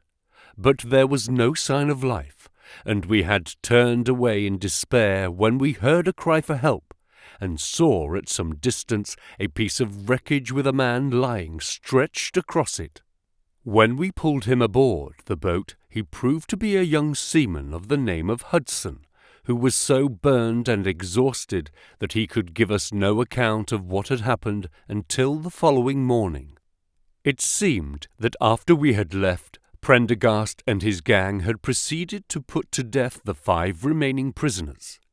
The 2 warders had been shot and thrown overboard, and so also had the 3rd mate. Prendergast then descended into the 'tween decks and with his own hands cut the throat of the unfortunate surgeon. There only remained the 1st mate, who was a bold and active man. When he saw the convict approaching him with the bloody knife in his hand, he kicked off his bonds, which he had somehow contrived to loosen, and rushing down the deck, he plunged into the afterhold. A dozen convicts, who descended with their pistols in search of him, found him with a matchbox in his hand, seated beside an open powder barrel, which was one of 100 carried on board, and swearing that he would blow all hands up if he were in any way molested. An instant later the explosion occurred, though Hudson thought it was caused by the misdirected bullet of one of the convicts rather than the mate's match. Be the cause what it may, it was the end of the Gloria Scott, and of the rabble who held command of her. Such, in a few words, my dear boy, is the history of this terrible business in which I was involved. Next day we were picked up by the brig Hotspur, bound for Australia, whose captain found no difficulty in believing that we were the survivors of a passenger ship which had foundered. The transport ship Gloria Scott was set down by the Admiralty as being lost at sea, and no word has ever leaked out as to her true fate. After an excellent voyage, the Hotspur landed us at Sydney, where Evans and I changed our names, and made our way to the diggings, where, among the crowds who were gathered from all nations, we had no difficulty in losing our former identities. The rest I need not relate. We prospered, we travelled, we came back as rich colonials to England, and we bought country estates. For more than 20 years we had led peaceful and useful lives, and we hoped that our past was forever buried. Imagine then my feelings when in the seaman who came to us I recognized instantly the man who had been picked off the wreck. He had tracked us down somehow, and had set himself to live upon our fears. You will understand now how it was that I strove to keep the peace with him, and you will in some measure sympathize with me in the fears which fill me now that he has gone from me to this other victim with threats upon his tongue. Underneath is written in a hand so shaky as to be hardly legible. Beddoes writes in cipher to say, H has told all. Sweet Lord, have mercy on our souls. That was the narrative which I read that night to young Trevor, and I think, Watson, that under the circumstances it was a dramatic one. The good fellow was heartbroken at it, and went out to the Terrai tea planting, where I hear that he is doing well. As to the sailor and Beddoes, neither of them was ever heard of again after that day on which the letter of warning was written.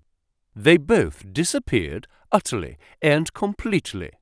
No complaint had been lodged with the police, so that Beddoes had mistaken a threat for a deed. Hudson had been seen lurking about, and it was believed by the police that he had done away with Beddoes and had fled. For myself, I believe that the truth was exactly the opposite. I think that it is most probable that Beddoes, pushed to desperation and believing himself to have been already betrayed, had revenged himself upon Hudson, and had fled from the country with as much money as he could lay his hands on. Those are the facts of the case, Doctor, and if they are of any use to your collection, I am sure that they are very heartily at your service. The Musgrave Ritual.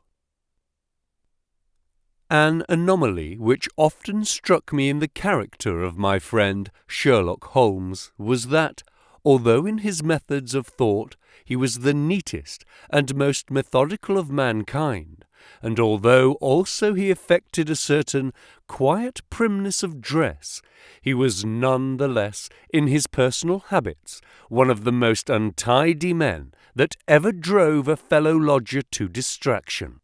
Not that I am in the least conventional in that respect myself. The rough and tumble work in Afghanistan, coming on the top of a natural bohemianism of disposition, has made me rather more lax than befits a medical man.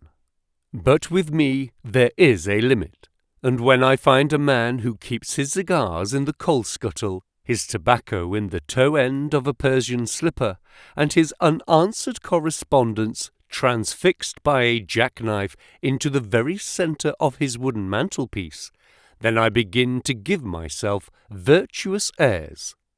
I have always held, too, that pistol practice should be distinctly an open-air pastime, and when Holmes, in one of his queer humours, would sit in an armchair with his hair trigger and 100 Boxer cartridges, and proceed to adorn the opposing wall with a patriotic VR done in bullet pocks, I felt strongly that neither the atmosphere nor the appearance of our room was improved by it.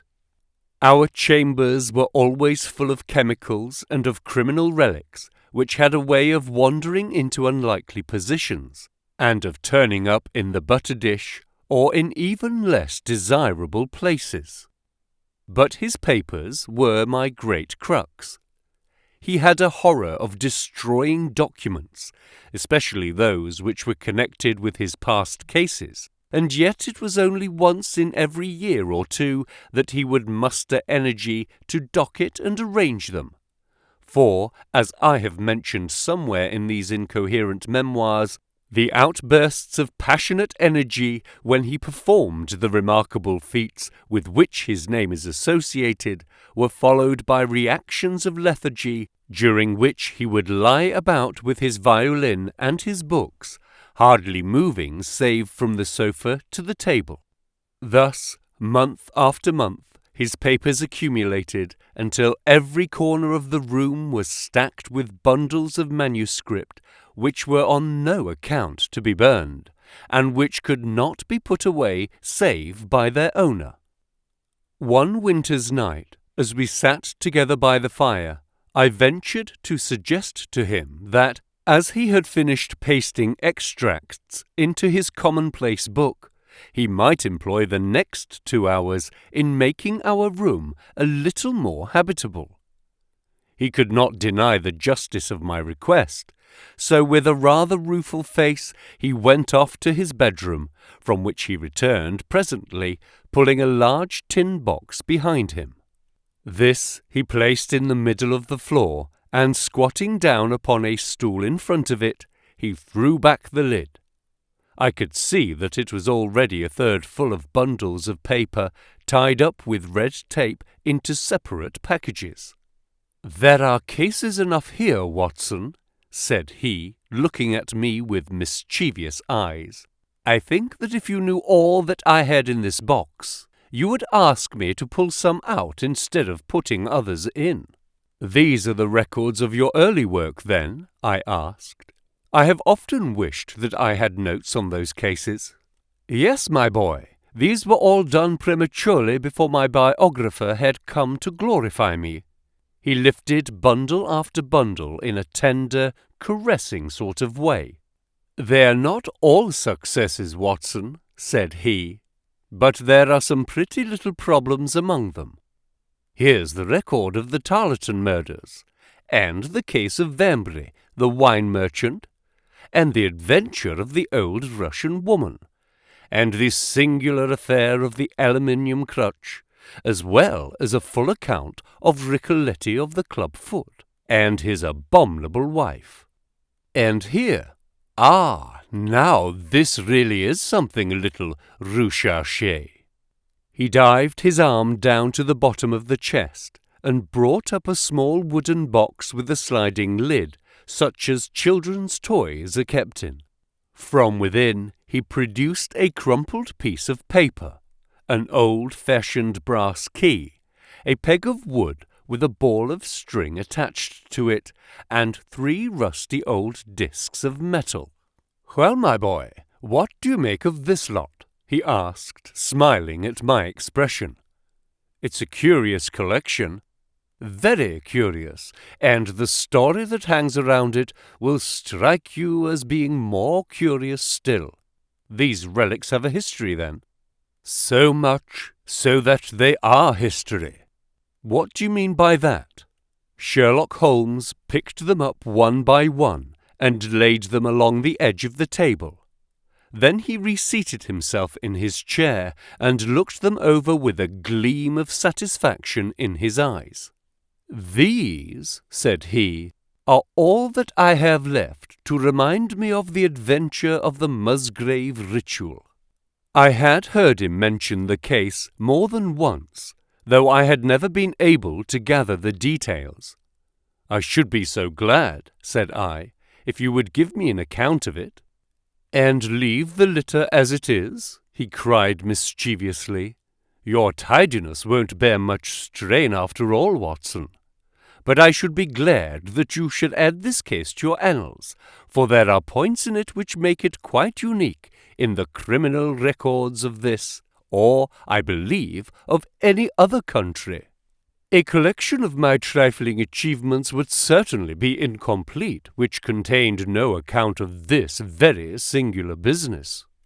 You may remember how the affair of the Gloria Scott and my conversation with the unhappy man whose fate I told you of first turned my attention in the direction of the profession which has become my life's work. You see me now when my name has become known far and wide, and when I am generally recognized both by the public and by the official force as being a final court of appeal in doubtful cases. Even when you knew me first, at the time of the affair which you had commemorated in A Study in Scarlet, I had already established a considerable, though not a very lucrative connection.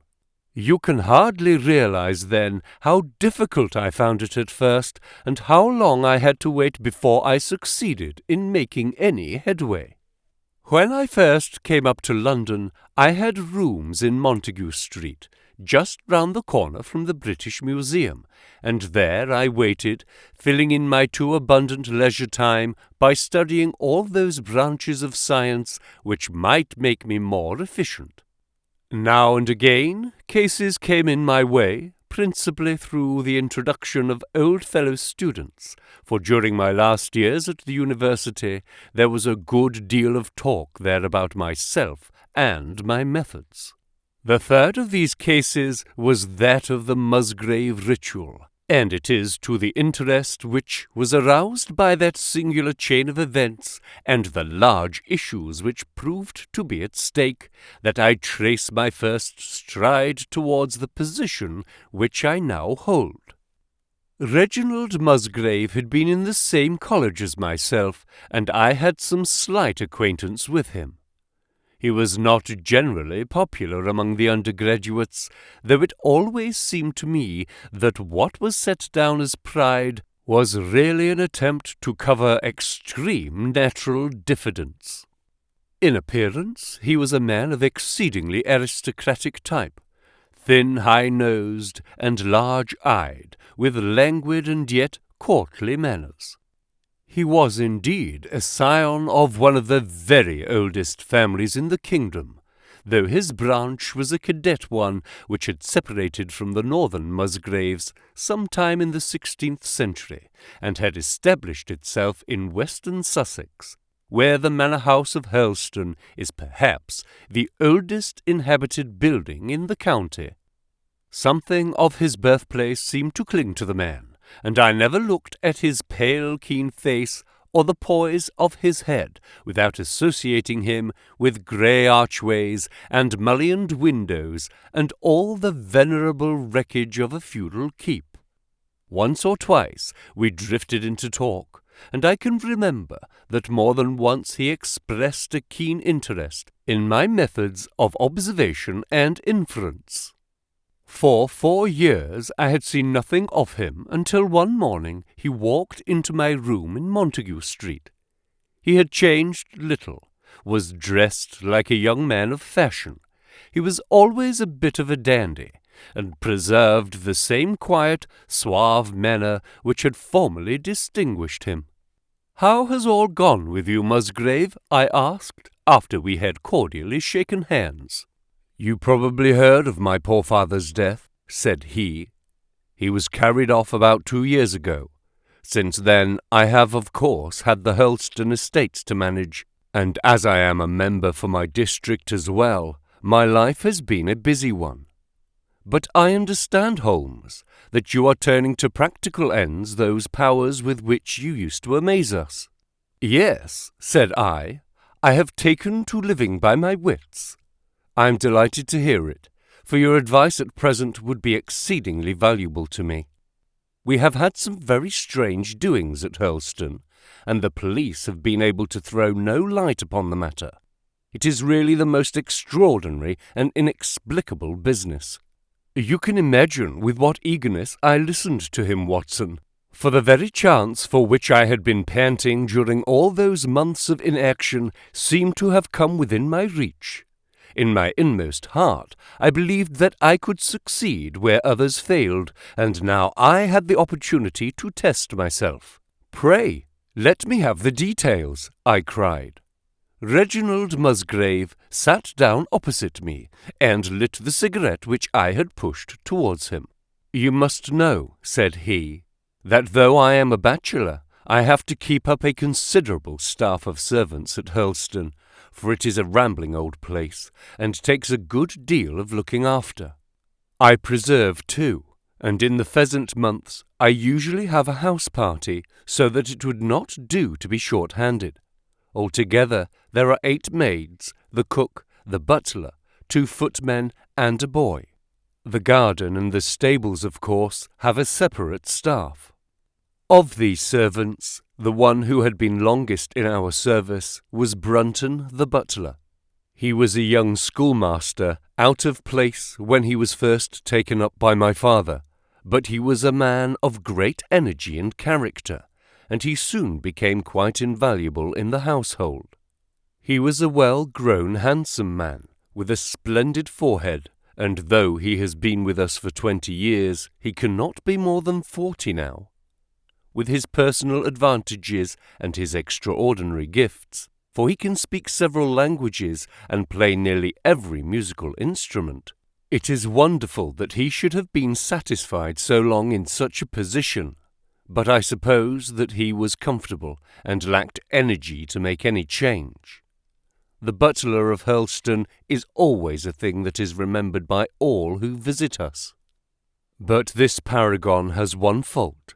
He is a bit of a Don Juan, and you can imagine that for a man like him it is not a very difficult part to play in a quiet country district. When he was married, it was all right. But since he has been a widower, we have had no end of trouble with him. A few months ago we were in hopes that he was about to settle down again, for he became engaged to Rachel Howells, our second housemaid. But he has thrown her over since then, and taken up with Janice Tregellis, the daughter of the head gamekeeper. Rachel, who is a very good girl, but of an excitable Welsh temperament, had a sharp touch of brain fever, and goes about the house now, or did until yesterday, like a black-eyed shadow of her former self. That was our first drama at Hurlstone, but a second one came to drive it from our minds, and it was prefaced by the disgrace and dismissal of Butler Brunton. This was how it came about. I have said that the man was intelligent, and this very intelligence has caused his ruin, for it seems to have led to an insatiable curiosity about things which did not in the least concern him. I had no idea of the lengths to which this would carry him until the merest accident opened my eyes to it. I have said that the house is a rambling one. One day last week, on Thursday night to be more exact, I found that I could not sleep, having foolishly taken a cup of strong café noir after my dinner. After struggling against it until 2 in the morning, I felt that it was quite hopeless, so I rose and lit the candle with the intention of continuing a novel which I was reading. The book, however, had been left in the billiard room, so I pulled on my dressing gown and started off to get it. In order to reach the billiard room, I had to descend a flight of stairs and then to cross the head of a passage which led to the library and the gun room. You can imagine my surprise when, as I looked down this corridor, I saw a glimmer of light coming from the open door of the library. I had myself extinguished the lamp and closed the door before coming to bed. Naturally, my first thought was of burglars. The corridors at Hurlstone have their walls largely decorated with trophies of old weapons. From one of these I picked a battle-axe, and then, leaving my candle behind me, I crept on tiptoe down the passage and peeped in at the open door. Brunton the butler was in the library. He was sitting fully dressed in an easy-chair with a slip of paper which looked like a map upon his knee, and his forehead sunk forward upon his hand in deep thought. I stood dumb with astonishment watching him from the darkness. A small taper on the edge of the table shed a feeble light which sufficed to show me that he was fully dressed. Suddenly, as I looked, he rose from his chair, and walking over to a bureau at the side, he unlocked it and drew out one of the drawers. From this he took a paper, and returning to his seat, he flattened it out beside the taper on the edge of the table, and began to study it with minute attention. My indignation at this calm examination of our family documents overcame me so far that I took a step forward, and Brunton, looking up, saw me standing in the doorway. He sprang to his feet, his face turned livid with fear, and he thrust into his breast the chart-like paper which he had been originally studying. "So," said I, "this is how you repay the trust which we have reposed in you. You will leave my service tomorrow." He bowed with the look of a man who is utterly crushed, and slunk past me without a word. The taper was still on the table, and by its light I glanced to see what the paper was which Brunton had taken from the bureau. To my surprise, it was nothing of any importance at all, but simply a copy of the questions and answers in the singular old observance called the Musgrave ritual. It is a sort of ceremony peculiar to our family, which each Musgrave for centuries past has gone through on his coming of age, a thing of private interest, and perhaps of some little importance to the archaeologist, like our own blazonings and charges, but of no practical use whatever. "We had better come back to the paper afterwards," said I. "If you think it's really necessary," he answered with some hesitation. To continue my statement, however, I relocked the bureau using the key which Brunton had left, and I had turned to go, when I was surprised to find that the butler had returned and was standing before me. "Mr. Musgrave, sir," he cried in a voice which was hoarse with emotion, "I can't bear disgrace, sir. I've always been proud above my station in life, and disgrace would kill me. My blood will be on your head, sir. It will indeed, if you drive me to despair. If you cannot keep me after what has passed, then for God's sake let me give you notice and leave in a month, as if of my own free will. I could stand that, Mr. Musgrave, but not to be cast out before all the folk that I know so well." "You don't deserve much consideration, Brunton," I answered. "Your conduct has been most infamous. However, as you have been a long time in the family, I have no wish to bring public disgrace upon you. A month, however, is too long. Take yourself away in a week, and give what reason you like for going." "Only a week, sir," he cried in a despairing voice. "A fortnight, Say at least a fortnight." "A week," I repeated, "and you may consider yourself to have been very leniently dealt with." He crept away, his face sunk upon his breast like a broken man, while I put out the light and returned to my room. For 2 days after this Brunton was most assiduous in his attention to his duties. I made no allusion to what had passed, and waited with some curiosity to see how he would cover his disgrace. On the 3rd morning, however, he did not appear, as was his custom, after breakfast, to receive my instructions for the day. As I left the dining-room, I happened to meet Rachel Howells, the maid. I have told you that she had only recently recovered from an illness, and was looking so wretchedly pale and wan that I remonstrated with her for being at work. "You should be in bed," I said. "Come back to your duties when you are stronger." She looked at me with so strange an expression that I began to suspect that her brain was affected. "I'm strong enough, Mr. Musgrave," said she. "We will see what the doctor says," I answered. "You must stop work now, and when you go downstairs, just say that I wish to see Brunton." "The butler is gone," said she. "Gone? Gone where?" "He is gone. No one has seen him. He is not in his room. Oh, yes, he is gone. He is gone." She fell back against the wall with shriek after shriek of laughter, while I, horrified at this sudden hysterical attack, rushed to the bell to summon help. The girl was taken to her room, still screaming and sobbing, while I made inquiries about Brunton.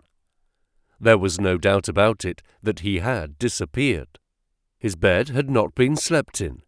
He had been seen by no one since he had retired to his room the night before, and yet it was difficult to see how he could have left the house, as both windows and doors were found to be fastened in the morning. His clothes, his watch, and even his money were in his room, but the black suit which he usually wore was missing. His slippers too were gone, but his boots were left behind. Where then could Butler Brunton have gone in the night, and what could have become of him now? Of course we searched the house from cellar to garret, but there was no trace of him. It is, as I have said, a labyrinth of an old house, especially the original wing, which is now practically uninhabited. But we ransacked every room and cellar without discovering the least sign of the missing man. It was incredible to me that he could have gone away leaving all his property behind him, and yet where could he be? I called in the local police, but without success. Rain had fallen on the night before, and we examined the lawn and the paths all around the house, but in vain. Matters were in this state when a new development quite drew our attention away from the original mystery. For 2 days Rachel Howells had been so ill, sometimes delirious, sometimes hysterical, that a nurse had been employed to sit up with her at night. On the 3rd night after Brunton's disappearance, the nurse, finding her patient sleeping nicely, had dropped into a nap in the armchair when she awoke in the early morning to find the bed empty, the window open, and no signs of the invalid. I was instantly aroused, and, with the 2 footmen, started off at once in search of the missing girl. It was not difficult to tell the direction which she had taken, for starting from under her window, we could follow her footmarks easily across the lawn to the edge of the mere, where they vanished close to the gravel path which leads out of the grounds. The lake there is 8 feet deep, and you can imagine our feelings when we saw that the trail of the poor demented girl came to an end at the edge of it.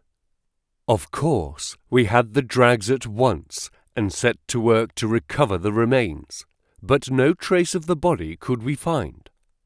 On the other hand, we brought to the surface an object of a most unexpected kind. It was a linen bag, which contained within it a mass of old, rusted and discoloured metal and several dull-coloured pieces of pebble or glass. This strange find was all that we could get from the mere, and, although we made every possible search and inquiry yesterday, we know nothing of the fate of either Rachel Howells or of Richard Brunton. The county police are at their wits' end, and I have come up to you as a last resource.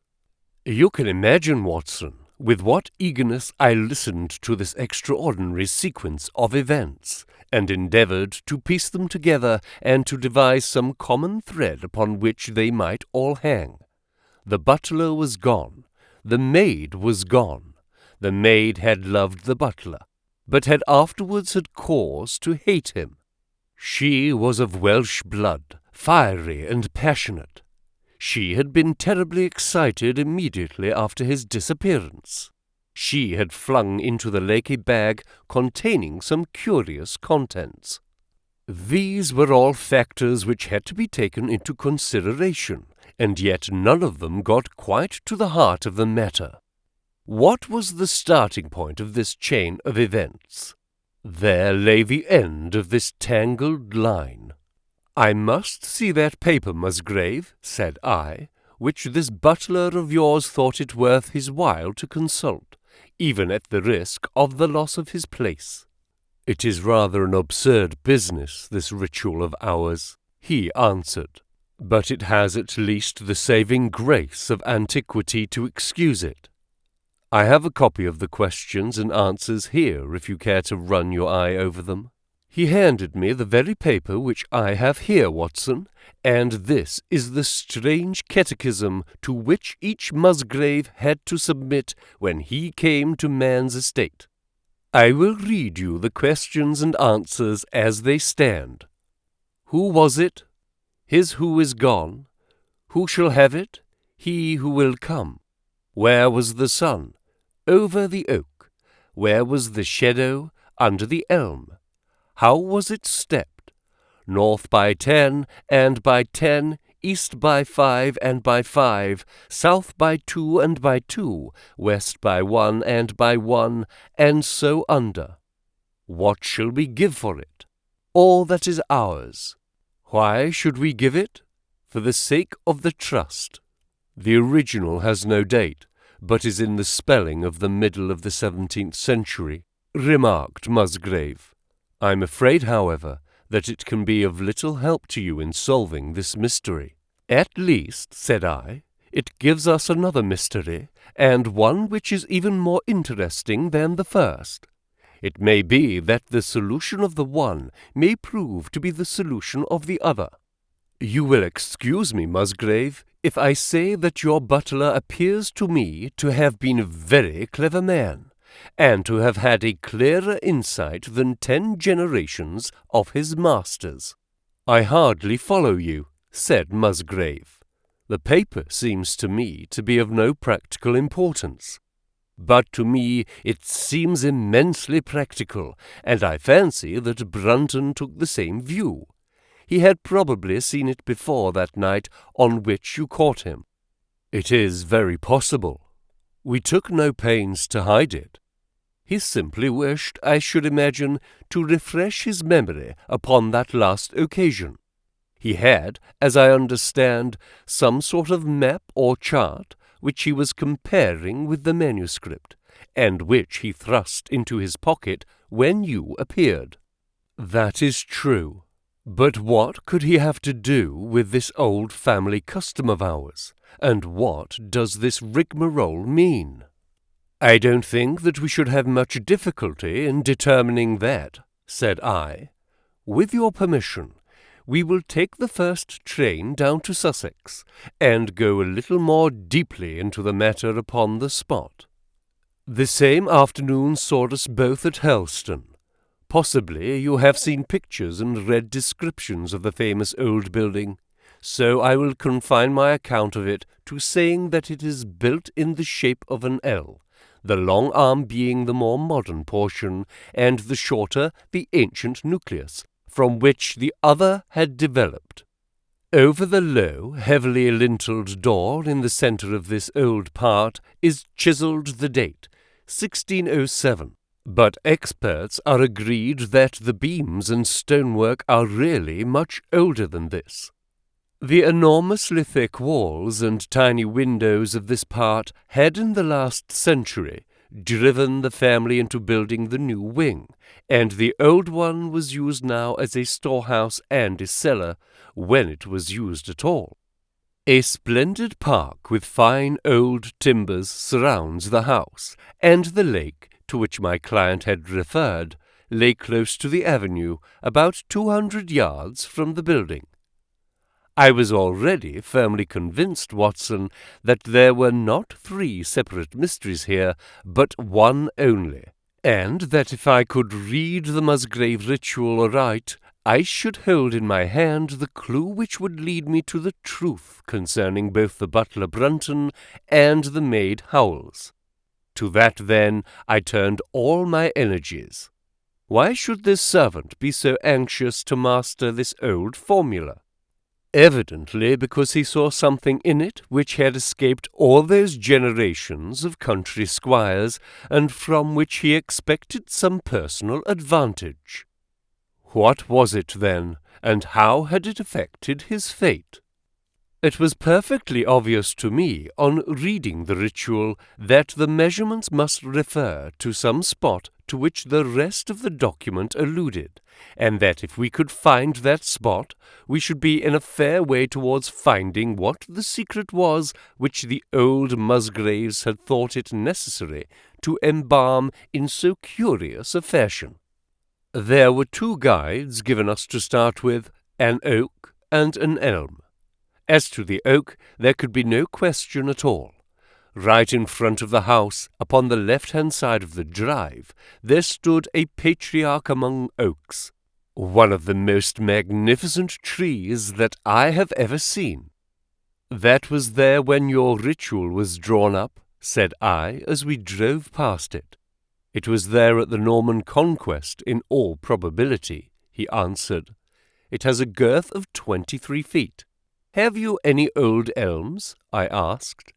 "There used to be a very old one over yonder, but it was struck by lightning 10 years ago, and we cut down the stump."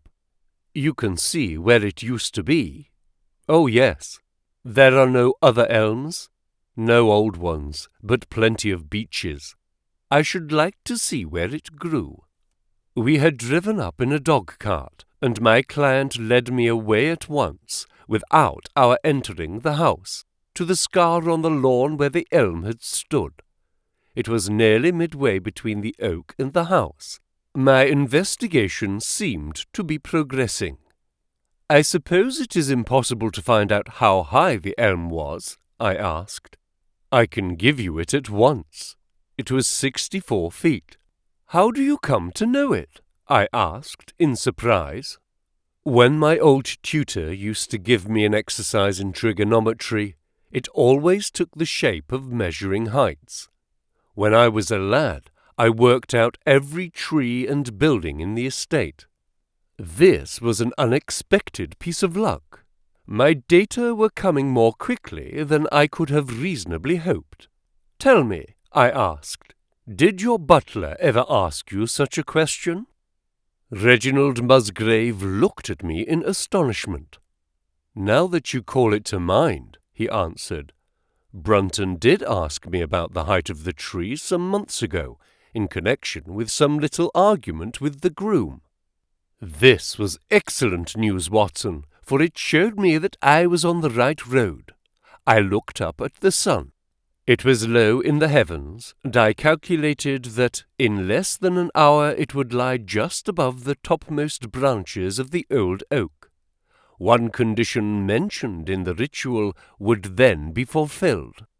And the shadow of the elm must mean the farther end of the shadow, otherwise the trunk would have been chosen as the guide.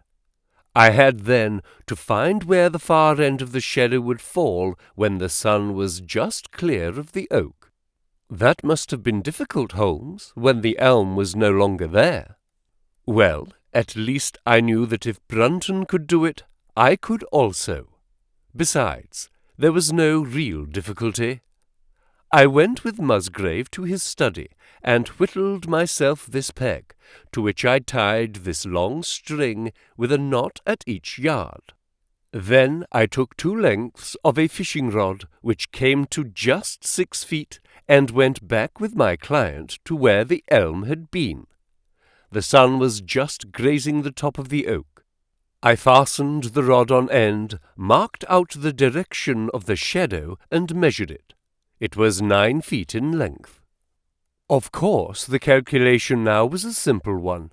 If a rod of 6 feet threw a shadow of 9, a tree of 64 feet would throw one of 96, and the line of the one would of course be the line of the other.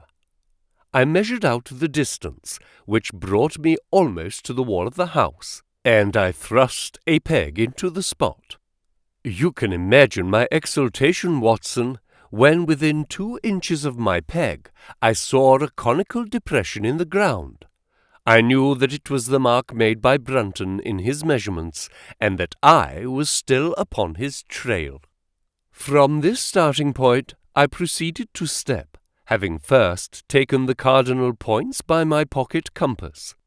10 steps with each foot took me along parallel with the wall of the house, and again I marked my spot with a peg. Then I carefully paced off 5 to the east and 2 to the south. It brought me to the very threshold of the old door. 2 steps to the west meant now that I was to go 2 paces down the stone-flagged passage, and this was the place indicated by the ritual. Never have I felt such a cold chill of disappointment, Watson. For a moment it seemed to me that there must be some radical mistake in my calculations. The setting sun shone full upon the passage floor, and I could see that the old foot-worn grey stones with which it was paved were firmly cemented together, and had certainly not been moved for many a long year. Brunton had not been at work here. I tapped upon the floor, but it sounded the same all over, and there was no sign of any crack or crevice. But fortunately, Musgrave, who had been to appreciate the meaning of my proceedings, and who was now as excited as myself, took out his manuscript to check my calculation. "And under," he cried. "You have omitted the and under." I had thought that it meant that we were going to dig, but now, of course, I saw at once that I was wrong. "There is a cellar under this, then?" I cried. "Yes, and as old as the house. Down here, through this door." We went down a winding stair, and my companion, striking a match, lit a large lantern which stood on a barrel in the corner. In an instant it was obvious that we had at last come upon the true place, and that we had not been the only people to visit the spot recently. It had been used for the storage of wood, but the billets, which had evidently been littered over the floor, were now piled at the sides, so as to leave a clear space in the middle. In this space lay a large and heavy flagstone with a rusted iron ring, in the centre to which a thick shepherd's check muffler was attached. "By Jove!" cried my client. "That's Brunton's muffler. I have seen it on him, and could swear to it. What has the villain been doing here?" At my suggestion, a couple of the county police were summoned to be present, and then I endeavoured to raise the stone by pulling on the cravat. I could only move it slightly, and it was with the aid of one of the constables that I succeeded at last in carrying it to one side. A black hole yawned beneath, into which we all peered, while Musgrave, kneeling at the side, pushed down the lantern. A small chamber, about 7 feet deep and 4 feet square, lay open to us.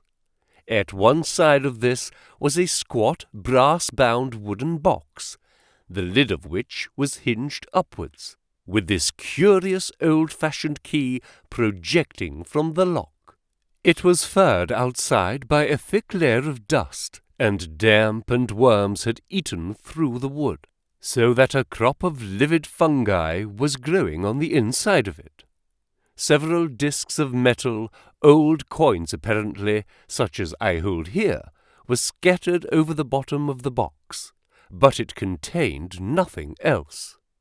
At the moment, however, we had no thought for the old chest, for our eyes were riveted upon that which was crouched beside it. It was the figure of a man, clad in a suit of black, who squatted down upon his hams, with his forehead sunk upon the edge of the box, and his 2 arms thrown out on each side of it. The attitude had drawn all the stagnant blood to the face, and no man could have recognized that distorted liver-colored countenance. But his height, his dress, and his hair were all sufficient to show my client, when we had drawn the body up, that it was indeed his missing butler. He had been dead some days, but there was no wound or bruise upon his person to show how he had met his dreadful end. When his body had been carried from the cellar, we found ourselves still confronted with a problem which was almost as formidable as that with which we had started. I confess that so far, Watson, I had been disappointed in my investigation.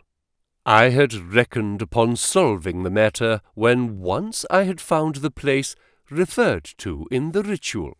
But now I was there, and was apparently as far as ever from knowing what it was which the family had concealed with such elaborate precautions.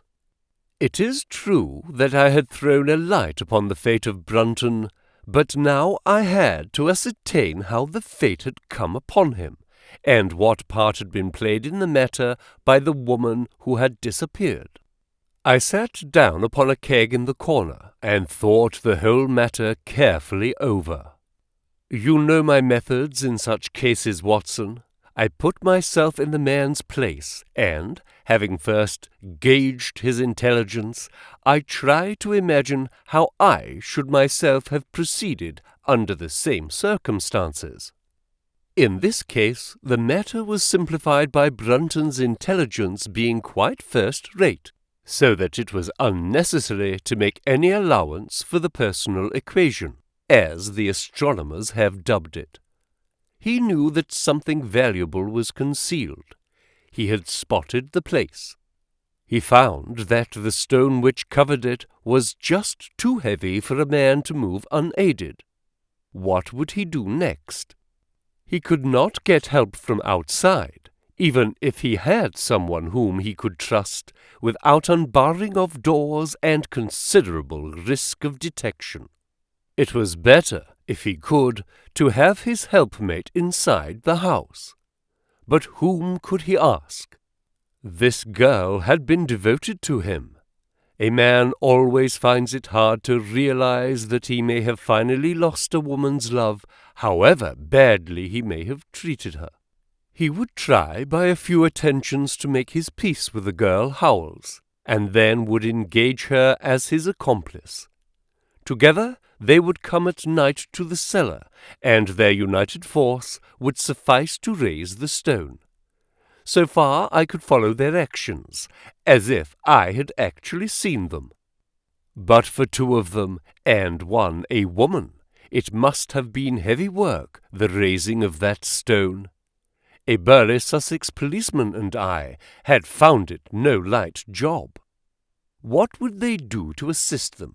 Probably what I should have done myself. I rose and examined carefully the different billets of wood which were scattered round the floor. Almost at once I came upon what I expected. One piece, about 3 feet in length, had a very marked indentation at one end, while several were flattened at the sides as if they had been compressed by some considerable weight. Evidently, as they had dragged the stone up, they had thrust the chunks of wood into the chink until at last, when the opening was large enough to crawl through, they would hold it open by a billet placed lengthwise, which might very well become indented at the lower end, since the whole weight of the stone would press it down onto the edge of the other slab. So far I was still on safe ground. And now, how was I to proceed to reconstruct this midnight drama? Clearly, only one could fit into the hole, and that one was Brunton. The girl must have waited above. Brunton then unlocked the box, handed up the contents presumably, since they were not to be found, and then what happened? What smouldering fire of vengeance had suddenly sprung into flame in this passionate Celtic woman's soul when she saw the man who had wronged her perhaps far more than we suspected, in her power?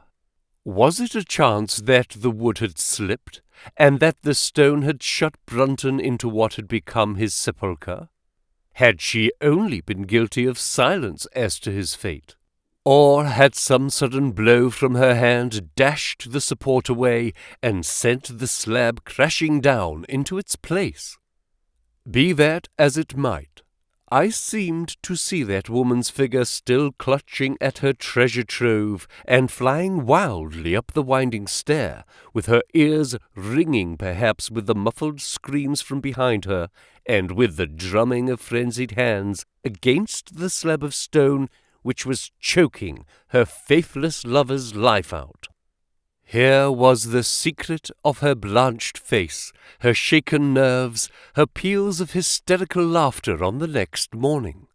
But what had been in the box? What had she done with that? Of course, it must have been the old metal and pebbles which my client had dragged from the mere. She had thrown them in there at the first opportunity to remove the last trace of her crime. For 20 minutes I had sat motionless, thinking the matter out. Musgrave still stood with a very pale face, swinging his lantern and peering down into the hole. "These are the coins of Charles I," said he, holding out a few which had been in the box. "You see we were right in fixing our date for the ritual." "We may find something else of Charles I," I cried, as the probable meaning of the first two questions of the ritual broke suddenly upon me. "Let me see the contents of the bag which you fished from the mere." We ascended to his study, and he laid the debris before me. I could understand his regarding it as of small importance when I looked at it, for the metal was almost black, and the stones lustreless and dull. I rubbed one of them on my sleeve, however, and it glowed afterwards like a spark in the dark hollow of my hand. The metalwork was in the form of a double ring, but it had been bent and twisted out of its original shape. "You must bear in mind," said I, "that the royal party made head in England even after the death of the king, and that when they at last fled, they probably left many of their most precious possessions buried behind them, with the intention of returning for them in more peaceful times. My ancestor, Sir Ralph Musgrave, was a prominent cavalier, and the right-hand man of Charles II in his wanderings," said my friend. "Ah, indeed," I answered. "Well now, I think that really should give us the last link that we wanted. I must congratulate you on coming into the possession, though in rather a tragic manner, of a relic which is of great intrinsic value, but of even greater importance as an historical curiosity." "What is it, then?" he gasped in astonishment. "It is nothing less than the ancient crown of the kings of England." "The crown?" "Precisely. Consider what the ritual says. How does it run? Whose was it? His who is gone. That was after the execution of Charles. Then, who shall have it? He who will come. That was Charles II, whose advent was already foreseen. There can, I think, be no doubt that this battered and shapeless diadem once encircled the brows of the royal Stuarts. And how came it in the pond? Ah, that is a question that will take some time to answer. and with that I sketched out to him the whole long chain of surmise and of proof which I had constructed. The twilight had closed in, and the moon was shining brightly in the sky before my narrative was finished. "And how was it then that Charles did not get his crown when he returned?" asked Musgrave, pushing back the relic into its linen bag. "Ah, there you lay your finger upon the one point which we shall probably never be able to clear up. It is likely that the Musgrave who held the secret died in the interval, and by some oversight left this guide to his descendant without explaining the meaning of it. From that day to this, it has been handed down from father to son, until at last it came within reach of a man who tore its secret out of it and lost his life in the venture. And that's the story of the Musgrave ritual, Watson. They have the crown down at Hurlstone, though they had some legal bother and a considerable sum to pay before they were allowed to retain it. I am sure that if you mentioned my name, they would be happy to show it to you. Of the woman nothing was ever heard, and the probability is that she got away out of England and carried herself and the memory of her crime to some land beyond the seas."